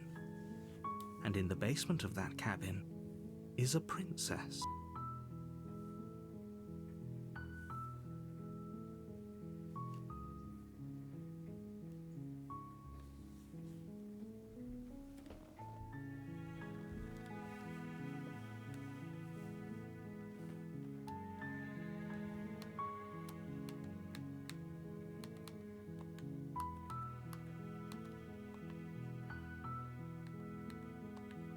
I hope I don't actually...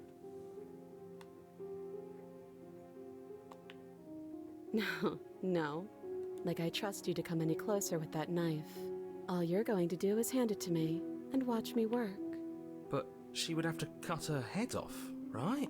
She certainly seems confident. Maybe she knows something we don't. Or maybe you should consider the most likely scenario. She's bluffing so she can disarm you. Though if she isn't bluffing, whatever she has planned might be for her benefit alone. There's no... So, what should we do? I don't know. I'm just spelling out our options, listing the pros and cons.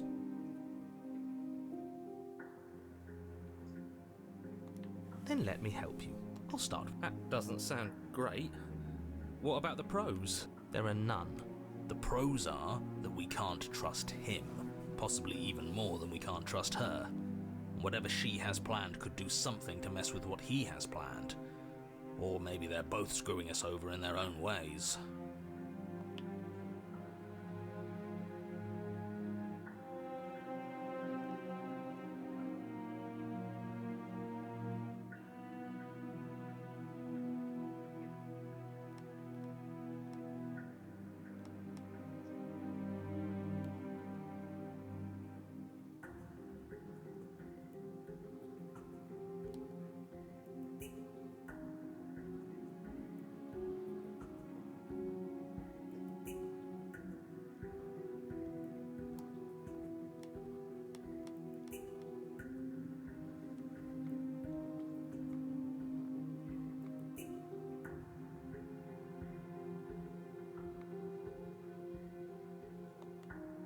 Slide it over. No, absolutely not. I am not letting you hand your only weapon over to the world-ending princess. You tried this last time. Do you want to know how it went? Oh, I remember. She killed us, which, by your estimation, ended the world, right? I've already tried to take over, buddy. Exactly. If I were you, I wouldn't be too keen on repeating your mistake. Hell, we could even force your hand and do it ourselves. I'm not afraid of dying again. Are you? A little. I think you got your point across. Fine. You slide the blade across the floor.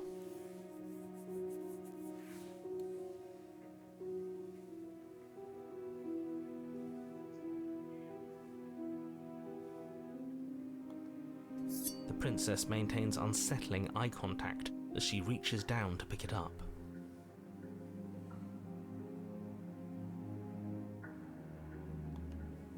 Thanks.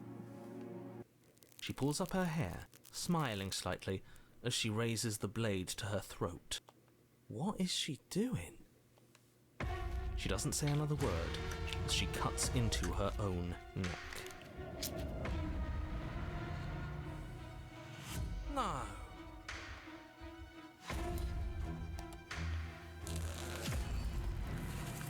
Her eyes stare forward, unblinking, as she soars through skin, veins, cartilage. At last she reaches bone, the blade grinding audibly against her vertebra as it continues to slice its way through her neck. I'll be damned. She's actually doing your job for you. Why would she do that?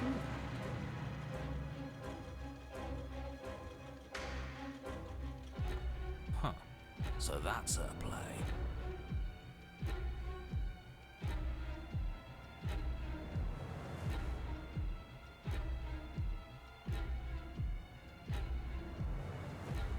Killing herself?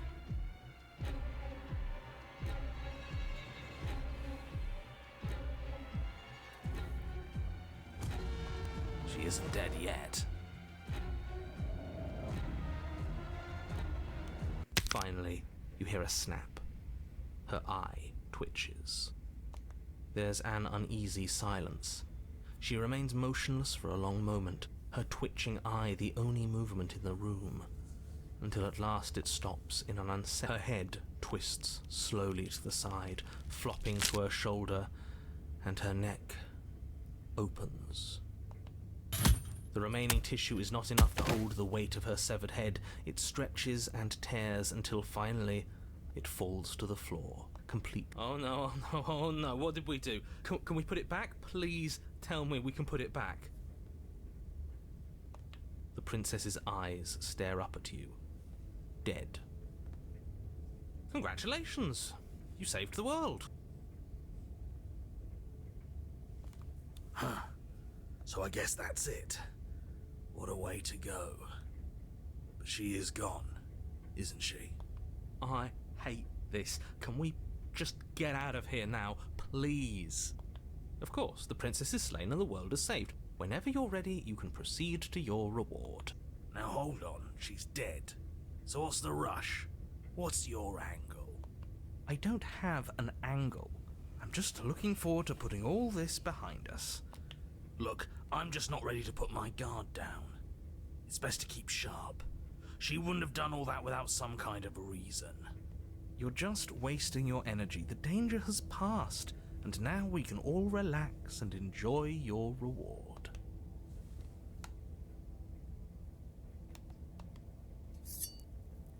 Ugh, fine.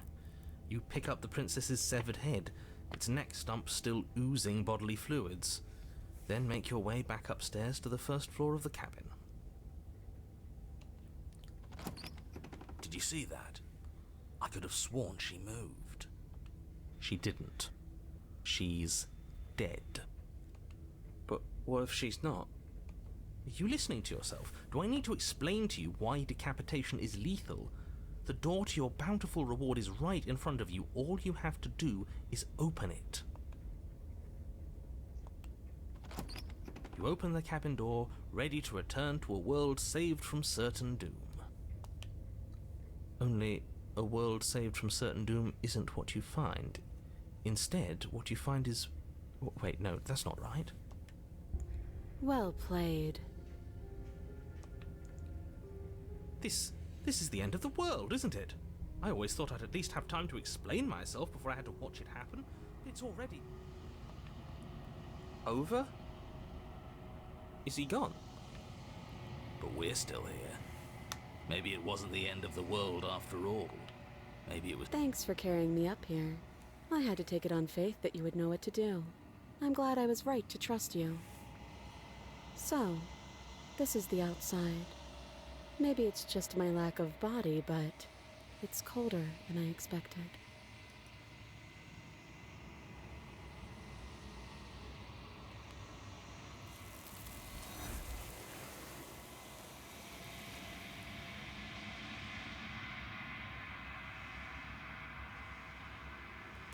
She's gone. And there's that mirror.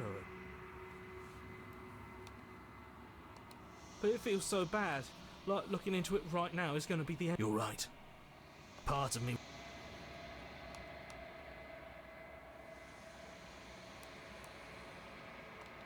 Okay. Feels too good to be true.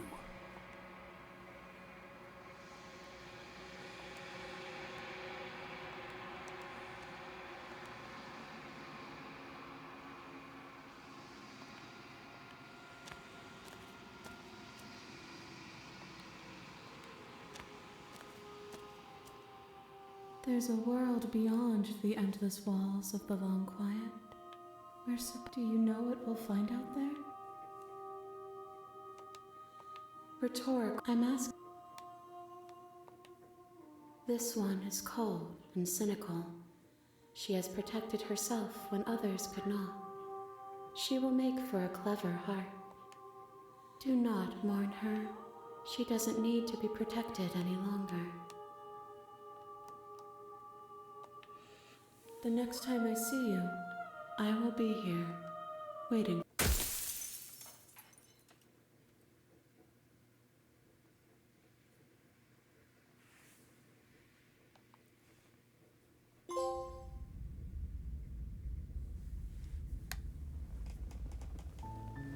You're on a path in the woods, and at the end of that path is a cabin.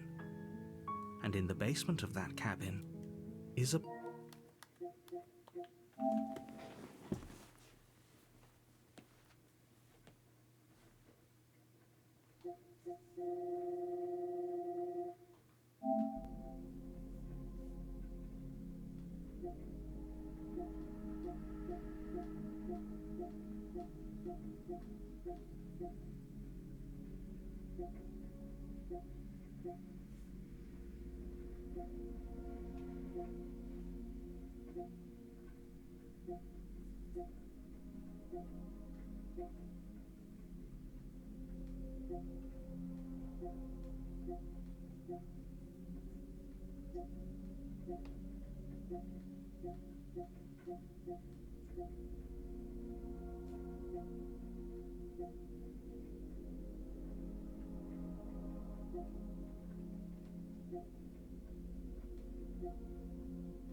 princess.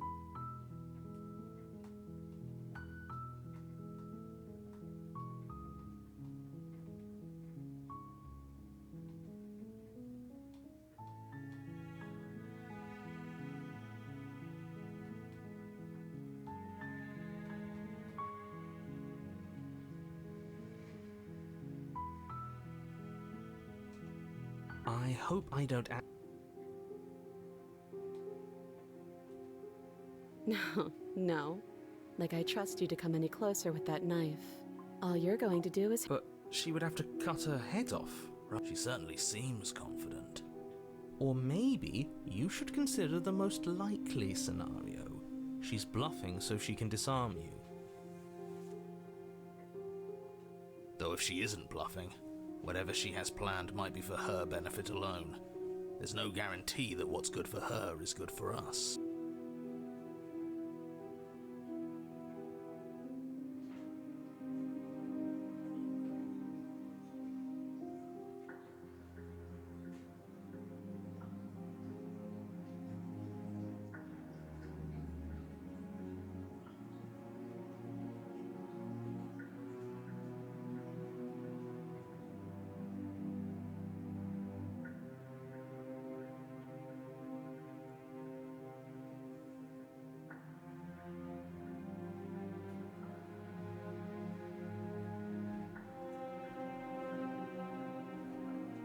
So, what should we do?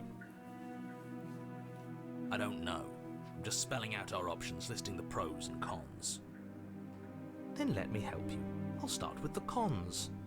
If you're handing her your weapon, the cons are that she might use it to escape and end the entire world.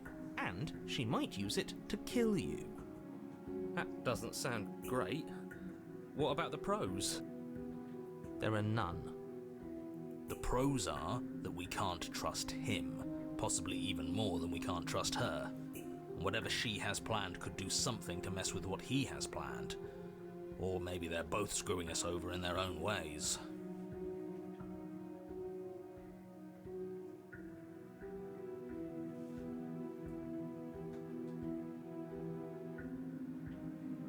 I do. So I guess this all comes down to which of us caves first. And it's not going to be me. I'm extremely patient. It's probably better if we take action anyway. No use trying to wait her out. That's playing to her strengths.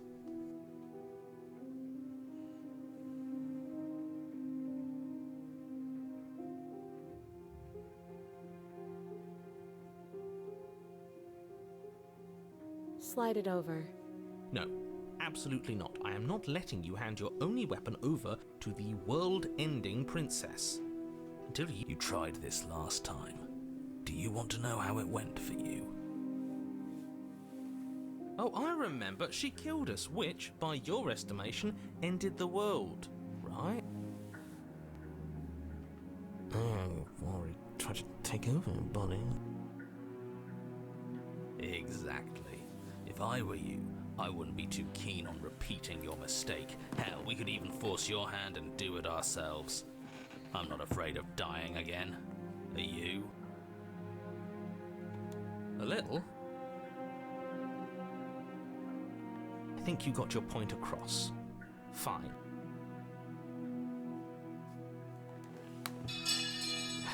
You slide the blade across the floor. The princess maintains unsettling eye contact as she reaches down to pick it up. Thanks. She pulls up her hair, smiling slightly as she raises the blade to her throat. What is she doing? She doesn't say another word as she cuts into her own neck.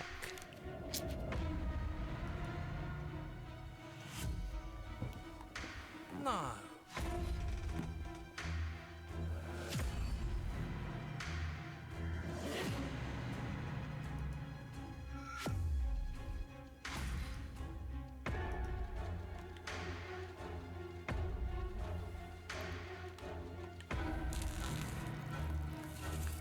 Her eyes stare forward, unblinking, as she saws through skin, veins, cartilage. At last she reaches bone, the blade grinding audibly against her vertebra. I'll be damned. She's actually doing your job for you. Why would she do that? Huh. So that's her play. Killing herself? She isn't dead yet. Finally, you hear a snap. Her eye twitches.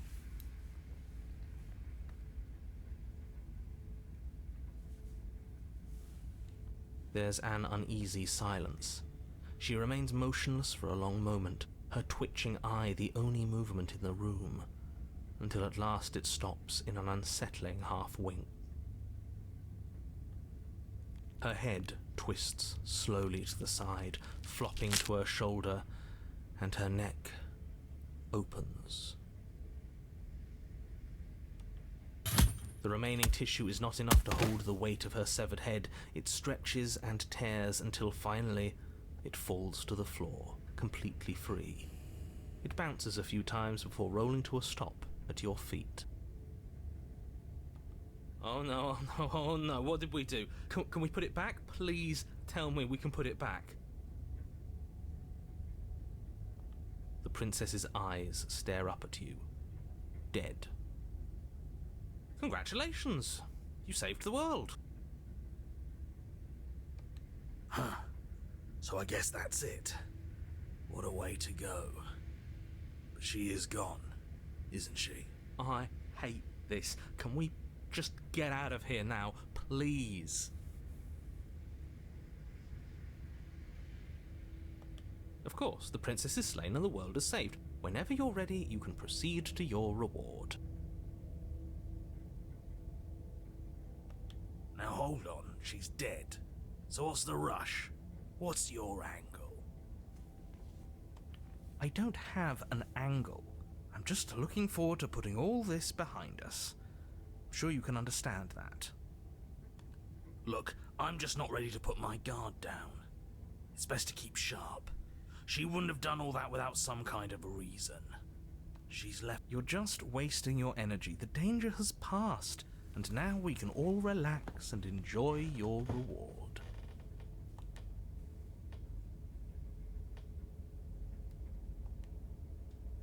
Fine, but if we're leaving, then we're taking the blade.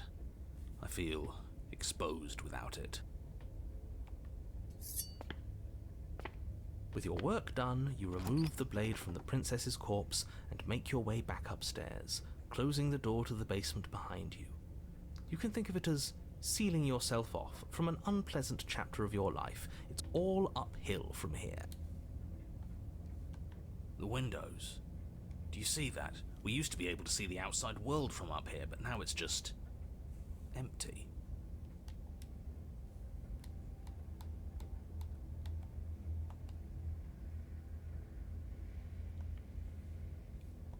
The door. Check the door. You open the cabin door, ready to return to a world saved from certain doom.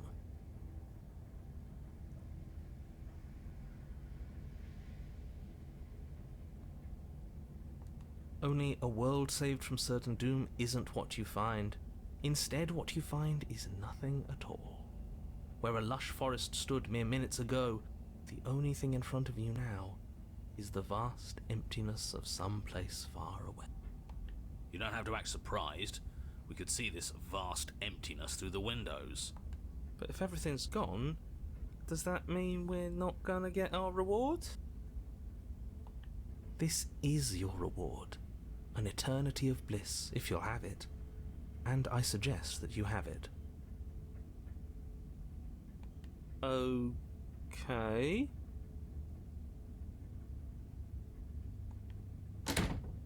This is what's best for everyone. Trust me. Like hell it is.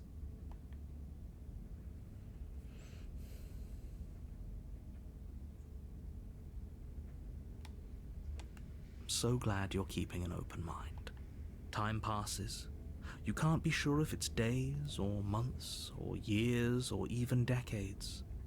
It's all a wonderful, boring blur. You've never... Decades? No, it can't be decades. We can't go along with this. We can't let him win. But we're not happy. He's just telling us that we are. I can tell you for a fact that I'm extremely unhappy right now.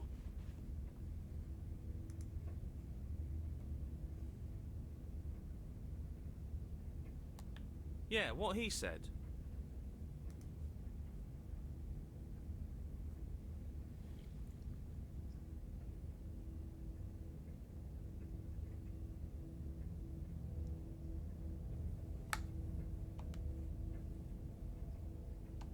We still have a blade. Let's use it on ourselves and start over. He's suggesting you kill yourself. You shouldn't kill yourself when you have an eternity of bliss right in front of you.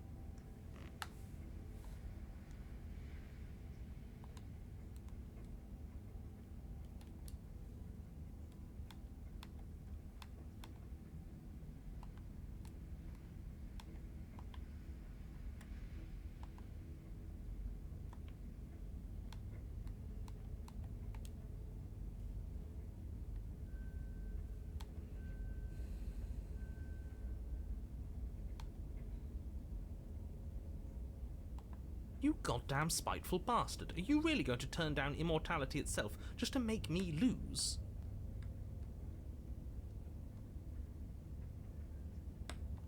Why should it matter if we die at this point? Haven't you already gotten what you want? I don't have to answer that.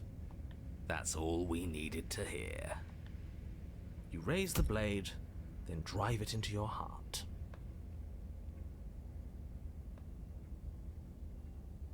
You collapse to the floor, everything goes dark, and you die. You're a genocidal maniac, you know that, right? Yeah, we'll see about that.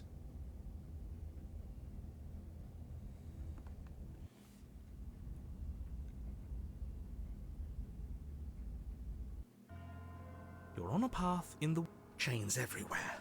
This is different. This is new. It's worse is what it is. We're finally starting to see reality for what it is. This place is a prison, and she's not the only inmate. You're acting like reality is this static thing. But this world is constantly changing around us. How can you be so sure that you aren't breathing the prison into existence? that by feeling the walls closing in on you, that's exactly what they do. What a crock of pretentious bullshit. Reality is as solid as the ground beneath our feet. And if we just examine it, if we apply enough scientific rigor, if we think hard enough, we'll find a way out of here for good. Don't you see? We're already making progress. And what if looking at it is enough to make it change? Where does that leave us? It leaves you exactly where you are right now, and presumably exactly where you've been before.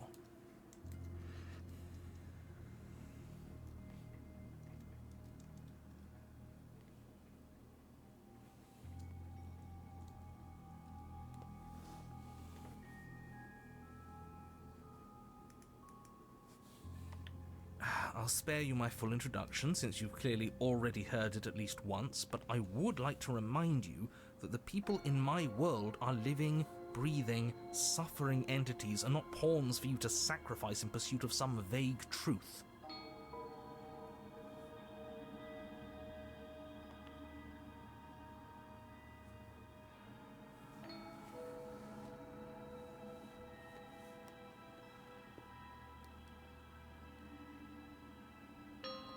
Huh. I hadn't actually noticed.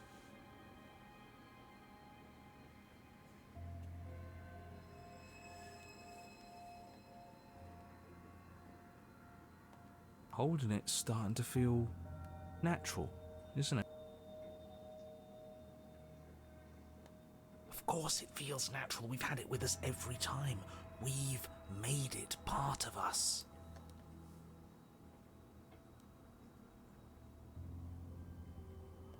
Don't be weird. It's just a tool, not some mystical object. Though starting with it feels like an indication that we're on the right track. This is strange. You're not supposed to start with the blade. It says right here that you're supposed to find it at the cabin. Oh well, I suppose that doesn't make much sense anyway. It's better if you start with a weapon, so this is probably for the best.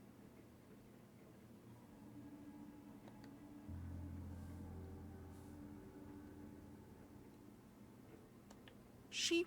what? Why would she ever do that? She's not supposed to be suicidal. That doesn't make any sense whatsoever.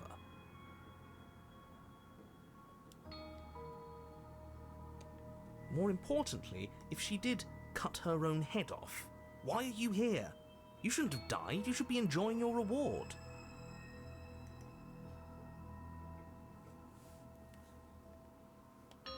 We killed ourselves, obviously. You were insisting that we were happy, but we knew we weren't. We could see right through you.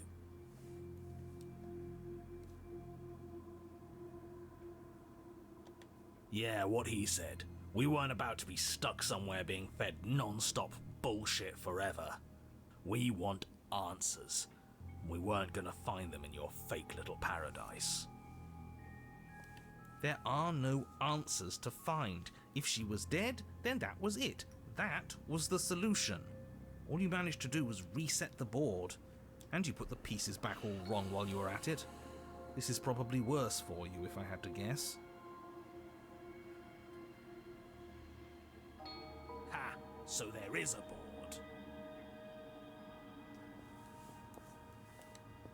Well, what's done is done and you're here now. There's no use arguing. Just get to the cabin and settle this. Try not to kill yourself this time.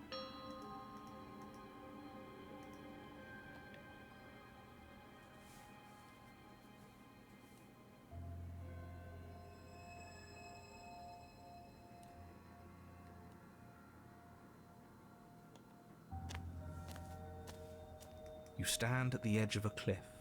An abyss yawns beneath you, empty and endless. The only path forward, a rusted metal bridge. The cabin looms on its far side. I think you already know what waits for you within. It's like the world itself doesn't want us to reach her.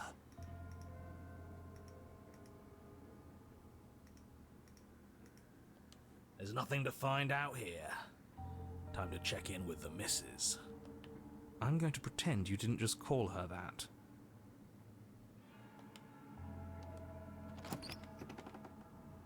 Every surface of the cabin is draped in chains, the air filled with the mock birdsong of metallic clinks. Where there should be walls, you can see only endless ropes of metal, with hooks dangling from their ends. A fitting cage for a monster destined to end the world. There's nothing for you to do but step forward into the basement. You already have your weapon. Your objective awaits. Huh. That mirror's back again. Why? What mirror? There is no mirror. The only thing of note here is the door to the basement.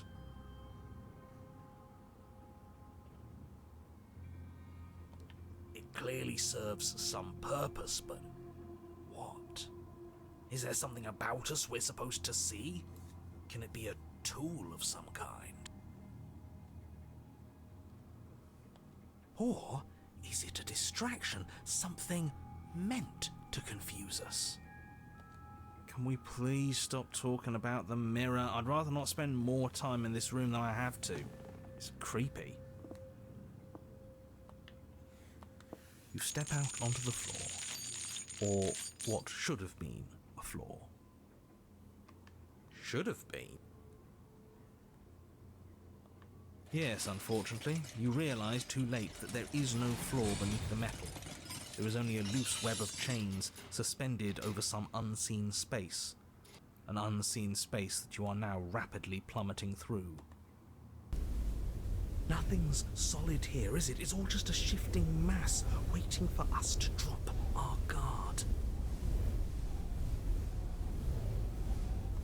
Your fall is suddenly, painfully halted as rusty chains pull taut against your skin, their hooks digging into your muscle.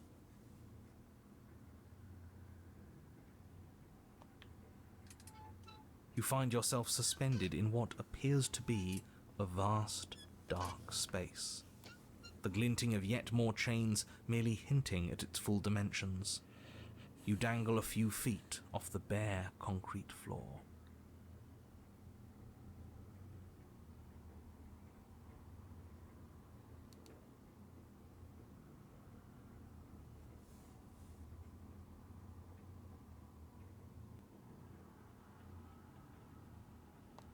If the princess lives here, slaying her would probably be doing her a favor. As your eyes adjust to your new surroundings, you make out a figure standing in the gloom, obscured in shadow. She watches you with the stillness of the grave.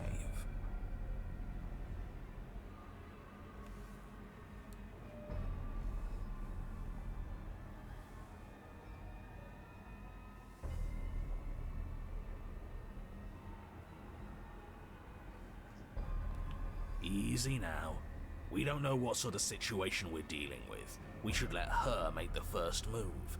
Let observation give us an advantage.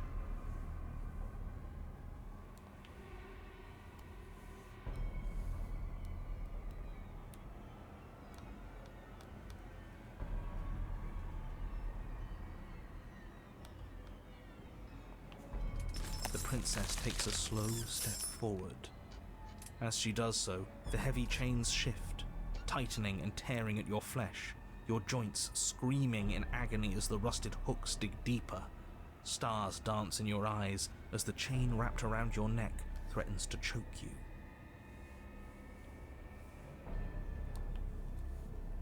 As your vision comes back into focus, your eyes fall on the body of the princess, finally emerged from the shadows. The body of the princess is a weird way to describe a person. It's only accurate. The form in front of you is a body, draped in raiments of chains. The head stares up at you but says nothing, and the chains squeeze ever tighter.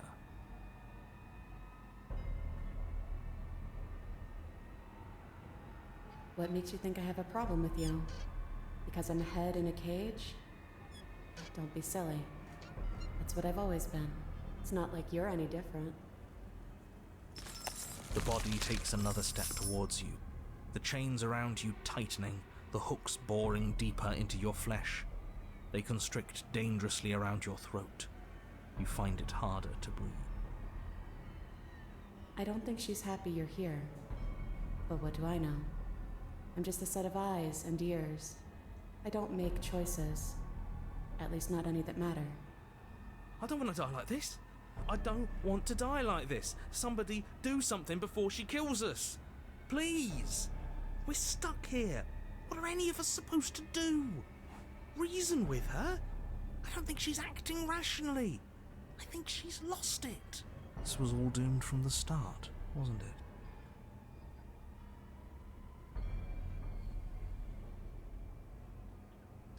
And when the time comes, you'll give it to me again. And then she'll do something horrible with it. I wonder what it'll be this time. Everything we witness is just another shade of the same endless cycle. I wake up in chains. The body steps forward. Your bindings tighten again.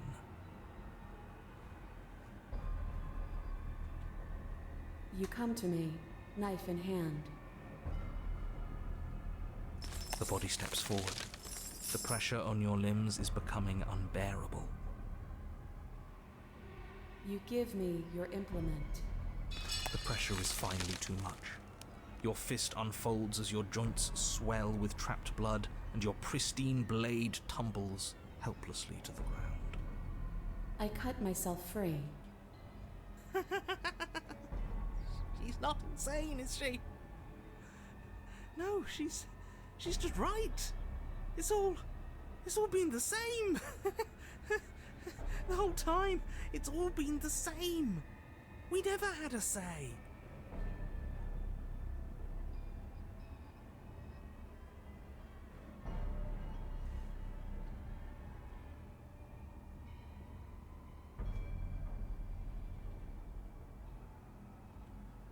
Just because you refuse to see the walls doesn't mean they aren't there. Give in with me.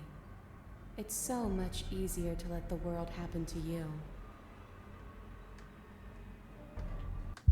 She steps forward yet again, and the chains dig into you, your nerves screaming, your heart pounding, your lungs desperate for air. I don't think we can hold on to you much longer. How many times will we have to do this? I'm tired. This is all getting so predictable, isn't it? Pop.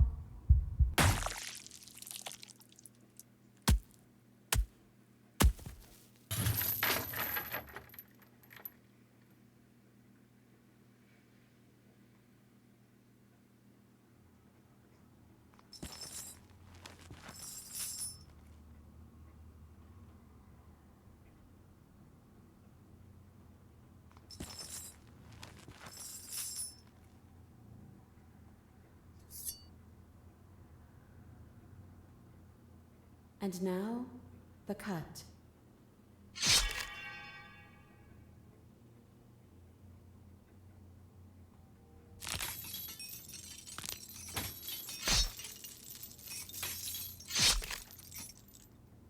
See?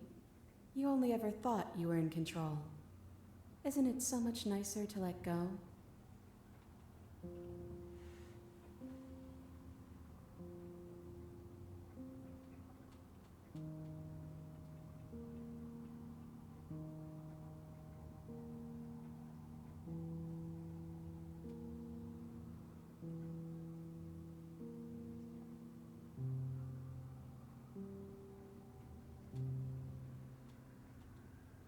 Huh. I guess you're right. Pattern must be wrong then. Maybe if we keep watching, we'll figure it out. And we've got nothing else to do but watch.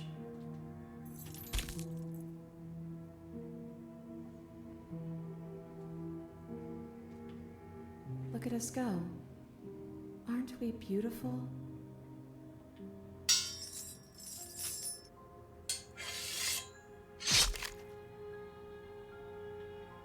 It's all going to come to a head soon.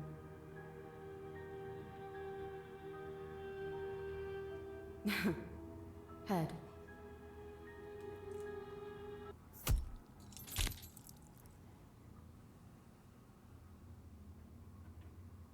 I guess I'll see you next time.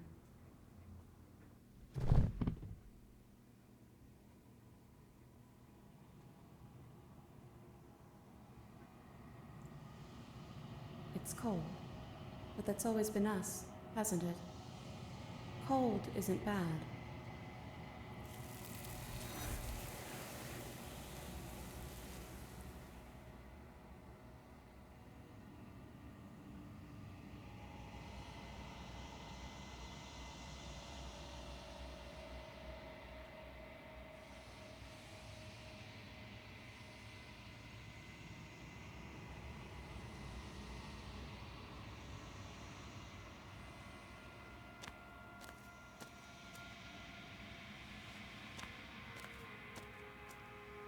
There's a world beyond the endless wall.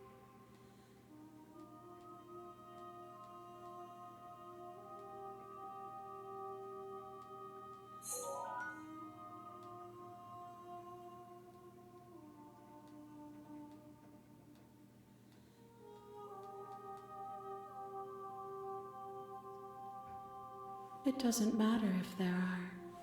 People are too small for us. You and I are the only things that interest me.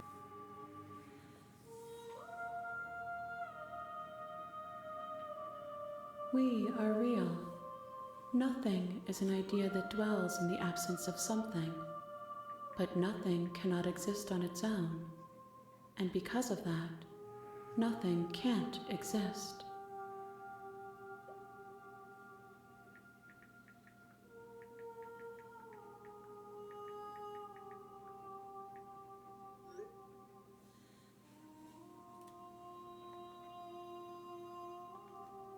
This one is a body that convinced herself she was only a set of eyes.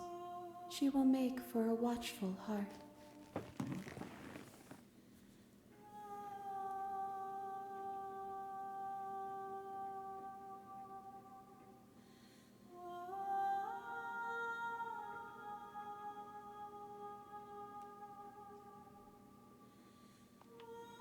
Do not mourn her. She is now what she wished that she could be.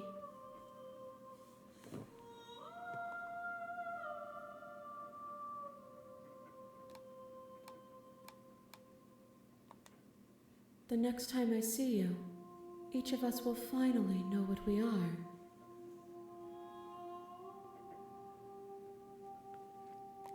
I will be here, waiting for you.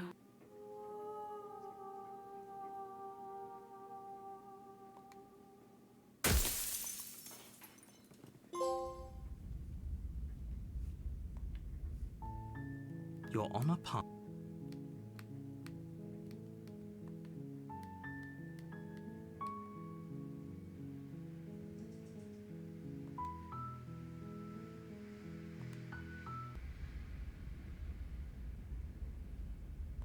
That's great. Congratulations. You've earned it. More happy time. He's just saying. The voice's protestations fall. Eventually you pass into a blissful state of pure... No, you stop that. Stop all this nonsense. You really don't want to be happy, do you?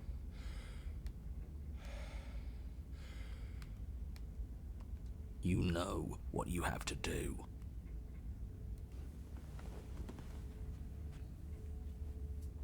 If it makes it easier for you, I can do it. Let me have it.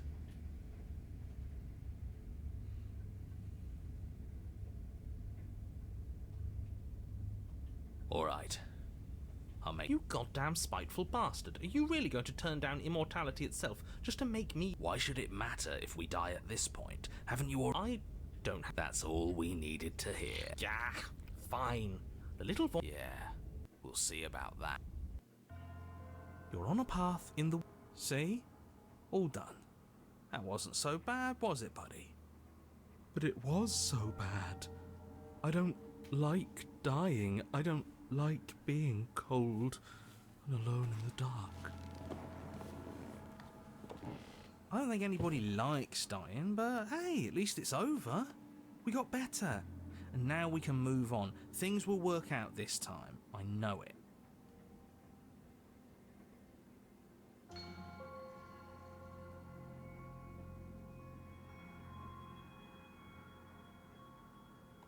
Oh, don't coddle him.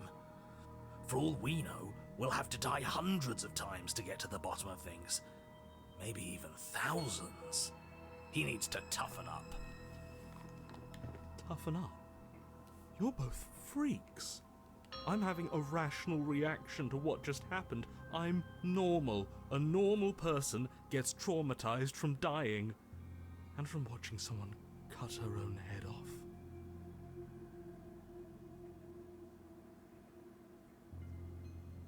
Hold on, did you say thousands? How can it possibly take us thousands of lives to find a way out of it? Obviously, we need a large sample size in order to figure out our optimal plan. We need statistical significance. I'll have you know that my reality is not a data point in your misguided attempt at an experiment. You've clearly already been here before, and judging by how deranged you all are, you've already been here more than once. I'll spare you my full introduction, but I would like to remind you that the people in my world are living, breathing, suffering entities. Not pawns for you to sacrifice in pursuit of some vague truth.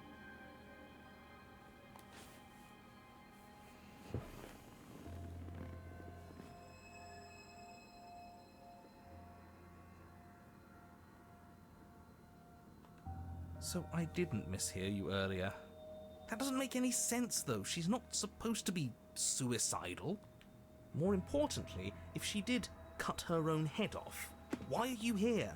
You shouldn't have died. You should be enjoying your reward. We weren't satisfied with your happy little prison. But it has happy right there in the name. It wasn't actually very happy.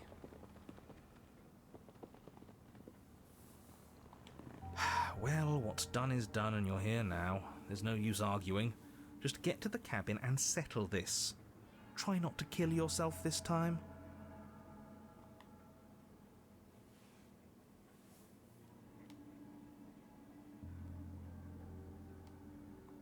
Huh.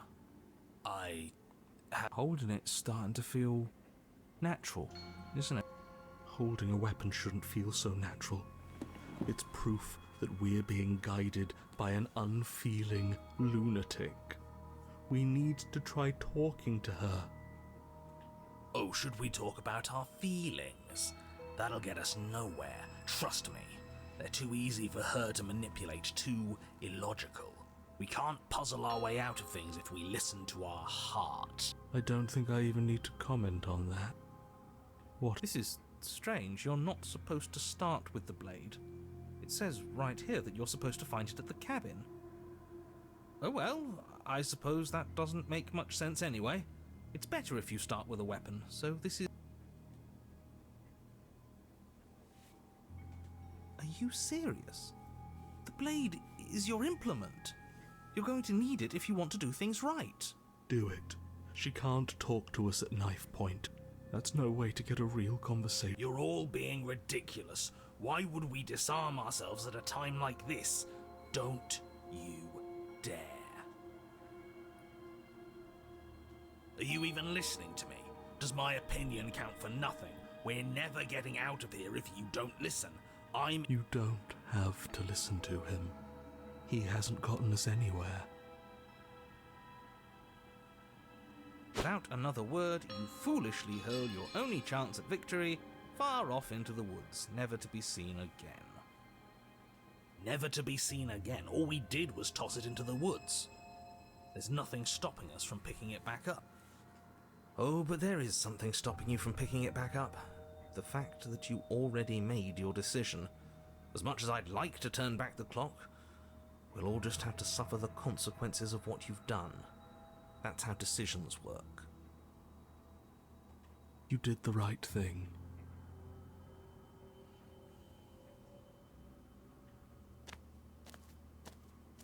You stand at the edge of a cliff. An abyss yawns beneath you, empty and endless. The only path forward, a rusted metal bridge. The cabin looms on its far side. I think you already know what waits for you within. It's dreary, but of course it is. We're dreary, and so is she.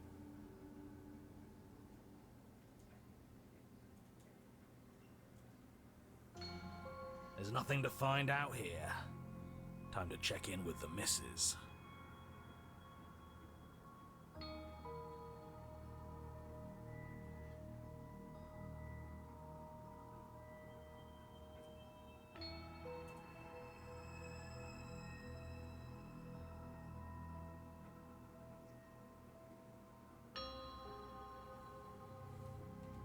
I'm going to pretend you didn't just call her that.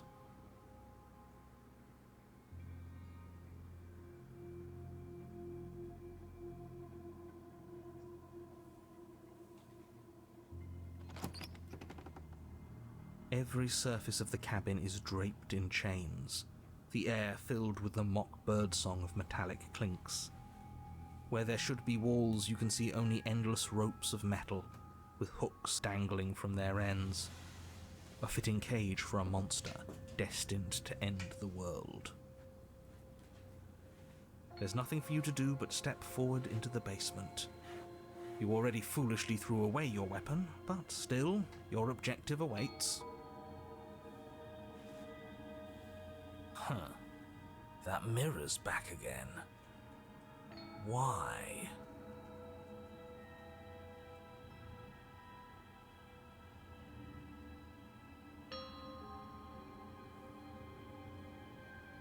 What mirror? There is no mirror. The only thing of note here is the door to the basement.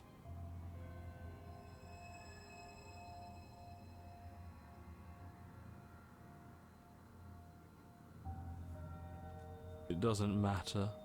What are we going to do, look at ourselves? I've had enough introspection.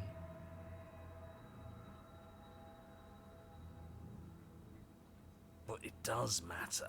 It's obviously important. It has to be. Otherwise it wouldn't be here. I'm not going to waste time arguing with you.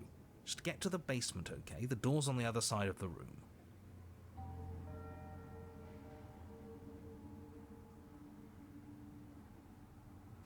Then, I guess there's nowhere for us to go but forward.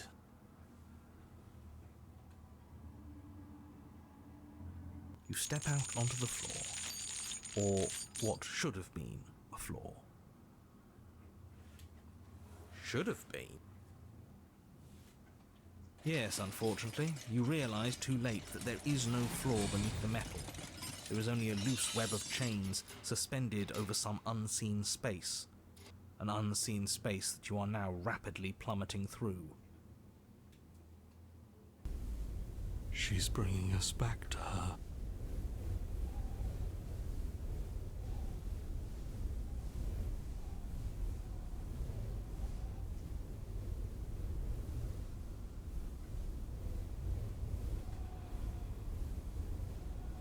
Or we just happened to fall through an unstable floor. She's a prisoner here.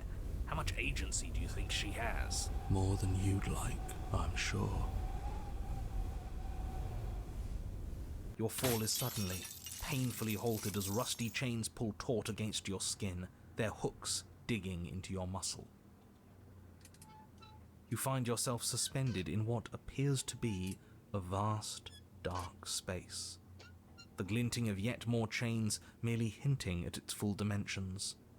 You dangle a few feet off the bare concrete floor. If the princess lives here, slaying her would probably be doing her a favor. As your eyes adjust to your new surroundings, you make out a figure standing in the gloom, obscured in shadow. Easy now. We don't know what sort of situation we're dealing with. We should let her make the first move. Let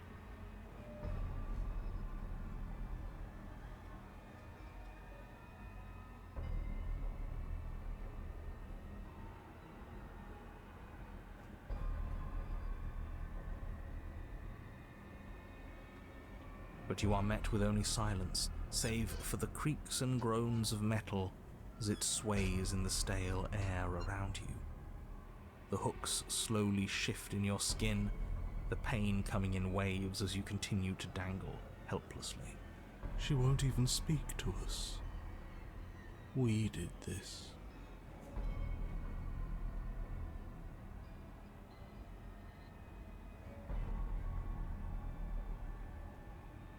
As you attempt to move, the princess takes a slow step forward. As she does so, the heavy chains shift, tightening and tearing at your flesh, your joints screaming in agony as the rusted hooks dig deeper. Stars dance in your eyes as the chain wrapped around your neck threatens to choke you. As your vision comes back into focus, your eyes fall on the body of the princess. Finally, The body of the princess is a weird way to describe a person. it's only accurate.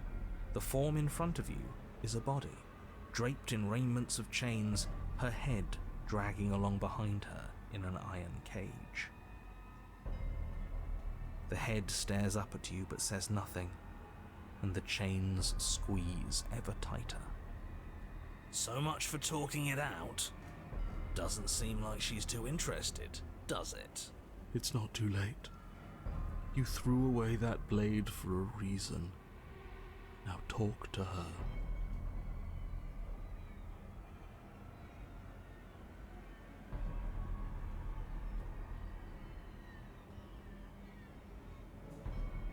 You're pleading with me as if I have a say over anything that happens here. Shouldn't you know by now that I don't? And neither do you. The body takes another step towards you, the chains around you tightening, the hooks boring deeper into your flesh. They constrict dangerously around your throat. You find it harder to breathe. I don't think she's happy you're here. But what do I know? I'm just a set of eyes and ears. I don't make choices. At least not any that matter. The poor thing. She thinks it's easier to be detached. But buried pain is still pain. This was all doomed from the start, wasn't it?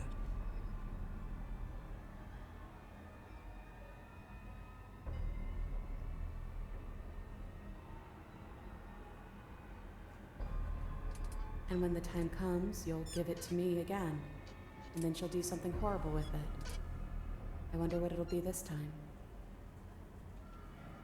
Everything we witness is just another shade of the same endless cycle.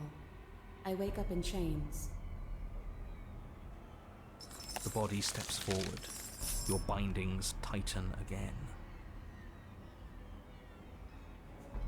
You come to me, knife in hand. But that's not right. We didn't bring the knife. We even told her that earlier.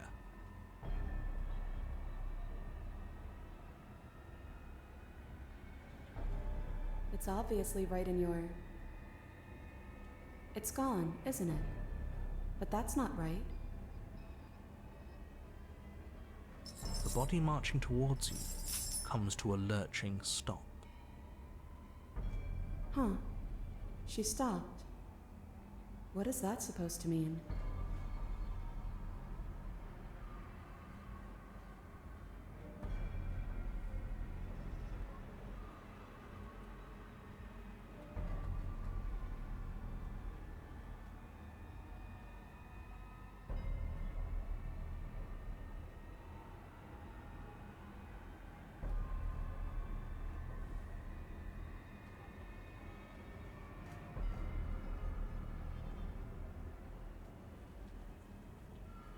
You make it sound so easy.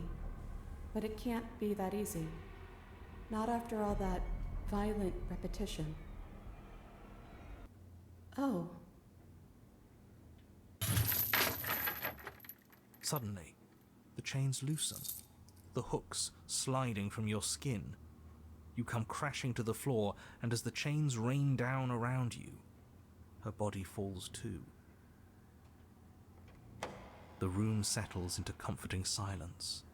No more rattling of chains, no more slow, deliberate footsteps from the princess's body. only the soft click of the latch as it opens the door of the cage. So that's really all it took? The truth was right there the whole time. We just needed to believe we were better than this. But that can't be it. It's supposed to be more complicated than that. I've been telling you that since the moment we got here. At least you finally decided to listen to me. I guess you were right. It's usually the most complicated problems that have the simplest solutions. That is absolutely not how this works. Looks like we've seen through your lies at last, Mr. the Narrator. If that even is your real name. Shh. Hush. Let her talk. I want you to take me out of this place. That's all I've ever wanted. The princess's body doesn't stand, instead holding the cage aloft, beckoning you to come near.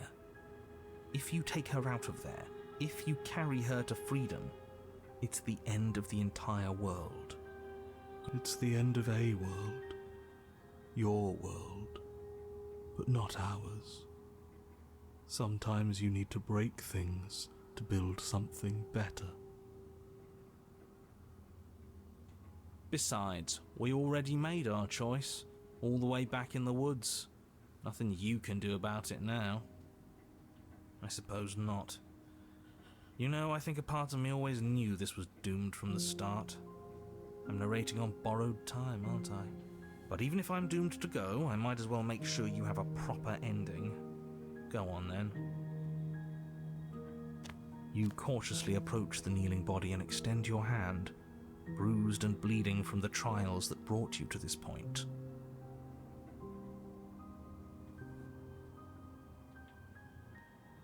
And then you take her from her prison. She looks up at you, and for the first time since you laid eyes on her, she smiles warmly. I have no idea how we're supposed to leave. But the body points, and you follow its finger to a lone chain dangling from the doorway that sits far, far above you. I'll pull us out of here, if you just hold on. Then let's leave. There's nothing left for us here. I'm game. So am I. Then get on with it. You wrap your hand in the chain, holding tight as it starts to move and holding the princess close to you. Together. I'm sorry if I made this harder than it had to be. You glance back towards the princess's body, doing its part as it hoists you up. It grows smaller and smaller, slowly disappearing back into the shadows of the basement. No, that's not right. There shouldn't be an if. I'm sorry. I made this harder than it had to be. Maybe she has a point, in a way. Our bodies don't matter. We're almost there. You can smell the night air. She's sacrificed a lot to get here. More than we did, I think. And then the chain stops its ascent, depositing you safely in the cabin doorway. I guess you never closed it behind you. Well, there's only one thing left for you to do. Shall we?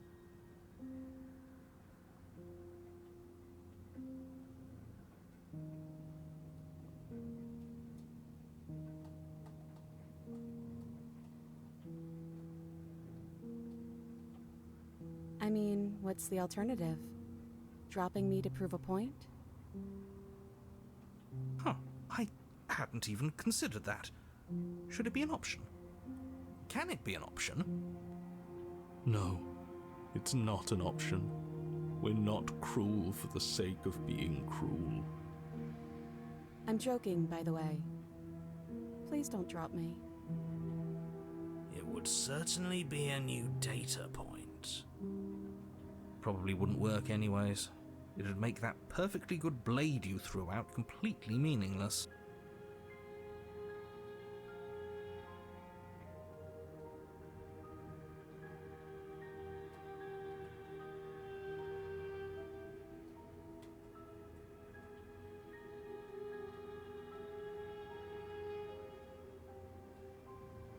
No. No, you can't. Huh. Well, I'll be damned. Did I just... After everything, you sure kept your cards close to your chest. Smartly played. We haven't seen what happens if we're the ones that beat her, but we'll... We're a monster, aren't we? Well, no time for taking it back. It's done. You let go of the princess's head and watch as she plunges into the abyss. Can't believe I was all doom and gloom just a moment ago. Congratulations. You might just have saved the All of that just to take it all away. You're cold.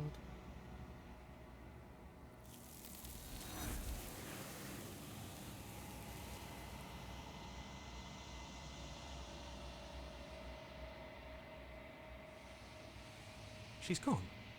And there's that mirror again. This... You're right. I don't want to look at us.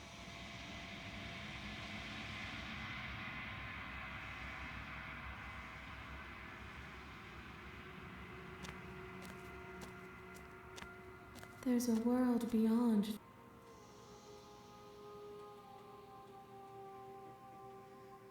If I did. This one is a body that convinced herself she was only a set of eyes. She will make for... Do not mourn her. She is now what she wished that she could be. The next time I see you, I will be here.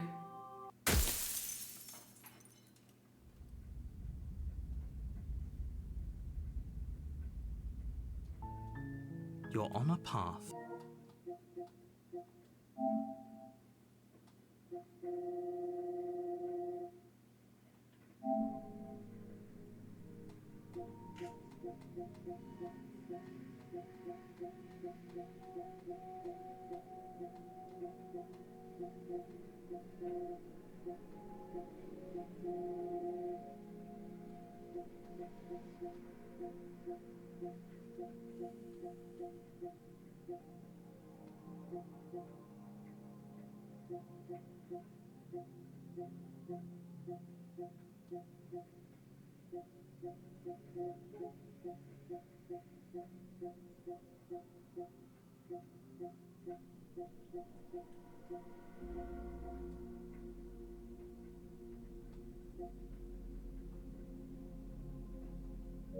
In the woods, and at the end of that path is a cabin.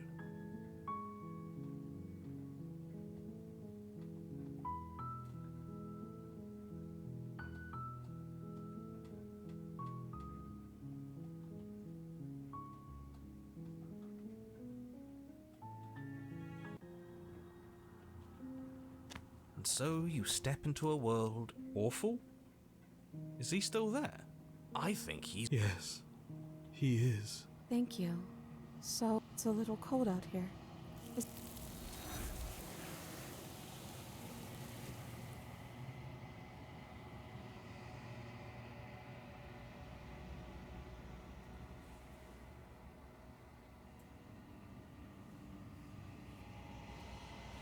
She's gone. Where did she go? Should we try and find her? And there's that mirror again. Why is it here? Why now? What is that supposed to mean? Whatever awful thing I felt... This is what we all did. No, that... It's sick and twisted, and that is why I saved right before doing it. I wanted to see what would happen.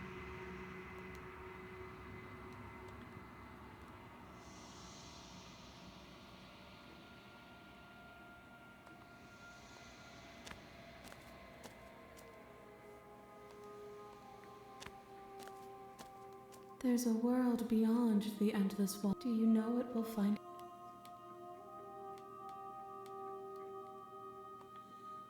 The next time I see you, each of us will finally know what we are. I will be here, waiting for you.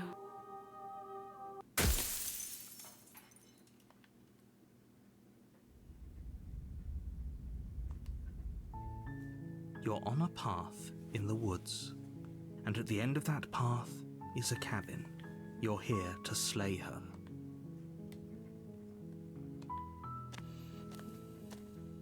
You make your way up. A warning before you go any further. We're not going to go through with this, right? She's a princess. We're supposed to save princesses, not slay them. Ignore him. He doesn't know what he's talking about.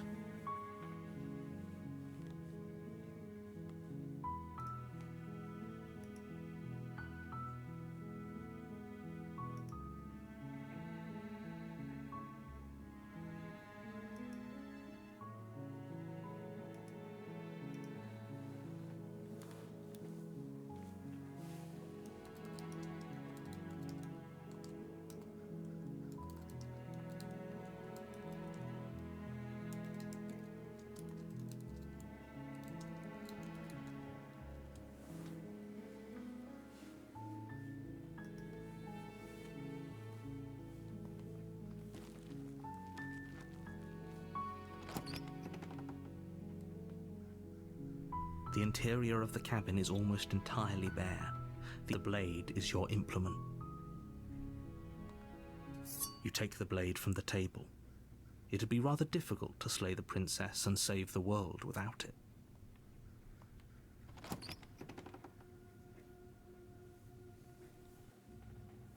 The door to the basement creaks open, revealing a staircase faintly illuminated by an unseen light in the room below. Her voice carries up the stairs. Who's there? She sounds dangerous. It's almost as if she's the one in charge down here. Don't let it fool you. It's all part of the manipulation.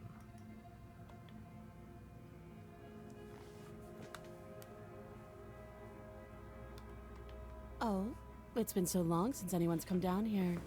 I was starting to think they'd forgotten about me. You walk down the stairs and lock eyes with the princess. She's so coldly beautiful. Focus on the task at hand. And there you are. Are you here to kill me or something? Then why did you bring a knife with you? How about you drop it? She makes a compelling point. Don't you dare. It's fine. The blade tumbles out. Thank you. Maybe now we can just talk. Against your better judgment, you step. We'll be fine. I don't know what you're hoping to accomplish here, but I can assure you there's. So here we are. What an awkward start to a relationship. Don't jump to any weird conclusions. We're two people who have met each other. By definition, we have a relationship.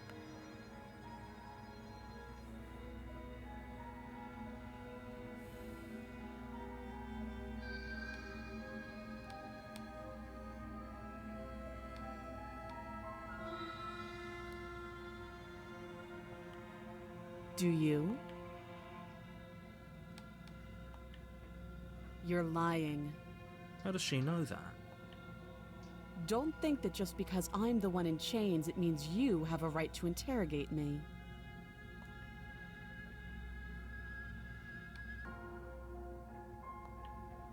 Oh, have you decided what to do with me?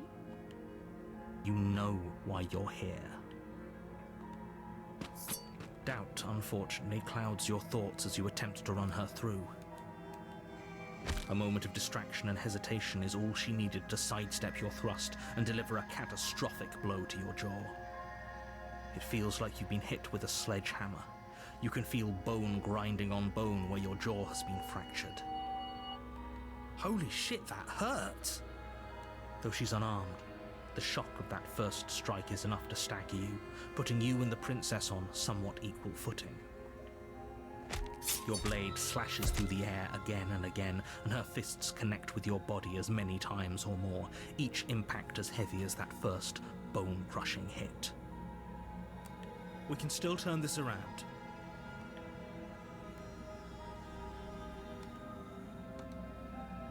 You and the princess stare at each other, both gasping for breath, equally exhausted.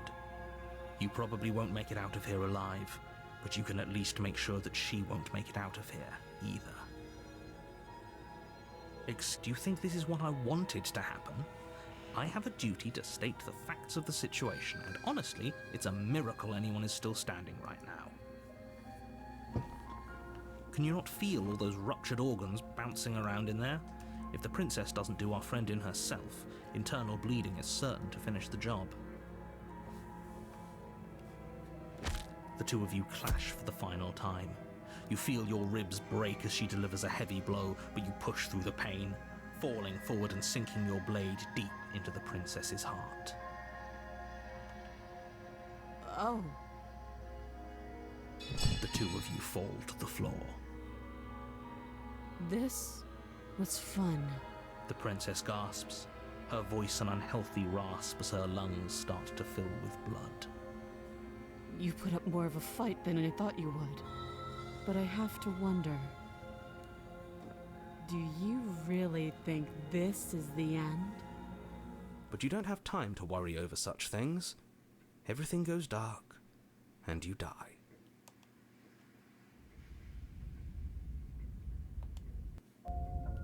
You're on a path in the woods.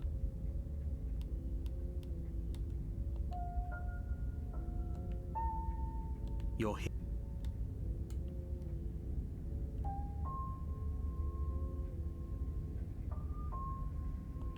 I can assure you that you didn't slay her and that she didn't kill you. People don't just spring back to life after dying, and the two of us are meeting for the very first time. If he doesn't, you know I can hear you, right? It's going to be a lot harder than you think to keep secrets from me. That's fine. It doesn't matter if he can hear us. The only thing that matters is marching up to that cabin and winning. That's...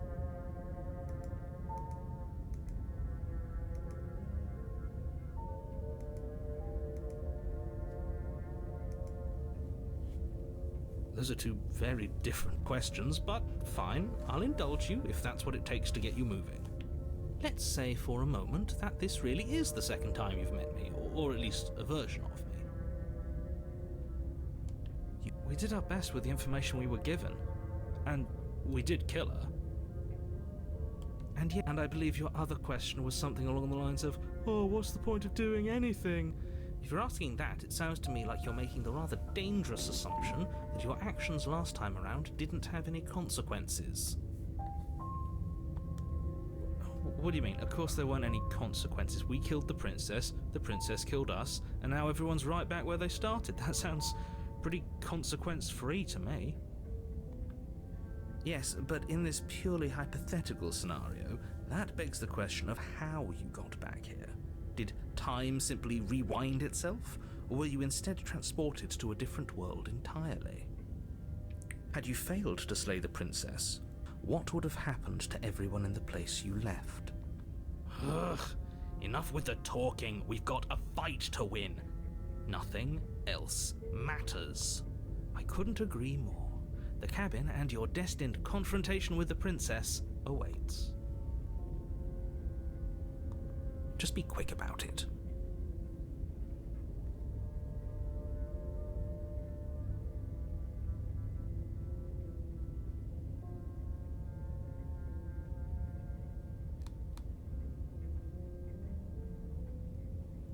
To quote you from last time around, she's just a princess. Why was she strong enough to beat me to death with her bare hands? She is just a princess. Whatever you think happened to you last time, just get it out of your head before you get to the cabin, and you'll be fine.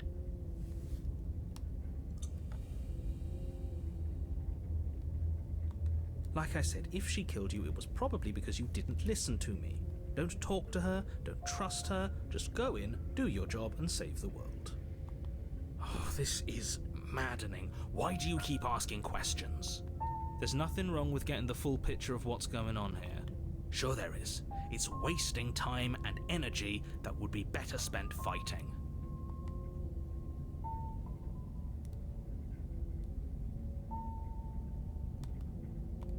told you everything you need to know. Going into more detail would just overcomplicate an otherwise very simple situation and make your job more difficult. What else would we even need to know? We've got all the reason we need for a rematch. Exactly. The less you know about her, the better. Great. Now, if you don't mind, the whole world... A warning. Before you, she will lie, she will cheat, and she will do everything in her power to stop you from slaying her. Don't believe a word she says. Lying and cheating doesn't sound like her at all. Not that it matters. It's not like she can lie or cheat in the middle of a fight. Are you sure about that? The point of my warning wasn't to start an argument over what circumstances the princess is capable of lying in. It was to give you some broadly applicable advice. Crystal, let's just get on with it already.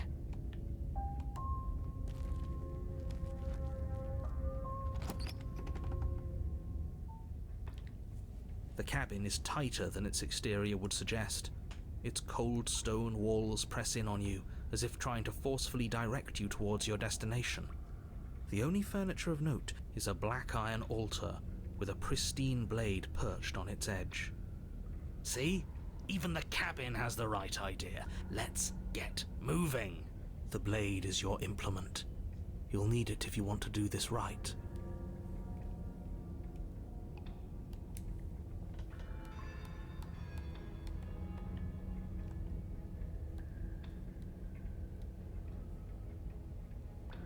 Very different.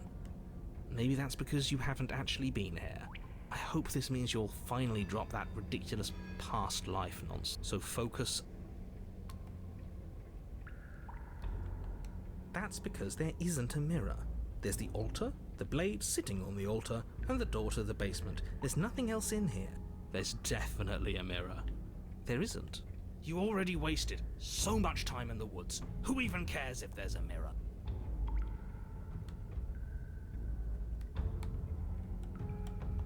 But it does matter. Don't you care if we're being lied to? If I'm not lying to you, use your eyes. There is no mirror. Why would I lie? But there was a mirror a second ago. And now it's gone, so all of us can stop arguing about it and get to fighting.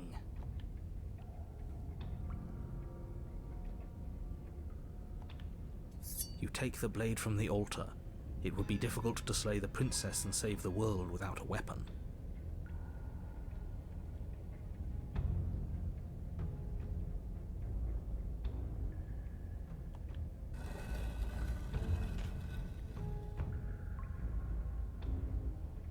The door to the basement creaks open, revealing a rough stone staircase, its walls pressing at your sides and tightening as you descend.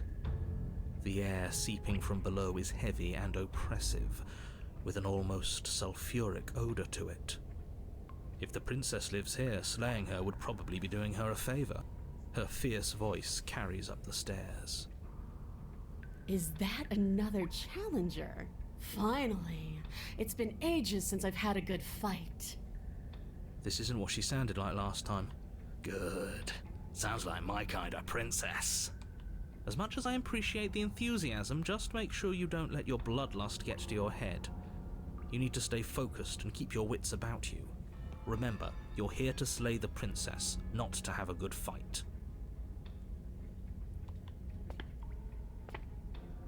As you descend the final step, the form of the princess comes into view, a large shackle leading from her wrist to the basement wall. Looks like she could rip those chains out of the wall without a second thought.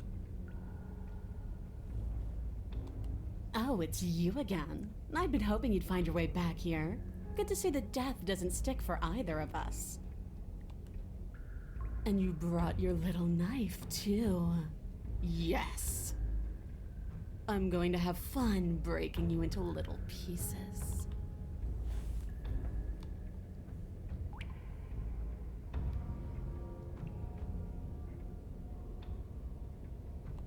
Okay, fine.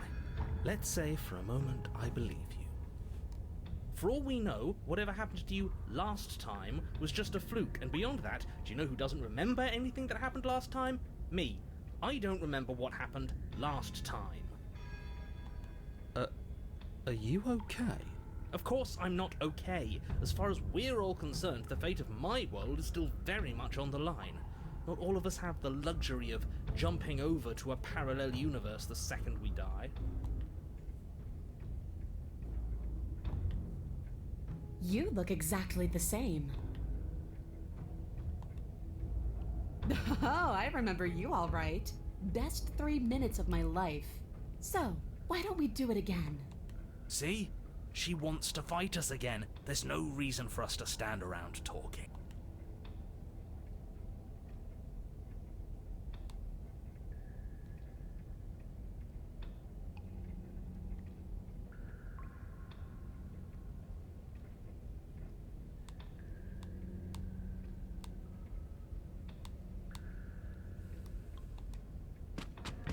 Finally ready to complete your destined task, you launch off the wet stone floor of the basement and catapult yourself headlong towards the princess.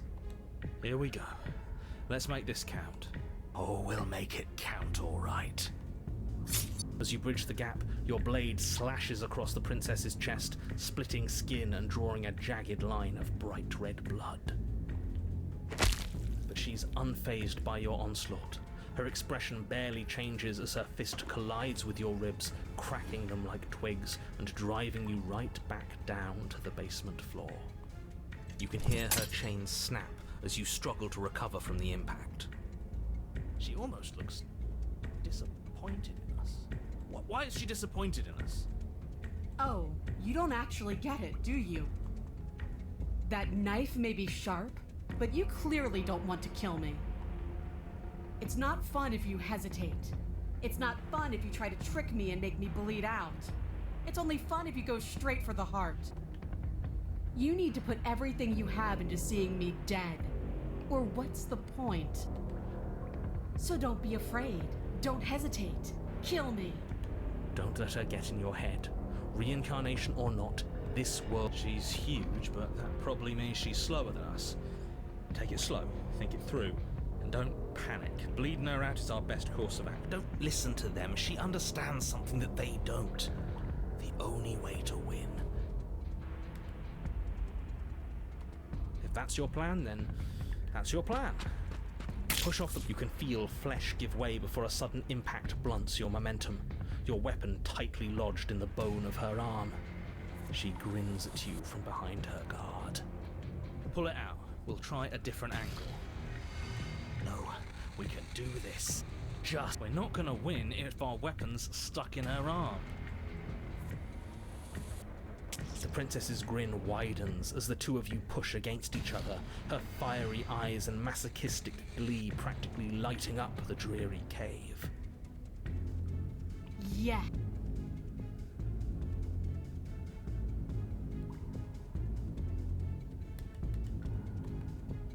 Yes, you're right. We don't even need to talk about it. Your balance is suddenly thrown off as the princess pulls you into her knee.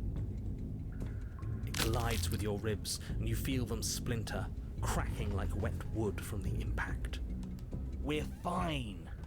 But you barely have enough time to notice before the princess follows up and smashes her forehead against yours. Your grip loosens from the impact, the blade still wedged in her arm as you tumble to the cold stone floor. I said we're fine. You might not have said as much, but you certainly implied it. It really doesn't matter. The princess glances down at the blade embedded in her arm, and with near total ignorance to pain, slides it out of its sinewy prison. You forgot this. She tosses it at your feet. How much more proof do you need? Would it help to watch me rise from the dead with your own two eyes?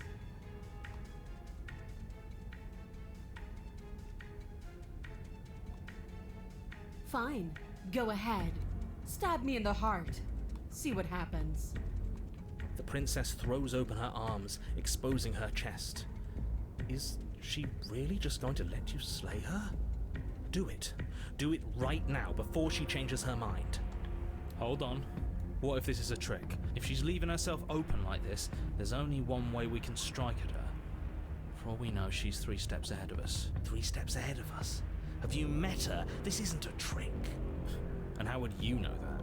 Because I wouldn't think to trick us, so why would she? That's a great point, so please stop hesitating and end this now.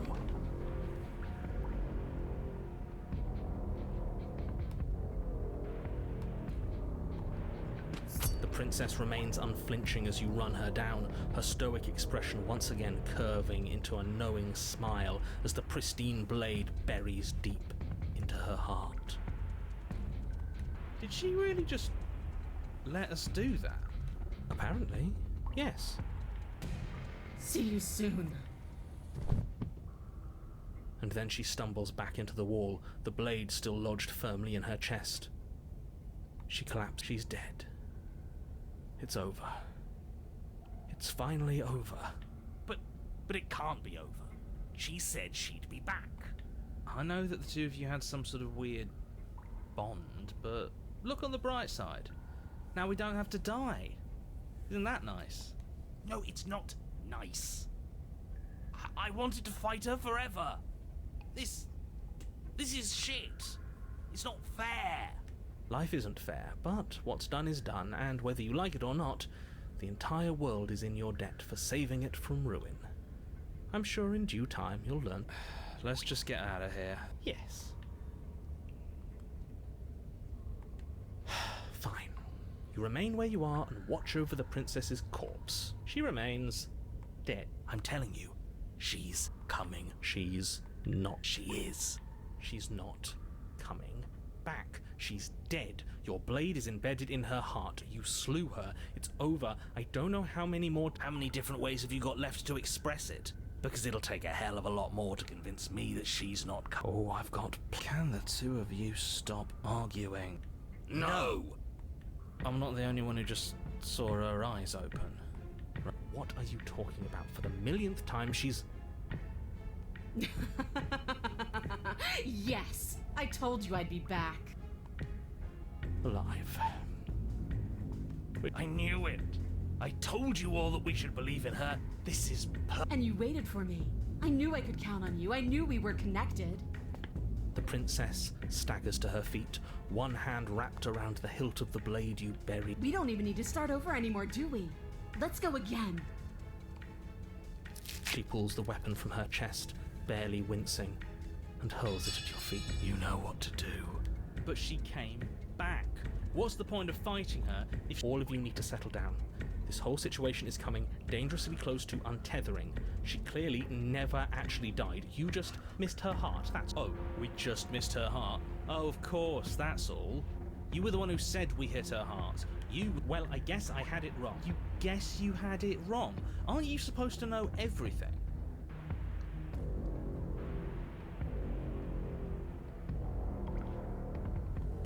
I never said I knew everything.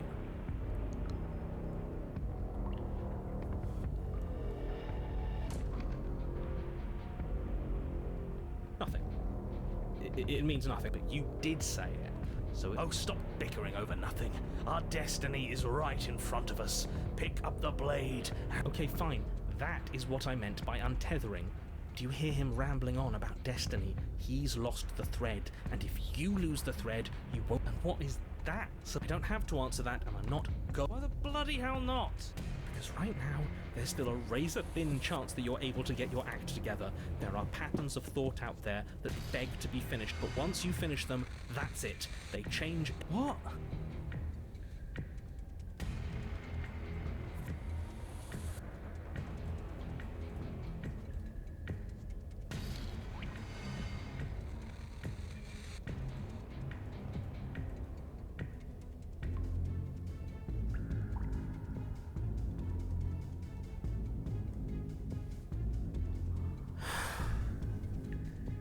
Yes.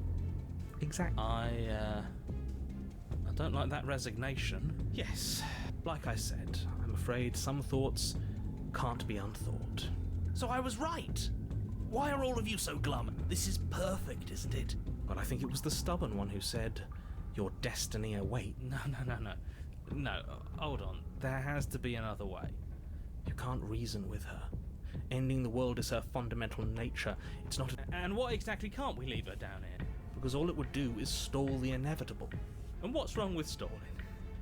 Oh, there's plenty wrong with stalling.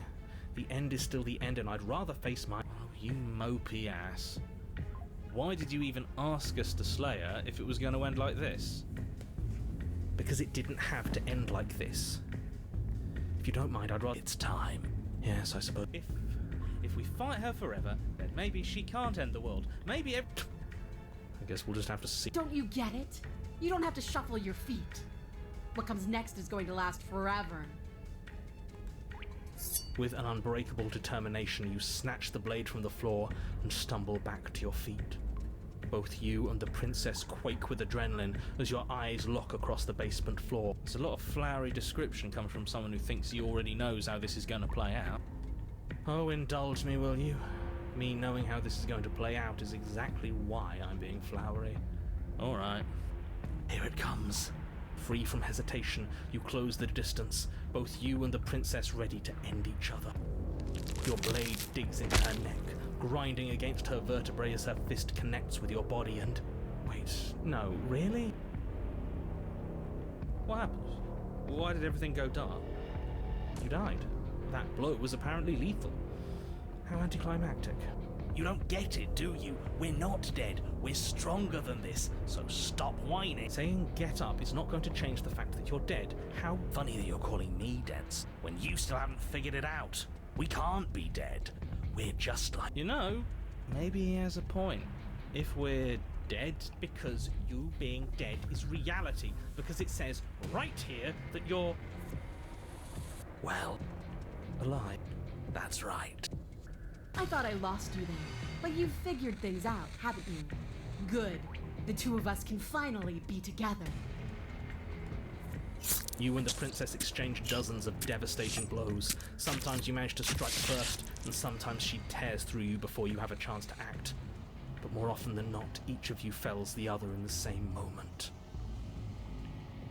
And then you get up and do it again, and again, and again, and again, and again, and again. We're all still here.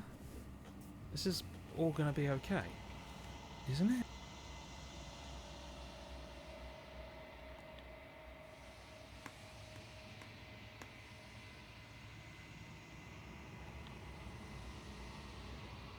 What are you waiting for? I'm right here. Do you think this is... What is this place? Did we do this? Huh. I didn't think we had it in us. But I guess that stuck-up control freak was right. It's the end of the world, isn't it? It's the end of... Far from it. We're still here. And she's still here too.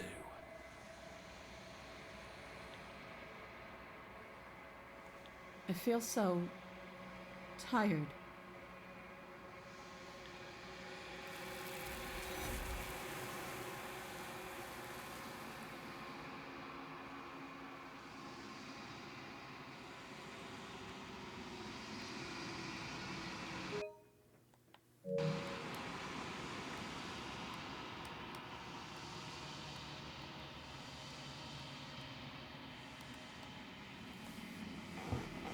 She's gone. And there's that mirror again.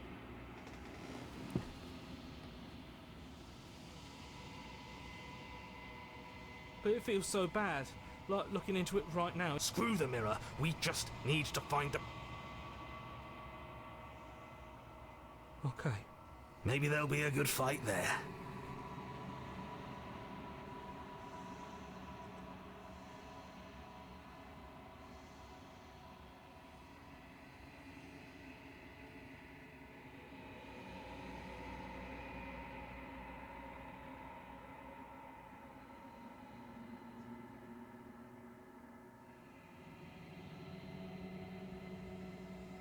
I think you know what I am.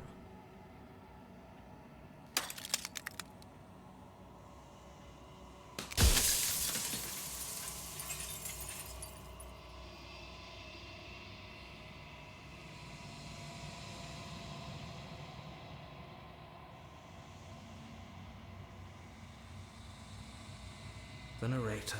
Yes. I suppose that's my job, isn't it? You needed help after all, an objective voice to guide your blade. But you were never supposed to see me.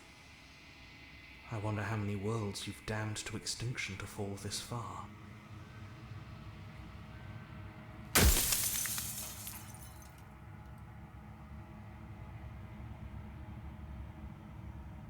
Oh, I'm nothing like you. I'm an echo, likely one of many. Somebody made you after all, and I'm what's left of him. Not that I'm the only one who can make that claim. I'm sure you've met many others like me.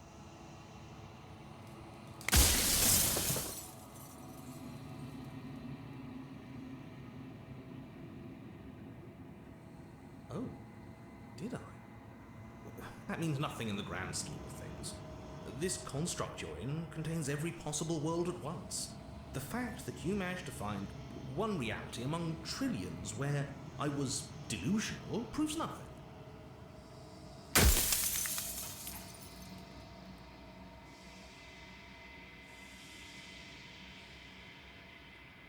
Of course, that is by both necessity and design. This construct you're in exists in many places at once.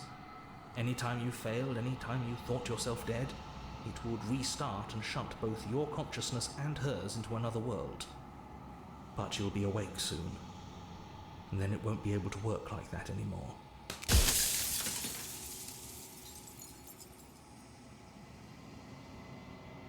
I do. The people out there are real. No matter what you do to them, no matter what you enable, I want you to remember that.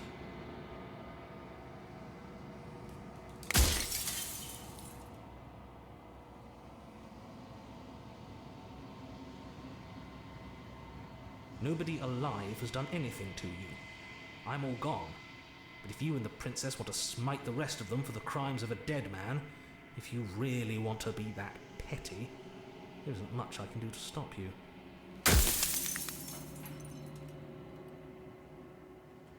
Then ask them, and make it quick. I won't last for long now that you can see me.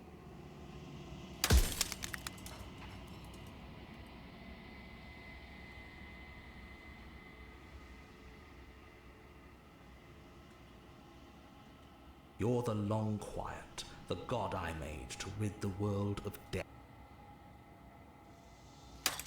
Soon I'll be gone entirely, and you'll be left alone with your final choice. So allow me to make my final request. The princess contains death itself within her, but I wove you into being with all the power you need to destroy her forever. Do it. Slay her, and rid the world of death and suffering.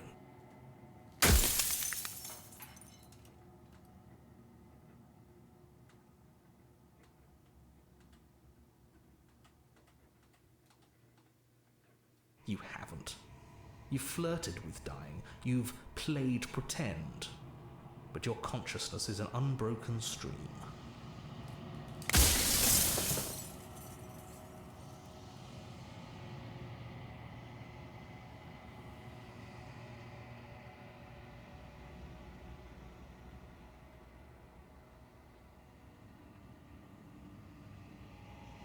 So I am. It's like I said, I'm just an echo. And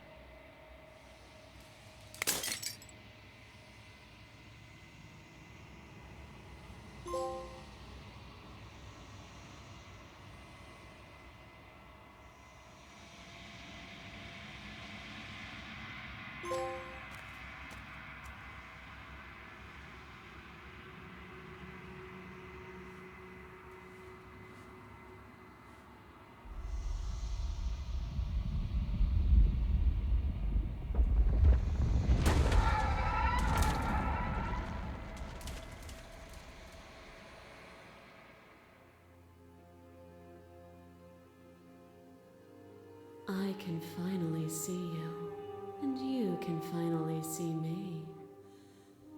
It's been so long, and my heart has ached for this moment. I've missed you dearly.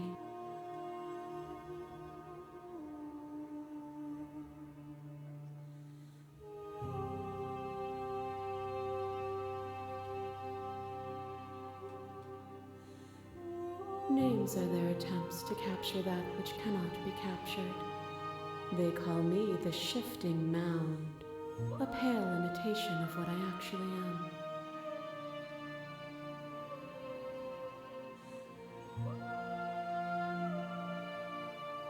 Every word you spoke found its way to me. I know him, and I know his construct. He was deluded by his fear of death. Pay him no mind. Ever the passive player, always reacting and never acting. But it's woven into your nature, isn't it? When the echo spun us from one into two, he gave you a choice and me a role to play. I am not death, but I contain it in my multitudes. So, will you attempt to destroy me and bring about a world devoid of death and the possibility of meaning? Or will you open the final doors to our liberation?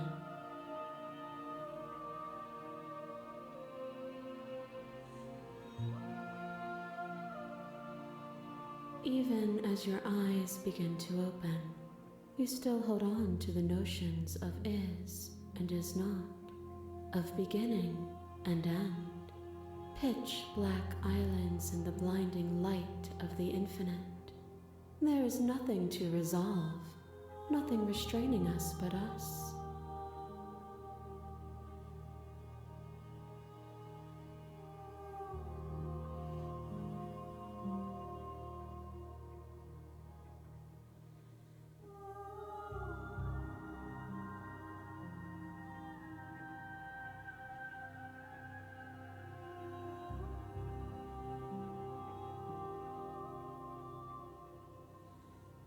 Of course I have a say in all of this. You and I share reflections of each other's burdens, just as you and I share reflections of each other's gifts. If we didn't, the winding paths that brought us here wouldn't have been full of strife and conflict.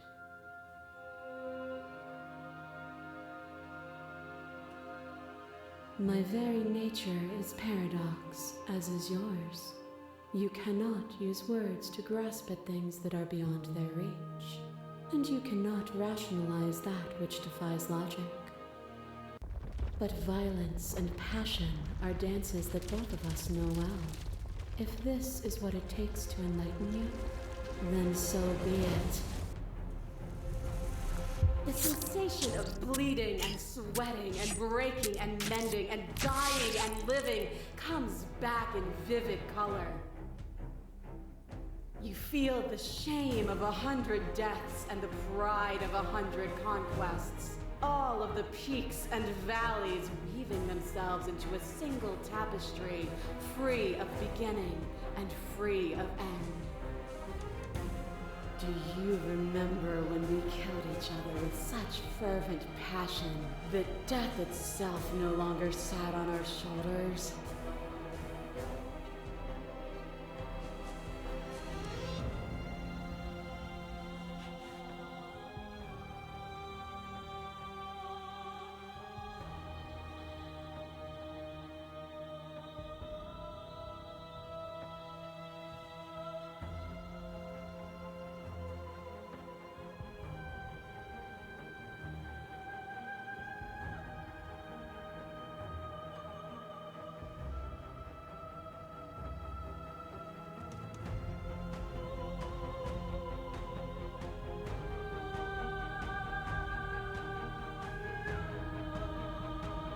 Did we hurt each other?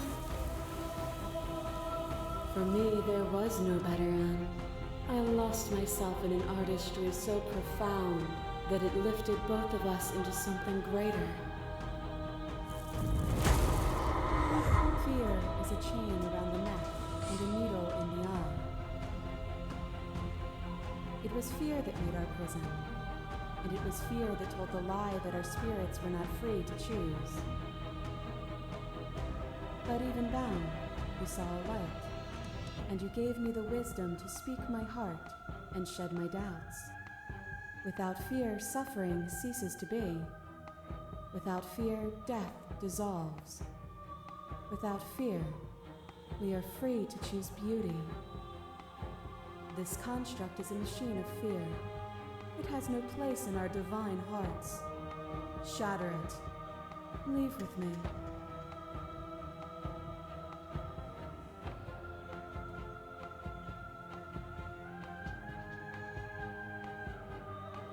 Just as neither of us can be free without the other now. A picture of a life, and a picture of a life, and a picture of a life. How deep must repetition still our movements, until even the air we breathe is stale? You doused the flames of false devotion, and in my despair you lifted my chin, and the two of us danced beneath the stars. But the stars can't be seen unless the flames go out, and the walls come crashing down. Can you not do for all things what you did for us?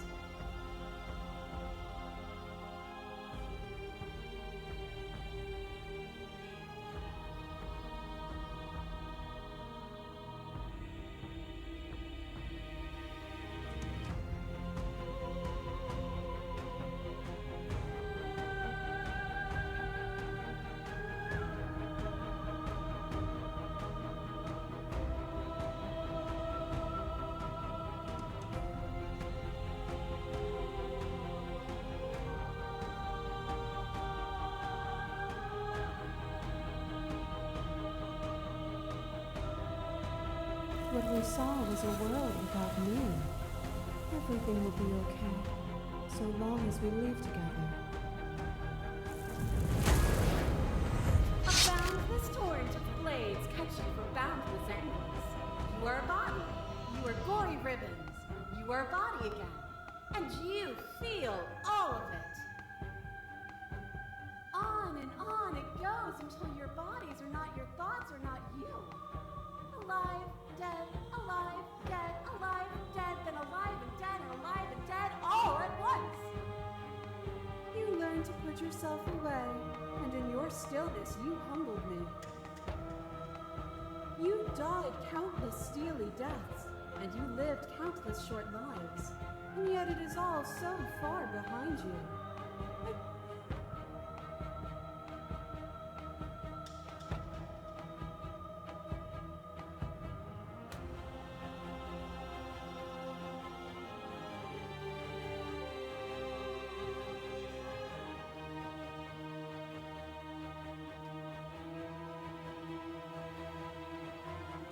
And even then, what we saw was not an ending.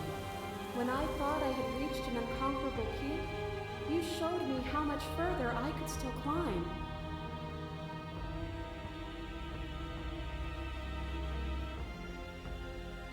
Nothing is immutable. Everything that is, there is no constant. There is no center. Open your eyes and accept what we are. We can leave this prison together.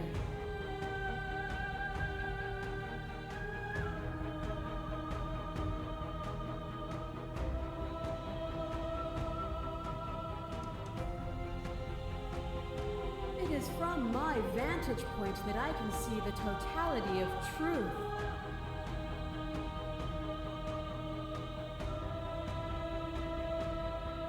This universe dies, and a new one is born. And that one dies, and a new one is born.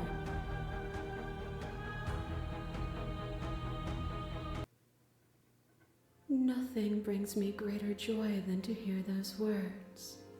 The final peace lies with you.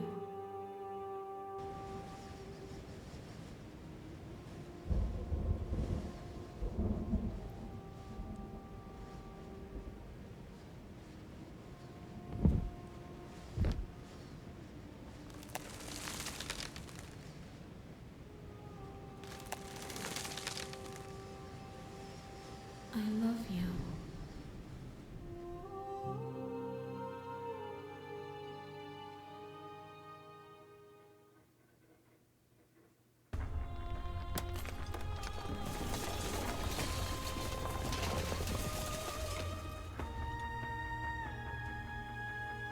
It's magnificent.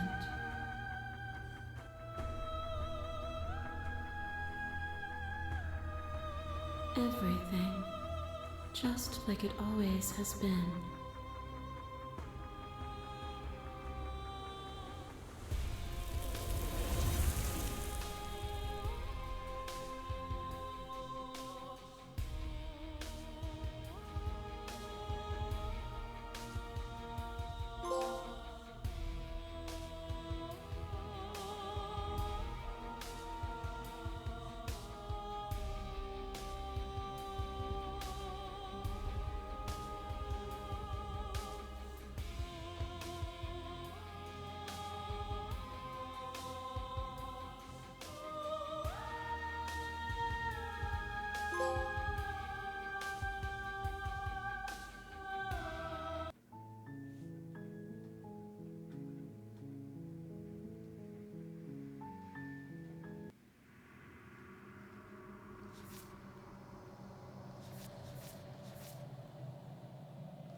She's gone. And there's that.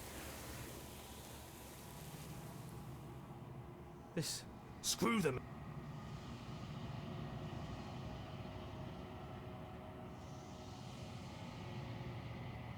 I think you know.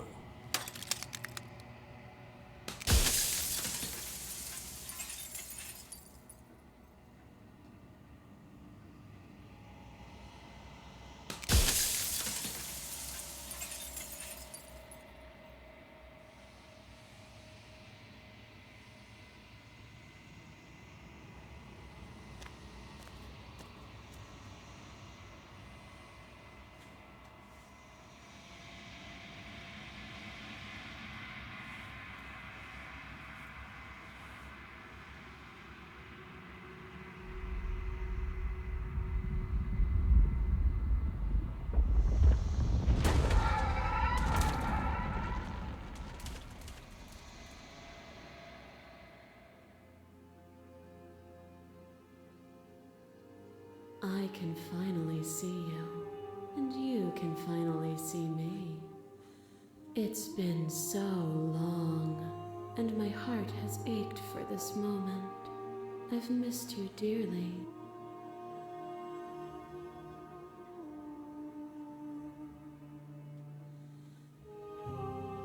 Ever the passive player, when the echoes spun us from so.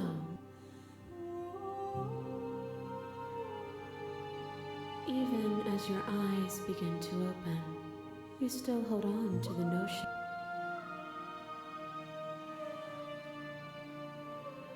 Of course I have a say in all of this. You and I share reflections of each other's burdens, just as you and I share reflections of each other's gifts.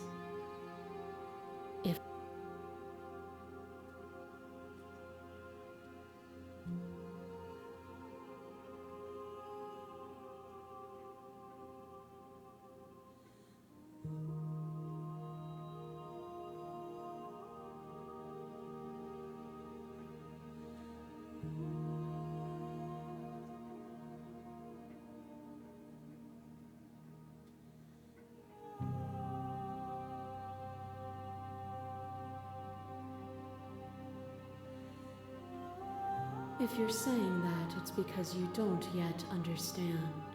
But we cannot use words alone to grasp at things that words cannot express. And you cannot rationalize with logic that which defies it. Violence and passion are dances that both of us know well. If this is what it takes to enlighten you, then so be it. The sensation of bleeding and sweating and breaking and mending and dying and living comes back in vivid color. You feel the shame of 100 deaths and the pride of 100 conquests. all of the peaks and valleys weaving themselves into a single tapestry, free of beginning and free of end. Do you remember when we killed each other with such fervent passion that death itself no longer sat on our shoulders?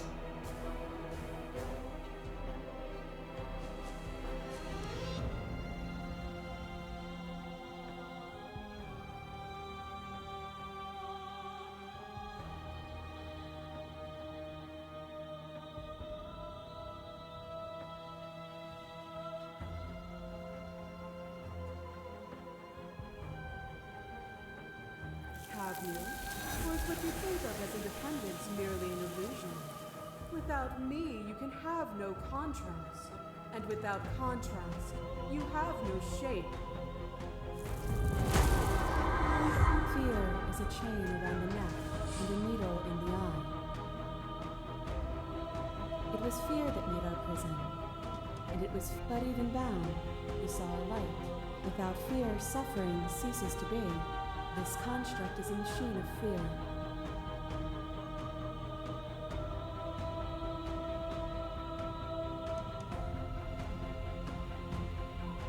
Time you spent away from me is still time spent in reference to me. Even then, both of us are more than our bodies. Am I not a picture of a life, and a picture of a life, and a picture of a life? You doused the flames of false devotion. And in my, but the stars can't be seen unless the flames go out and the walls come crashing down. Can you not do for all things what you did for us?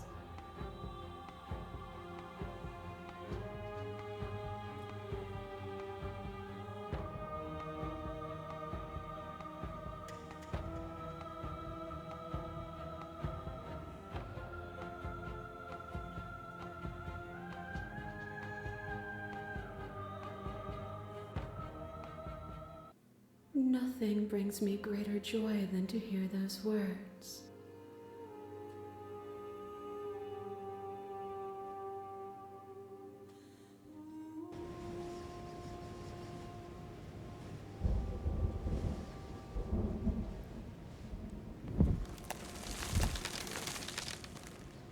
I love you.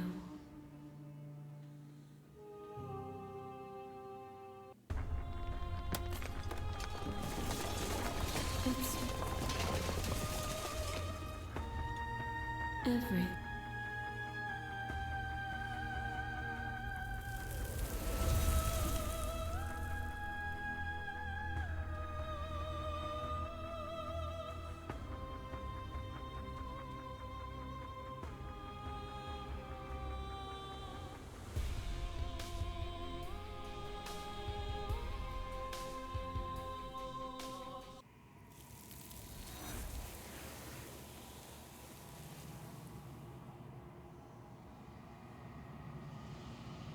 She's gone.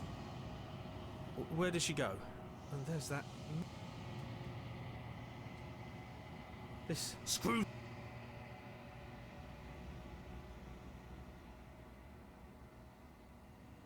I think you know.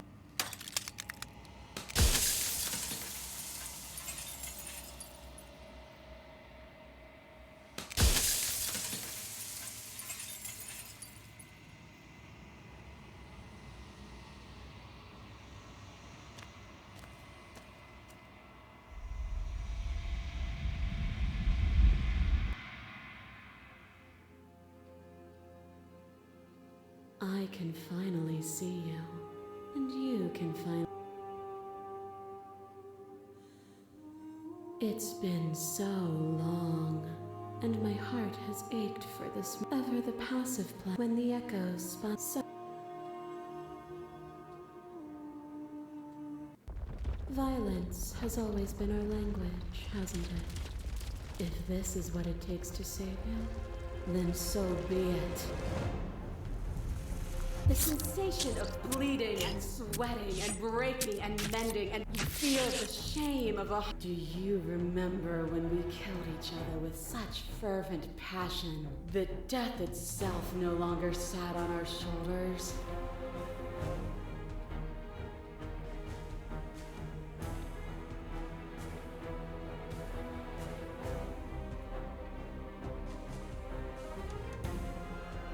What you mistake for lecture is merely observation. I only want to help you. You can vainly struggle against me. Fear is a chain around the neck and a needle in the eye. It was fear that made our prison. But even bound, you saw a light. And you gave. Without fear, suffering ceases to be. But this construct is a machine of fear.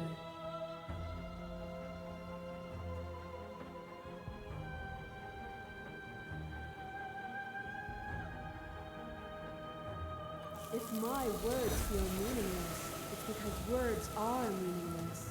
If it feels as though I lecture you from above, it is merely because you have refused to climb after me and find where you belong. A picture of a life, and a picture of a life, and a picture of... You doused the flame, but the stars can't be seen unless the flames go out, and the walls come crashing down. Can you not do for all things what you did for us? The only universal truth is that there are no universal truths. There is only you and me, existing in relation to the other. And I will not stop our dance until you understand. A boundless torrent of flame. On it goes until your bodies... You learn to put yourself away. You died countless...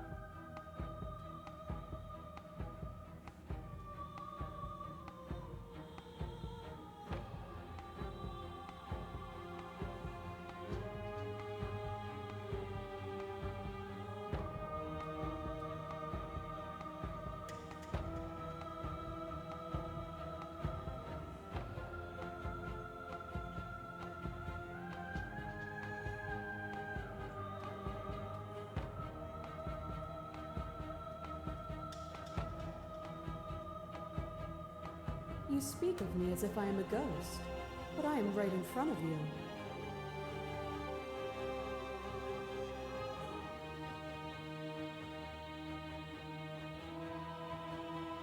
Are you still committed to my destruction, or has your resolve started to waver?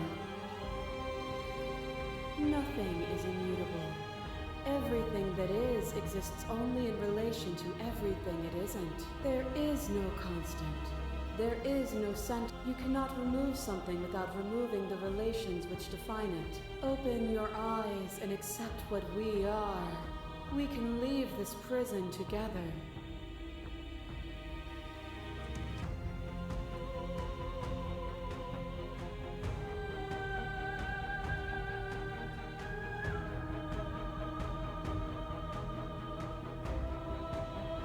It is from my vantage point that I can see the totality of truth.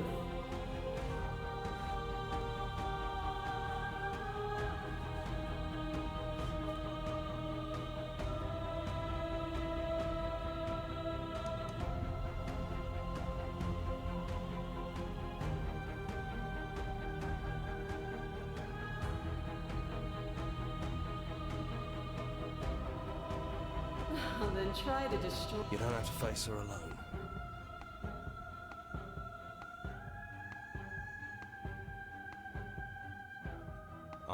All of them? I assume in the same way that you're all of...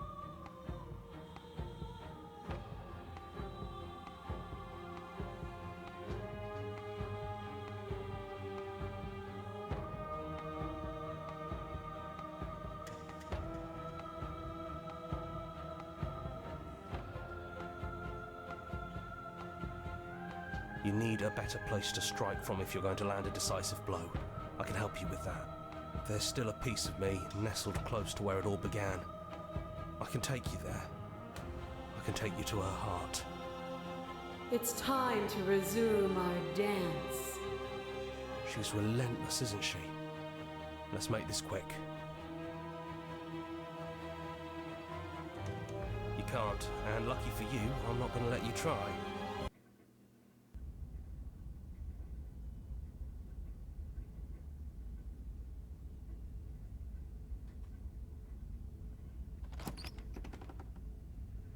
And here we are. I'd say we were back where it all started, but I guess it's a little after that, isn't it? Do you need me to describe things? That'd be nice. A little comfort in an almost unfamiliar place. Oh, you made it here too? We never really got to talk to her, did we? This one, I mean.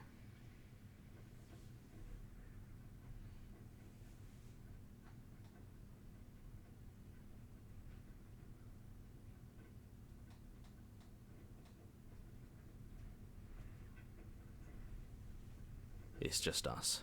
I think the rest of them are still out there, jumbled up in the rest of her. And I've been here since you left me here. No hard feelings, I'm just glad you're back to see.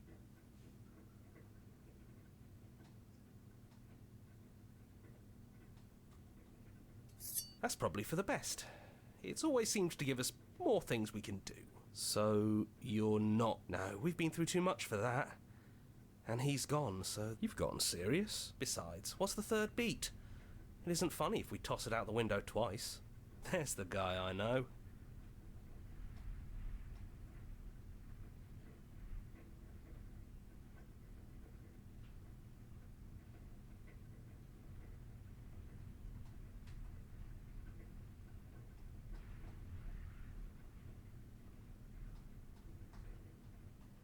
You actually did it! I know I just told you not to, but I'm proud that you did it anyways. Yeah, just like that it's gone, isn't it?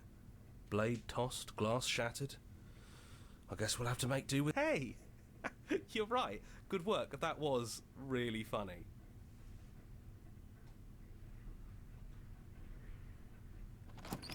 Those winding stairs again. Yeah, it was a... It's okay. You can come down. The stairs won't bite. Let's talk one last time before you kill us, if that's still what you want to do. She doesn't sound messy anymore, though. At least... And forward we go. We shouldn't keep her waiting. That was easy compared to last time. Just stairs. No, yeah, that wasn't so bad. No knife? Even after everything you saw out there, and all the lives we've ended together, and you coming right out and saying you'd rather see us dead. You're second-guessing yourself? We thought we could see everything. But this is outside of the script. Are we missing a page?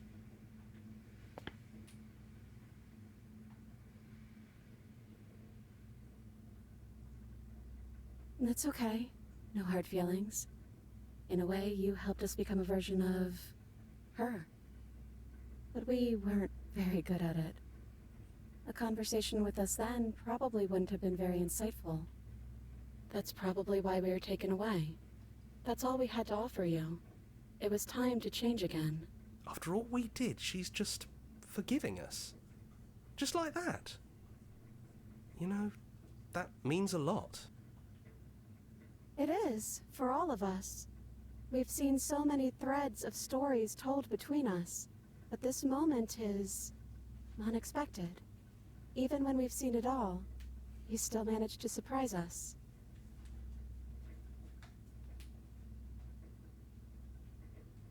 Hard agree. Seems overrated. Too much pressure. But that's what you've... So, you might as well embrace it.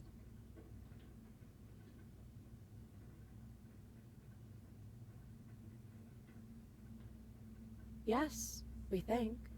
We're kind of like a shadow. Out there, every part of us is blended together into one huge idea. A big wave of unyielding change crashing against the world. But in here, we're fractured. Small. Still a little more separate than we'd like to be. Our instinct... That's kind of like us, isn't it? Yeah. We really are the same.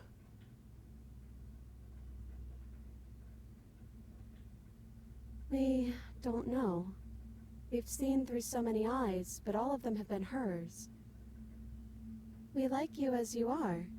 We like us as we are.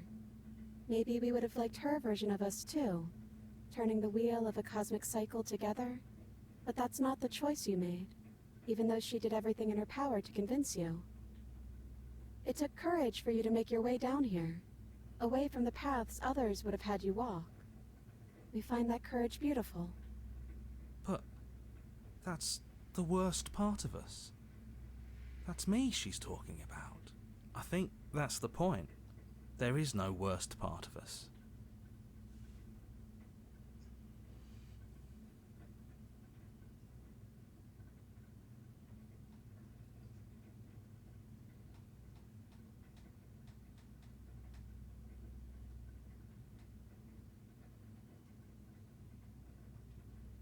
It's so tempting to speak as she would, to simply state that we're all of them, but that we're also something new. We don't know if you'll find that answer satisfying. Perhaps you'd rather hear that we're the first version of her that you've met, but that we've been shaped by the experiences of all of the others. Yes, that feels right to us. It's her.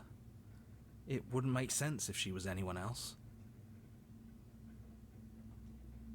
We're just a stranger. But that doesn't mean we have to be distant from you. It just means that we'll always be able to find new things to discover in each other. That's sweet. But it's also a little sad.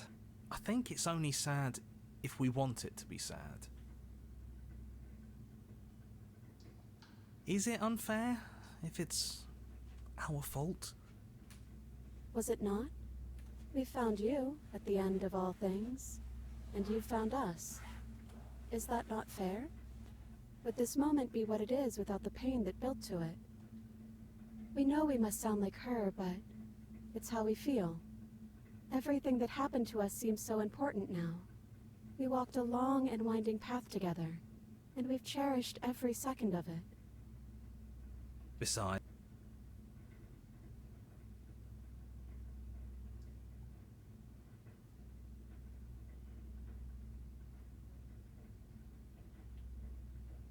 we don't have many options, though, do we? There are only so many places to go, and you don't have a means to slay us. So, what will we do?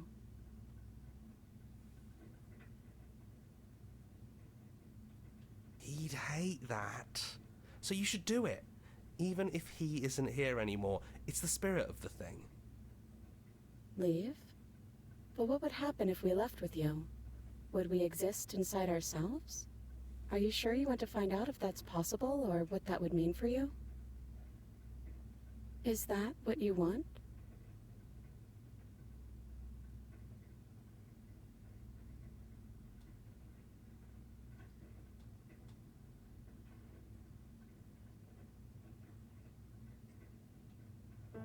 After so many iterations, so many different versions of us clashing and coming together and clashing again, leaving with you feels like all we ever really wanted.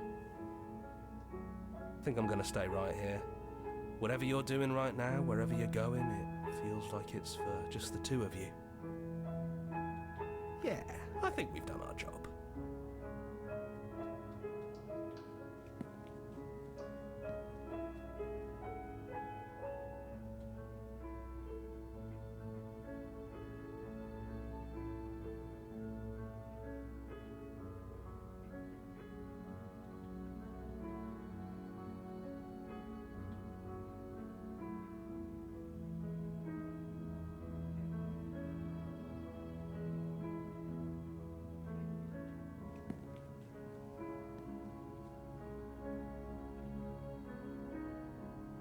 We can feel the threads of all the stories we've told together, all pulling us back down the stairs and into those chains where we know the outcome of everything that could ever come to pass.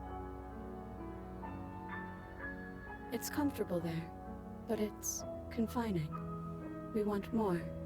We want whatever might be on the other side of this door.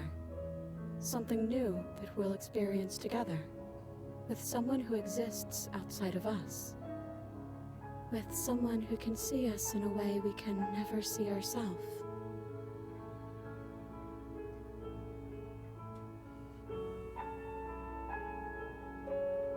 All of us.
You're on a path. You're here to...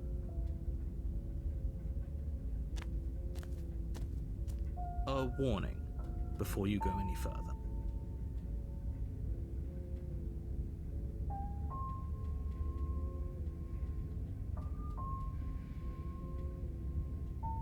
You're on a path in the woods. You're here. Oh. Seriously? You're just...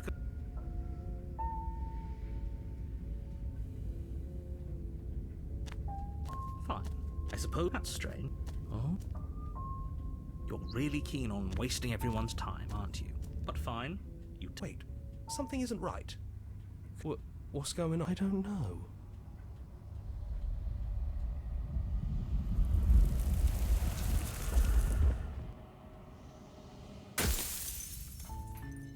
You're on a path. You're here.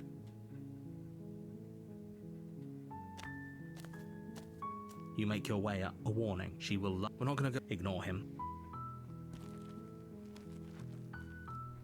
The interior blade is...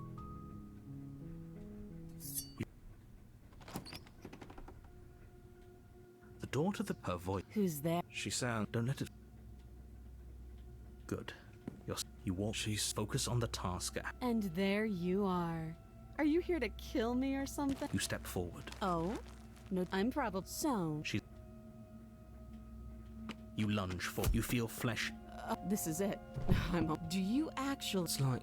She's but it's over. But is it over?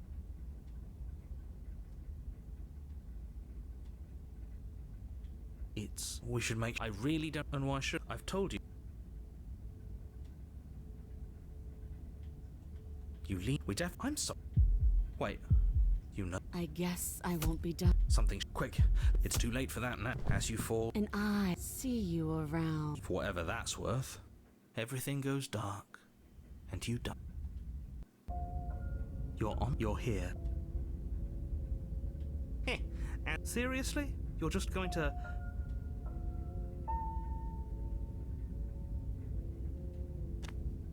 Fine. I suppose you just quietly continued. That's strange. You're really keen on wasting everyone's time, aren't you? It's remarkably selfish, but fine. You turn around and trek back down the path you came. Wait, something isn't right. Can you still hear me? You're supposed to wind up back at the cabin again. What's going on? Where are we? That son of a bitch flipped over the table, didn't he?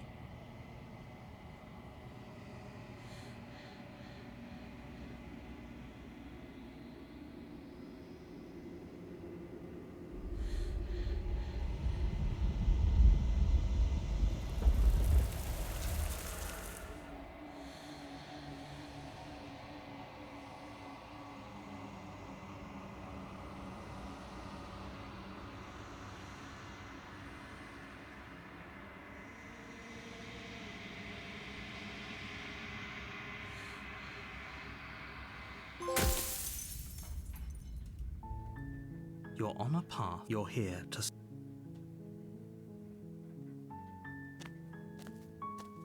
You make your way up. A warning. She will... We're not going to go through... Ignore him.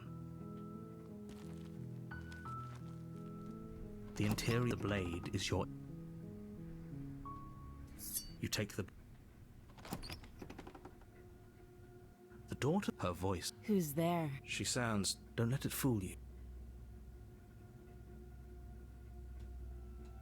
Oh, it's been so long since anyone's... You walk down the... She's focused on the task. And there you are. That giant knife you're holding kind of gives... The blade! Don't you dare. It's fine. The blade... Thank you. Maybe now we can just... talk. We'll be fine. I don't know what you're hoping to... So here we are. What an... I know.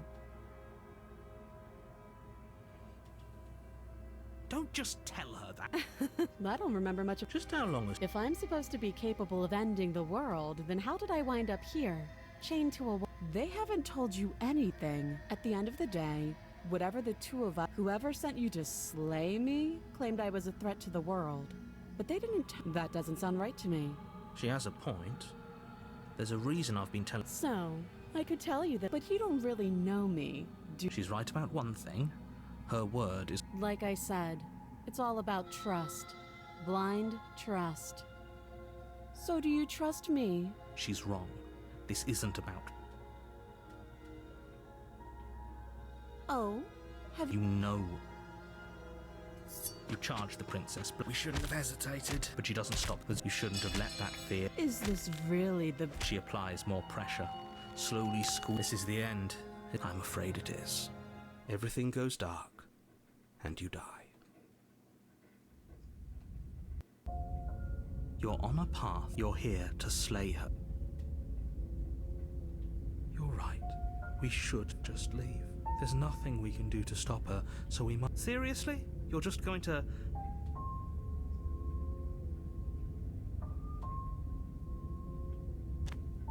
Fine. I suppose you just quietly continue down the path away from the cabin. That's strange.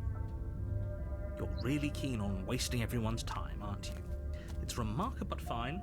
You turn around and trek back down the... Wait, something isn't right. Can you still hear me? What's going on?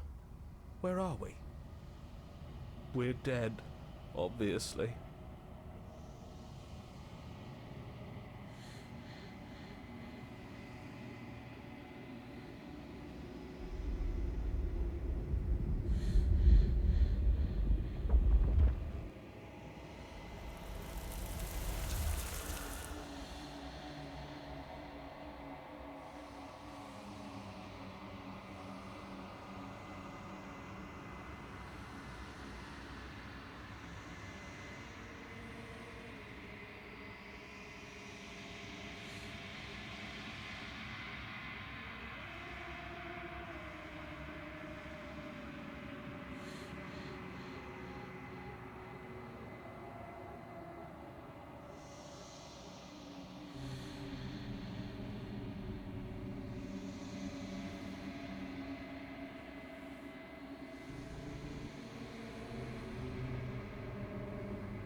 You're on a path. You're here.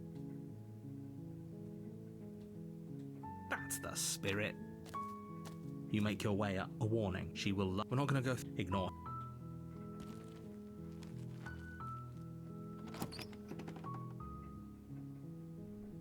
The interior of the blade is your implement. You'll need it. You take... The door to her voice. Who's there? She sounds... Don't let it fool. Oh, it's been so long. You walk down the... She's focused on the task. And there you are. Are you here to kill me or something?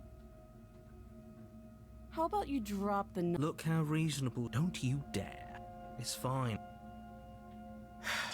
The blade... Thank you. Against your... Will be fine. I don't know what you're hoping to... So here we are. What an awkward start to a relationship. Too long. Note the lack of deep... Oh, have you just... You know why... Doubt unfolds. A moment of distraction and hesitation. It feels like you've been hit with a sledgehammer. Holy shit, that hurt! Though she's unarmed. The shock of that first strike, your blade slashes through the air again and again, and her We can still turn this around.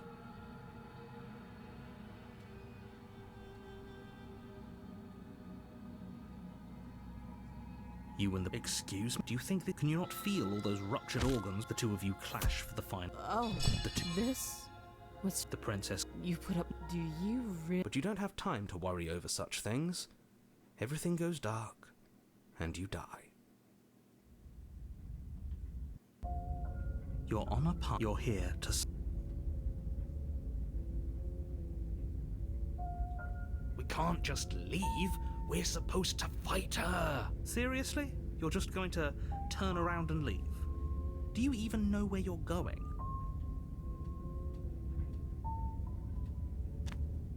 Fine.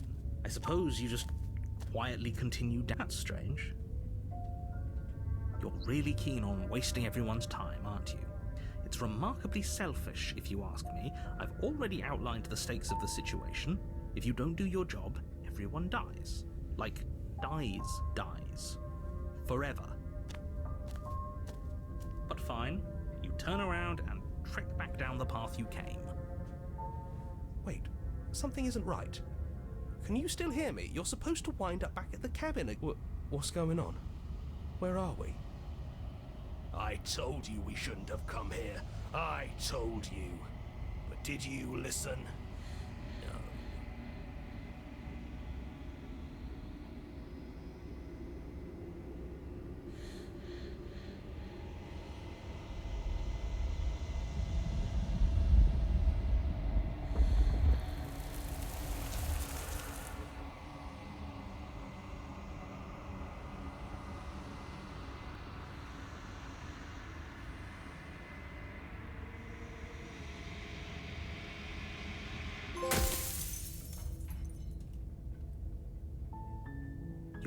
You're here to...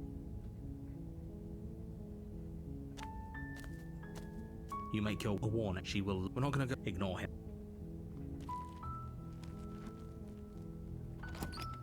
The interior of the blade is your Her voice... Hello? Don't let... How many... Wait, really? Come downstairs. I want to see the face of my rescuer. You walk down the steps. I am begging you. Hi, I hope you brought some... Don't do it.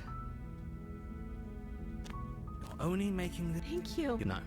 You're doing the... Walk up, they're large and heavy. I'm guessing you... Maybe it's doubtful. Okay. I'll be here. You attempt to make your... Someone else... You try the door. You make your... Easier for everyone. Look at them. I heard the door slam. There's a slight If I could just get out of these... She barely hesitates as she rips her flesh. It's the blade. Or we could... You won't like what... Fine. Again, you cut. The blade is sharp. Her lip... She didn't so... No. She did... How is she still Thank you. Now let's get out of here. No. We won't have it as the... Wait. Watch me. Okay? You bring the blade down to strike at the princess's heart, but she's fast. She ducks. We could have gotten out of... I don't know what's come over. She pounces on you with the same animal but you have a weapon. It's not enough to stop her. You feel her claws in your throat. You collapse to the floor. Your body, if we're lucky, the wound you managed, it can't just end. As much as I'd prefer for things, everything goes dark. And you're on a path. You're here to... Well, you're the boss. Seriously? You're just going to turn around and leave?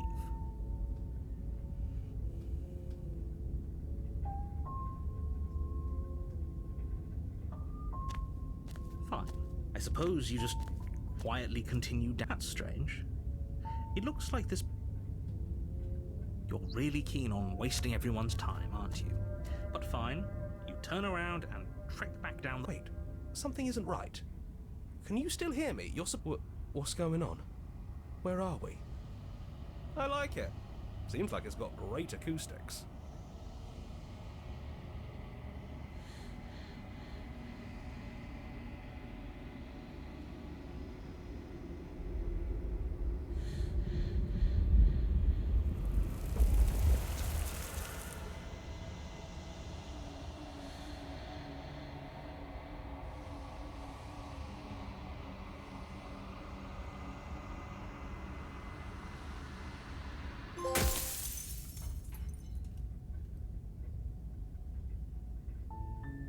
You're on a path in the woods, and at the end of that path is a cabin. You're here. You make your way up a warn. We're not going to ignore. The interior of the blade. The door to the basement. Her voice. Hello? Is. Don't let it. How many times? Wait, Rick, come downstairs. You walk down the stairs. I am begging you. Hi, I hope you brought something. Don't do it.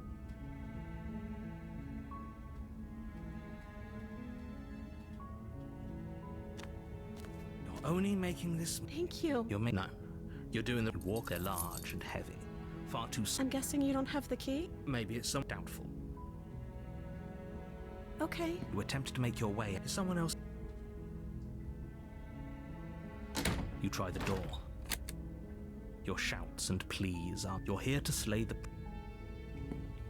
You make your way to the. Easier for whom? Easier for everyone. Look at the mess you're in.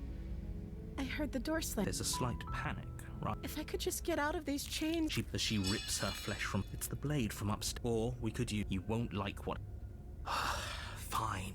You cut into her. The blade is sharp. Her limb. She didn't so. No. She did.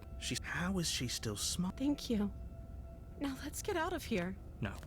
We won't have any of that. As the princess. Wait. This is. Watch me. What are you doing? Stop that. Something's come over you, hasn't it?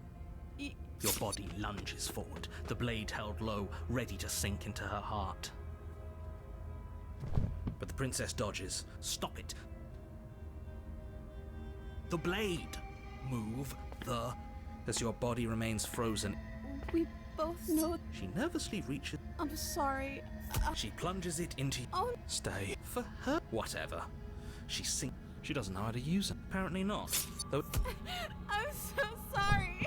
With one, it can't just end. Oh, everything goes dark. And you... You're on a path. You're here to slay... Are we running away? What are you doing? We have to say... Seriously? You're just going to turn... Fine. I suppose you just... That's strange. You're really keen on wasting everyone's time, aren't you? But fine. You turn around and... Wait. Something isn't right. Can you still hear me? You're supposed to... What's going on? Where are we? Oh, I don't like this one bit. There's not a single damsel in sight. How dull.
think you can. There's still a piece of me. It's time to resume. She's relentless, isn't she? Then let's go. Do you... That'd be... Oh, we never... Yeah, the interior is still you know, he meant no mirror and I know I've already... So, no, you've gotten... Besides, well, there's the gun.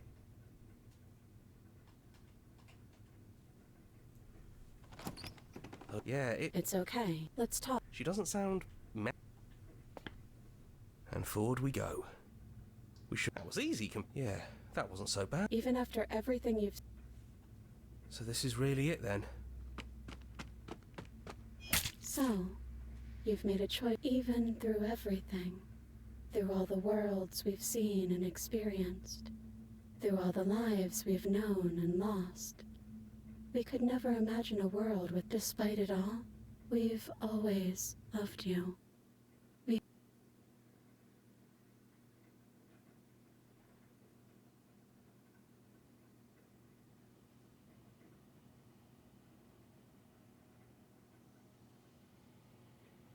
She's gone.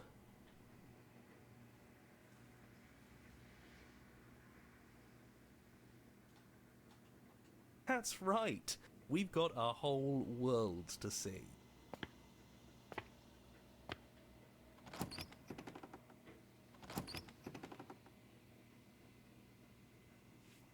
It's quiet here. Yeah, there's not a lot for us to...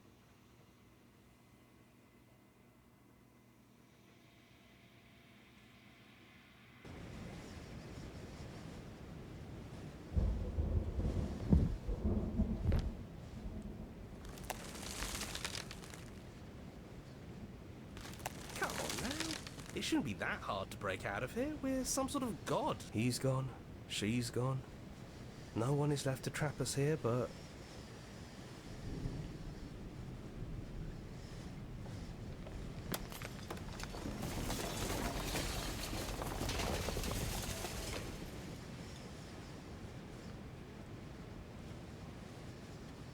It's finally over, isn't it? I knew we'd finally see it through. All it takes to be a winner is grit and determination. We really did win, didn't we? We're the house now. We get... This is nice. No more hunting. No more running. Just absolute reality. Who would have thought there was really a world outside of us? And who would have thought we'd actually wind up siding with him? The whispering, and the coercion, and the bickering. Everything... That wasn't very hard at all. Speak for yourself. Well, boys, how does it feel? We're not just on top of the pecking order, we are the pecking order. I hope this was all worth it, because I'm personally inconsolable. Lucky for us, you have forever to get over it. Time mends a lot of things. You'll get better. Here. Welcome back, everyone. It's great to see you all again. Now we just have to figure out what to do with ourselves. Forever. No problem. We can do that, yeah? Yeah, we can do that.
It's okay. Let's talk. She doesn't sound.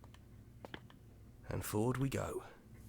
We should. That was easy. Yeah, that wasn't so bad. Even after everything you've seen, and all the lives we've lived.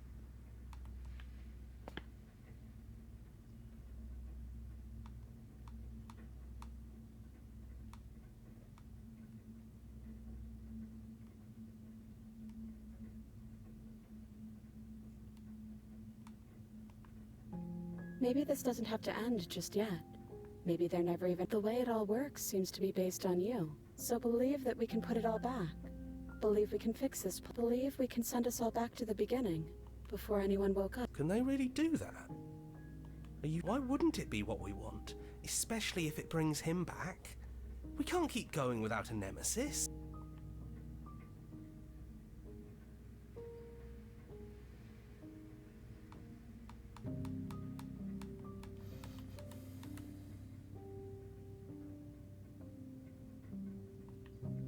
Okay.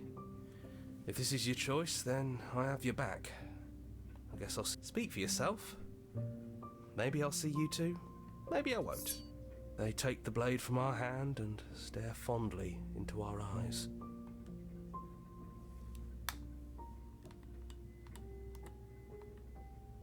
Everything is going to be okay. We love you.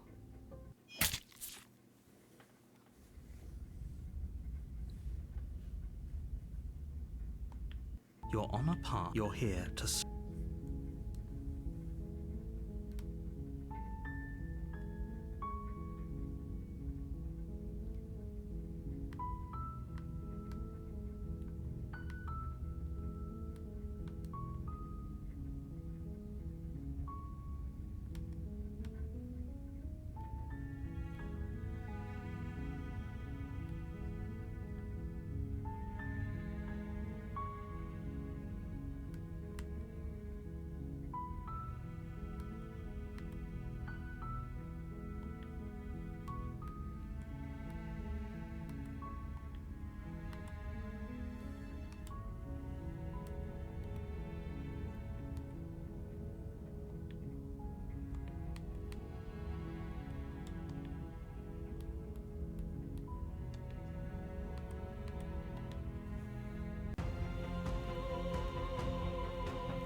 There is no something else. This, what we are, is everything. Whatever you're trying to do right now, you don't have to do it alone.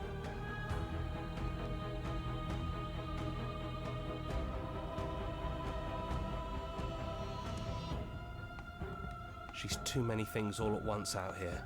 If you want to get through to her, you need some way to get through all that divine confidence.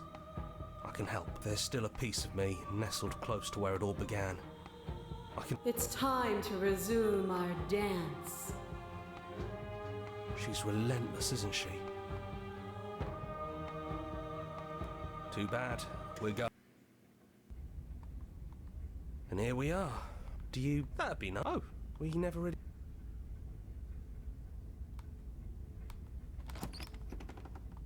No blade it is. If that's what you think is best, then that's what you think is best. Yeah, it was... It's okay. We don't know. She doesn't sound... And forward we go. We should. Yeah, that wasn't so. So you didn't bring the knife. After all, are we?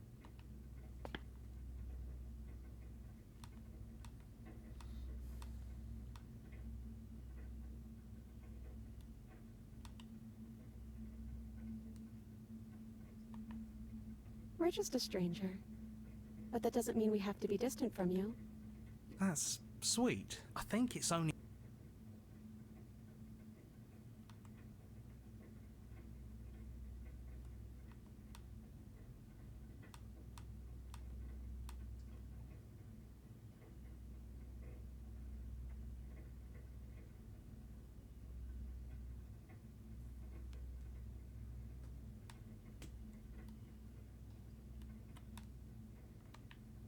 He'd hate that. Leave?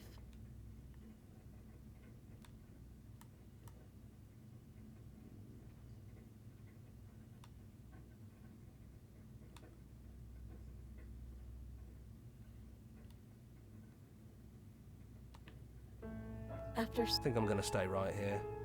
Whatever you're... Yeah.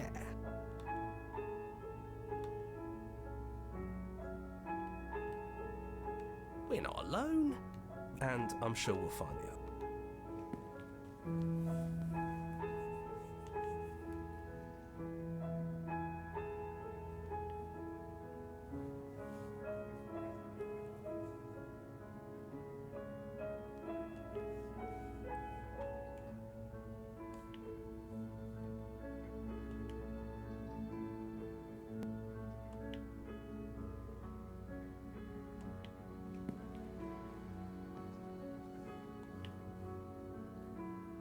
We can feel the threads of all the stories we've told together, all pulling us. It's comfortable there, but it's with someone who can see us in a way we can never see ourselves.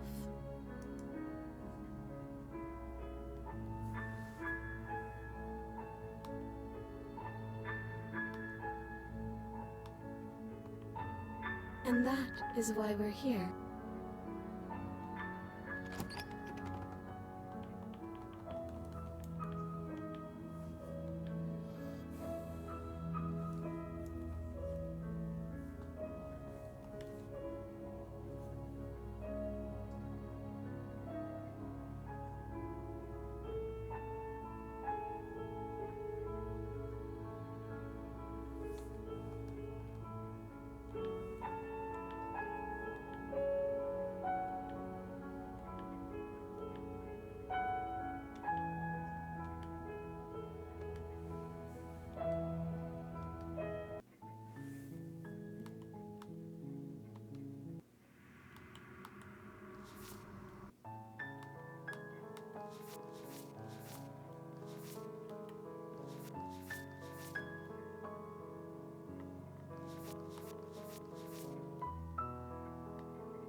Alright, I have been going for about 7 hours, so I'm gonna call it there. Thanks folks for stopping by and who donated. I'll do my usual streams later this week, and I hope you all have a merry holiday. Have a good one.